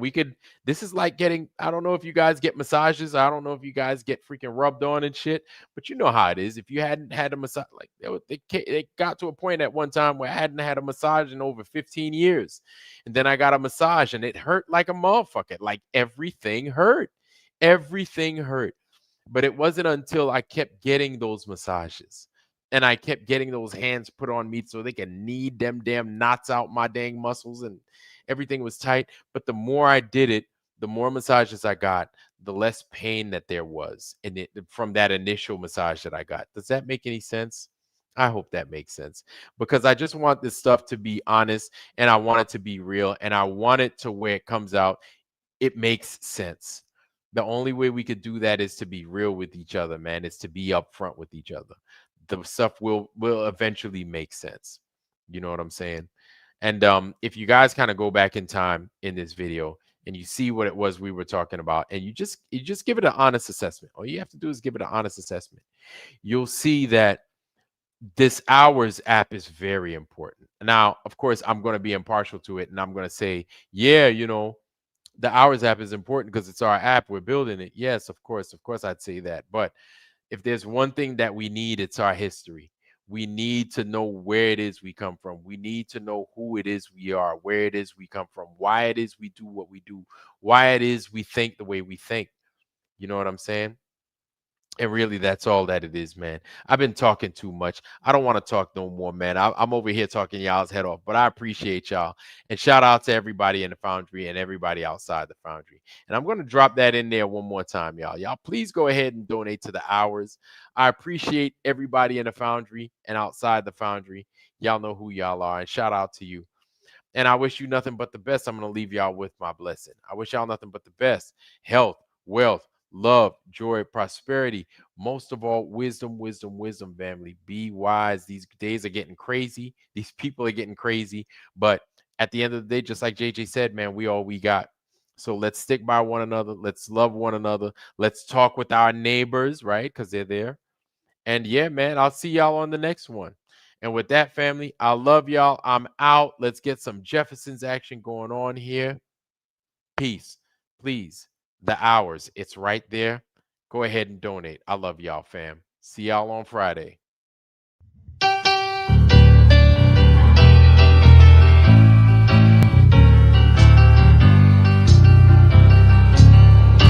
Yes, we're moving on up